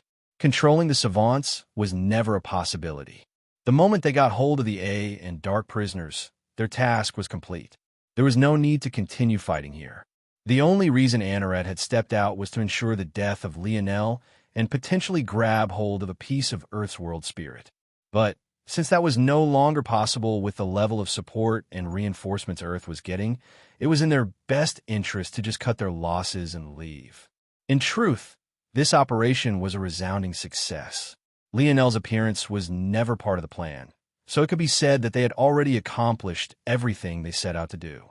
Anared, who was still below the city walls, evading the pursuit of several of the youths, didn't react to these words immediately. He sent a glance in the distance toward Lionel's sitting figure. He seemed to be quite listless and out of place. But if Anared wanted to make it there, he would have to cross through thousands. And of those thousands, there were 500 who had talent beyond anything one could find on terrain. There's no need to display my full strength now. Retreat is fine too. Anared knew that Hargrove was correct. Their goal was never the Savants nor Lionel. From the beginning, their goal had been the escaped prisoners, and now they had thousands of them. There was no need to consider anything else for now. Anared's speed suddenly accelerated, dodging out of the way of another one of Aina's axe strikes. Timing his escape the moment Aina used another minor teleportation, he bolted backward, his display far beyond anything he had shown to this point. As for why Anared would be holding back, maybe only he knew the answer to this. No, maybe his fiancée was also aware. In the blink of an eye, Anared had made it to the base of the city. With a single leap, he made it to the top of its walls, a rain of arrows covering his ascent. Start, Anared said indifferently. Lionel's head snapped toward Hargrove City, his gaze narrowing. A strong fluctuation of force suddenly wrapped around it. It didn't take long for Lionel to understand that they wanted to relocate Hargrove City once again. That's possible? Lionel's gaze flickered. He knew more about force arts than probably anyone on Earth currently.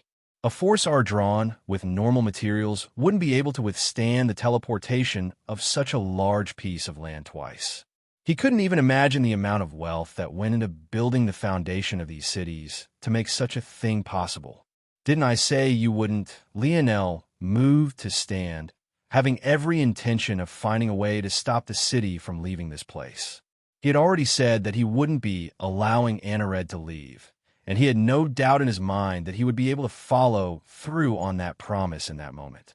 But the instant he stood, Lionel's vision suddenly swam. Before he realized what was happening to him, his body fell forward completely outside of his control. The light in his eyes dimmed, his consciousness fading. In the distance, Aina, who had turned her attention back to Lionel, worried about how he might be taking his coach's situation, suddenly cried out in shock. Abandoning thoughts of going after Anared, she shot forward like a streaking shadow. In the darkness of night, Aina's strength was on a whole other level. This wasn't because of her ability, but rather because of the abyss panther blood that she had ingested. Only this sort of environment allowed her to display the true strength of her bloodline. Truthfully, this shouldn't be the case. Unfortunately, Aina's internal sight was weak, so despite her high dark elemental affinity granted by her blood, she had trouble making use of it. Only at night could she overcome these struggles. Of course, there was also the problem of not having any techniques. She had yet to learn any dark elemental techniques, and the innate techniques of the Abyss Panther could only be used once she entered the fifth dimension. So, at this point, she could only accept her shortcomings. Luckily, this speed was enough to make it to Lionel swiftly. Unluckily, though, she wouldn't make it before he crashed into the ground. Thankfully, the little mink was by Lionel's side. With a wave of its little claws, a cloud of darkness stopped Lionel's fall and gently cradled him. By the time Aina made it to Lionel's side, he had entered such a deep sleep that he was even snoring. Aina shook her head, sending a complicated glance toward the disappearing Hargrove City. She was certain that wherever that city appeared next, there would be a whole host of problems to deal with. And she was even more certain that Lionel would be pissed with himself when he awoke to find that he had failed to stop their retreat. Aina sighed and smiled a smile that was one part bitter and another part prideful. If not for Lionel, how would so many of them have survived? But because he worked himself so hard, he was now in such a state. Let's bring him back, little Black Star. Yip, yip. The little mink dove into Aina's chest. The pair walked toward the rest, Lionel hovering behind them on a cloud of darkness, his mind drifting to places unknown.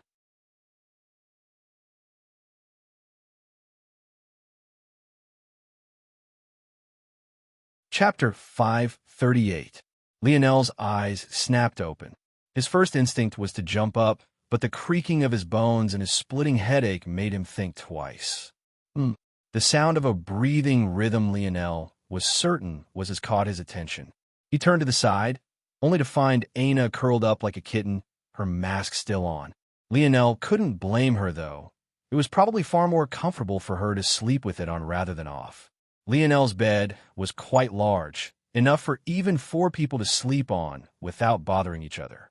So, though Aina was curled up to his side, she was still about half a meter from him. Lionel couldn't help but smile. The little mink and Aina cuddled up together was definitely an adorable sight to behold. Lionel's stirring seemed to alert Aina. Her eyes opened only to see Lionel smirk. A deep blush colored Aina's face. She couldn't help but be thankful that she had this mask now. "Are you all right?" she asked. "Good as in." Lionel hardly finished his sentence before he grunted. His whole body felt like it was cramping. He never thought such a thing could be so painful. Aina frowned. "You push yourself too far." Lionel smiled bitterly. He didn't think he had in the moment. He was just doing whatever was necessary to win. But he hadn't thought that the impact on his body would be so severe. Ultimately, using the Four Seasons realm to display combat prowess beyond his means was like pushing his body past its breaking point. The more he did so, the greater the backlash would be. Though the Four Seasons realm allowed a person to challenge those in dimensions beyond them, there, of course, had to be a price to pay. Luckily, Lionel's body and mind were already within the fourth dimension, or else the backlash would have been even worse. Touching upon the true Four Seasons realm was beyond anything Lionel could have expected it to be. It was only right that there was a small price to pay. However, Lionel wasn't very worried about it. He believed that very soon, he wouldn't have to deal with such backlash at all, not because his body would be invulnerable, but rather because he had become much better at healing himself. Lionel suddenly grabbed his chest, sucking in a sharp breath. A cold sweat matted his forehead. "Ah!" Aina shot up, waking the little mink. "Lionel? Lionel?" Aina crawled over to Lionel's side, her hands pressing against his chest as she tried to see what was wrong. With her knowledge of the human body, it really wouldn't be much of a problem to do so. After all, she was a 5-star professional. In fact, if it wasn't for the fact her internal sight was lacking, she wouldn't need to touch Lionel at all. But what happened next left Aina completely stunned. Lionel, who had supposedly just been in pain, suddenly shot an arm around her waist, sending her crashing toward him. Lionel winced before laughing evilly, his master plan having worked to perfection. Seemingly realizing she had been tricked, Aina pouted and tried to push herself up. Ah. Lionel didn't need to fake it this time. "Okay, all right, you win." Aina gently lowered herself, inwardly shaking her head. She had given Lionel space so that she wouldn't harm him, only for him to pull such a stunt. Yep. Feeling left out again, the little mink dashed away, likely going to find little Tolly to bother again. "You see the things I have to do to get you to say my name?" Lionel joked. Aina didn't know how to respond. After a moment of silence, though, she said something that left Lionel speechless. "Everyone calls you Lionel or Leo. I don't want to be like everyone else." Aina felt very lucky she didn't have to meet Lionel's gaze at this moment.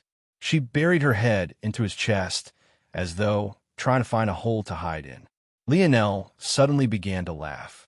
Aina could feel the rumbling of his chest against her ear, causing her face to redden like a ripe tomato.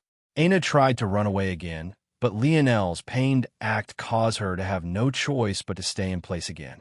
Lionel's laughter waned, leaving a smile on his face. His hand ran through Aina's hair, the smell of apple tickling his nose. "You'll never be like everyone else to me." Lionel grinned. For a moment, he felt the pain in his body wasn't so bad after all. The two laid in silence. In fact, Lionel almost lost himself in another round of dreams. If it wasn't for the fact that his mind felt refreshed and he was quite enjoying the feeling of Aina's waist in his arm, he might have drifted off again. Aina's stiffness gradually disappeared after hearing Lionel's words, her hand laying on his chest along with her head. She couldn't help but feel a silent, swelling sweetness. "Do you think that Earth will be all right?" After asking the question, even Aina felt a hint of surprise. She hardly had any attachments to Earth. To her, whether it survived or not hardly mattered. All she cared about was her revenge.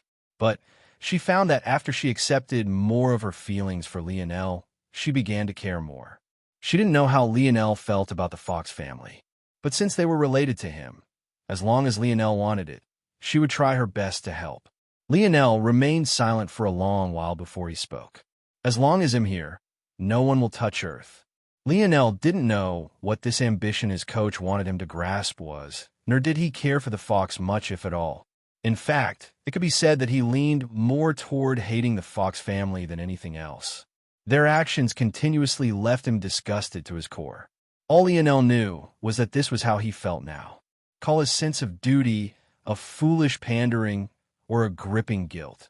But regardless, this was his resolve. This world was a cruel place. Since he had strength, he would make it just a small bit less, so if he could. Okay. Aina smiled lightly. He'll be there too, then.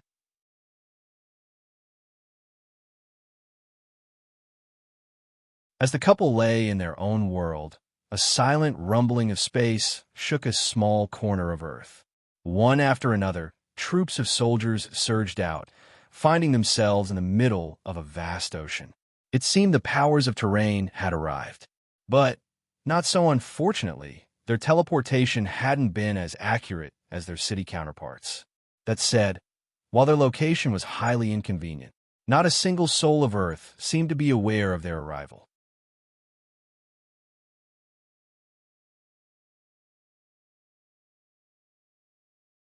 Chapter 539. Lionel woke from another long sleep, his body still aching. In truth, he wanted to go back to bed again, but he didn't have the luxury. This time, he didn't find Aina by his side. But, with a single sweep of his internal sight, he was able to spot her in the gardens of the abode setting, diligently swinging her sword. Beads of sweat fell from her brow, following the slope of her cheeks and nose. For whatever reason, she had chosen to take off her mask at this moment. But, knowing her, Lionel didn't need to think very hard to come up with a few reasons. Whether it be to help her training or to be a constant reminder, either one was a safe bet. Lionel sighed, but didn't say anything or interrupt her. Wincing, he pushed himself up, finally turning his attention to the world outside. Since he had lost consciousness, he had no idea where he was. Honestly, he had just trusted Aina to put the segmented cube in a safe place and hadn't checked until now. So we're still here. Lionel nodded to himself. Staying near Dark Cloud Prison made sense. In the final moments, in order to stop the escape of more prisoners, Escobar had ordered the sealing of the prison. So, currently, where there had once been a hexagonal prison, there was nothing but the flat ground that had swallowed it. However, this wasn't a long-term solution. The prison needed to be repaired, and the prisoners that remained needed to be properly quartered and dealt with. Beyond this, there was also the matter of the already escaped prisoners. Though they all wore wristwatches, without technology, it was difficult to make use of this. On top of this, Lionel had a feeling that the main goal of terrain had been the prisoners. As for what they wanted them for, it was hard to tell if it was as simple as wanting fifth-generation existences of Earth, or if there was a deeper matter. There was the possibility that they simply wanted to make use of Earth's talents. Terrain lacked the most in this aspect, though they had a great amount of strength that was bred over decades of training. On the opposing side, though, Earth was able to produce combatants that could face them simply off the strength of their talent and abilities. To make matters worse for Terrain, this only mentioned the youths. There were still a number of old monsters like Old Hutch who not only had talent, but had been training for years as well. Of course, Old Hutch was a member of the Slayer Legion, not the Empire. But if the Empire didn't have such existences, wouldn't the Slayer Legion have long since won their rebellion? Lionel had the feeling that the Empire wasn't so simple either. That said, none of this stopped him from feeling that he should be wary. Lionel suddenly vanished from within the segmented cube. Noah and Jessica walked toward the segmented cube. From their outward appearances, one would never guess that just a few days ago, Jessica was crying out to save Noah's life. Let alone talking about such a matter, they both pretended as though such a thing had never occurred in the first place. Before they could figure out if they should knock or just wait, Lionel appeared before them. In truth, the current Lionel didn't look the best. His face was still a sickly pale color, a long shot from its usual healthy tan. On top of this, he wasn't the best put together at this moment. Not to mention the fact he wasn't wearing a shirt, he wore pajama bottoms that seemed as though they might slide off his hips at any moment. If it wasn't for the fact he looked so sick, One would have thought he was preparing to model men's underwear rather than coming to greet the prince and junior grand prime minister of an empire. However, Lionel couldn't be bothered to care. As expected, sweatpants are still the most comfortable. This whole wearing robe stuff is not for me. As an athlete, Lionel spent the vast majority of his time in sweats. When he could get away with it, he would forego wearing Royal Blue Academy's uniform altogether. Maybe I should just start wearing Valiant Heart Mountain's guards now. Their pants looked especially comfy, lots of breathing room for the family jewels. Speaking of which, I wonder how many kids Aina wants. I should ask her. On second thought, this isn't exactly the best environment to be birthing kids, and Lionel seemed to have completely forgotten that he himself was also still a kid. If Noah and Jessica knew what Lionel was thinking about at this moment, it would be hard to guess how they'd react. They came with such serious expressions, yet Lionel was thinking about something so ridiculous. Finally coming out of his thoughts, Lionel scanned Jessica and Noah. He still didn't know how he felt about this cousin of his, but he had to admit that he was quite fond of Noah's disposition. Though they had a disagreement over Aina, Lionel could still understand where Noah had been coming from, even though he had no intention of forgiving him for the matter. But from an objective standpoint, Lionel had killed his fair share of people by now. Could he say with any assurance that they didn't have family, friends, lovers who would have reacted just like he had in protecting Aina? Knowing this, if he held it against Noah for too long, he would be a hypocrite. As long as Noah didn't target Aina again, he didn't mind building a relationship with this cousin of his. "Good morning," Lionel said with a light smile. His words seemed to alleviate all the tension in the air. Though his face was quite pale, his genuine smile seemed capable of warming even Jessica's cold exterior. Jessica couldn't help but look at Noah's side profile. If you smiled like that, there wouldn't even be a question who Earth's next emperor would be. Jessica inwardly shook her head. Noah was a great talent in almost all aspects, but he was lacking in the social aspect that was necessary to become Earth's next ruler. And, unfortunately, his father was the same. "Good morning," Noah said with a light nod. "We've come for two reasons today.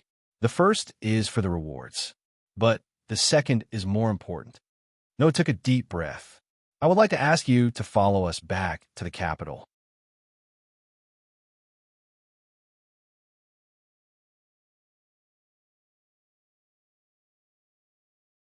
Chapter 540. Lionel paused when he heard these words. Going to the capital? Just hearing these words seemed to unlock some hidden PTSD he had. Every organization he had joined to this point had found a way to backstab him. Though the matters with Camelot managed to work themselves out, and he even got a few good friends out of it, that didn't change the fact that there was a point where practically everyone in that world won his head on a pike, despite the truth that, from the very beginning, his only intention was to save all of them. He couldn't help but feel that if he went to the capital now, he'd find himself in another less than favorable situation. And the reality was that this was the very last thing he wanted to deal with at this moment. Lionel couldn't even think about it in terms of seeing his family. He didn't even really see the Fox family in such a light to begin with. As a result, he treated this note differently from an invite to any other organization. Reward? What reward? Lionel evaded the topic. Those who accumulate a certain number of merits in a single battle are privy to an imperial pendant. Your performance happens to warrant a ruby imperial pendant, which allows you to ask one request of Imperial Grandfather. Is that so? Lionel was aware of Imperial pendants. They were ranked as black, platinum, ruby, and finally amethyst. Even the lowest was a great honor that one had to scratch and claw for. But considering Lionel's role in subduing threats that could, without exaggeration, destroy Earth as they knew it, it wasn't too surprising for him to earn a ruby imperial pendant. As far as Lionel was aware, those who had earned black imperial pendants in the past were able to request to have a residence built for themselves in the capital. Compared to the other provinces of Earth, the capital was on an entirely different level. Originally, Lionel had thought that he had never been to the capital before, but after learning he was a prince, He dug into his own memories, once again using his dream force, and managed to recognize the fact he had. Just living in the capital increased one's life expectancy by as much as 20 years. This wasn't just because it was safer, but rather because the environment itself was capable of continuously rejuvenating the human body. This was all to say that just the Black Imperial pendant was worth an extra 20 years of life. This should be enough to demonstrate the worth of such an achievement. In that case, I want to request the rights to White City. Noah's brows shot up. He looked toward Jessica, only to see that she was just as surprised. This, Noah cleared his throat. White City was already requested by Tyrion and the Dove family. Lionel raised an eyebrow. Did he also earn Imperial pendant? Noah shook his head. Is White City considered the territory of the Dove Grand Prime Minister family now? Not exactly. Good. Then I want the city. Lionel replied succinctly. Noah looked toward Lionel, trying to see what his angle was exactly. White City was practically a thankless task to the uninformed. It was filled with citizens who wanted nothing more than to watch Earth fall. Even with 500 elite talents, he was certain that Tyrion wasn't having a good time at the moment. But for the Dove family, such an action made sense. Though White City was a headache, it also provided an opportunity. It kept all the culture of an entire otherworld intact. In addition, it was located on Camelot, another place that was practically an untapped treasure trove. Beyond this, White City also represented wealth. At this moment, Earth had yet to truly step onto the dimensional verse stage. But soon it would have to. Once that day came, the usual currencies of Earth would become useless, and they would have to adapt to using the money of the universe. Though terrain was weak in the grand scheme of things, this was still the wealth of an entire city. On top of this, due to how powerful City Lord White was, White City was prosperous even compared to other cities. Who knew how much money was lying in its vaults? As though this wasn't enough of a pull, the cities of terrain all had teleportation hubs. Earth had yet to set up such things and didn't have laws to deal with their advent just yet either.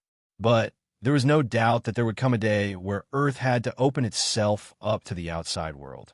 Though it was dangerous to take this step, it also represented an opportunity. The Ascension Empire of Earth grew so powerful because it was able to fuse the cultures of hundreds to thousands of Earth civilizations from ancient America to ancient Europe and ancient Asia. So, how much more powerful would Earth be if it began to assimilate the cultures of other worlds as well? The main issue, though, was that Earth didn't have any force crafters. This would mean that they would have to rely on others coming to make these teleportation channels for them. Of course, Earth didn't have to worry about no one coming. After all, with Earth's talent, who didn't want a piece of the pie? But therein lied the problem. If Earth didn't control these teleportation channels themselves, they were inviting a whole host of problems. However, what if they stole these already crafted teleportation channels from terrain? It was likely that terrain, too, had to rely on merchants from another world to form their channels. But could those merchants really come to Earth to reclaim what was theirs? They could try, but whether that would work out for them was still up in the air. This was all to say that White City was a headache that could very well become one of Earth's most important resources. It could only be said that Lionel had a large appetite. Noah sighed. All right, the city is yours. Noah inwardly shook his head. The Dove family won't be happy about this. They're already trying to take 2 cities for themselves, one of which is currently attacking the capital. I wonder how Lionel will deal with this. Though Noah thought that Lionel had done this for the wealth, he couldn't have been further from the truth. Lionel's plans were far more maddening than this. A smirk curled Lionel's lip. He didn't have time to waste on a war with terrain. His top priority at the moment was healing Aina, and he couldn't do that here. For that, he had to head to Valiant Heart Mountain. In that case, he would just have to end this war prematurely himself. You're tuning into the Romance Rendezvous YouTube channel. We're so grateful for your support, and don't forget to subscribe to join us on this incredible journey through captivating stories. Your generosity through donations truly makes a world of difference, as it's the primary source of revenue that allows me to expand and enhance this channel for you. Thank you from the bottom of my heart for being a part of this adventure.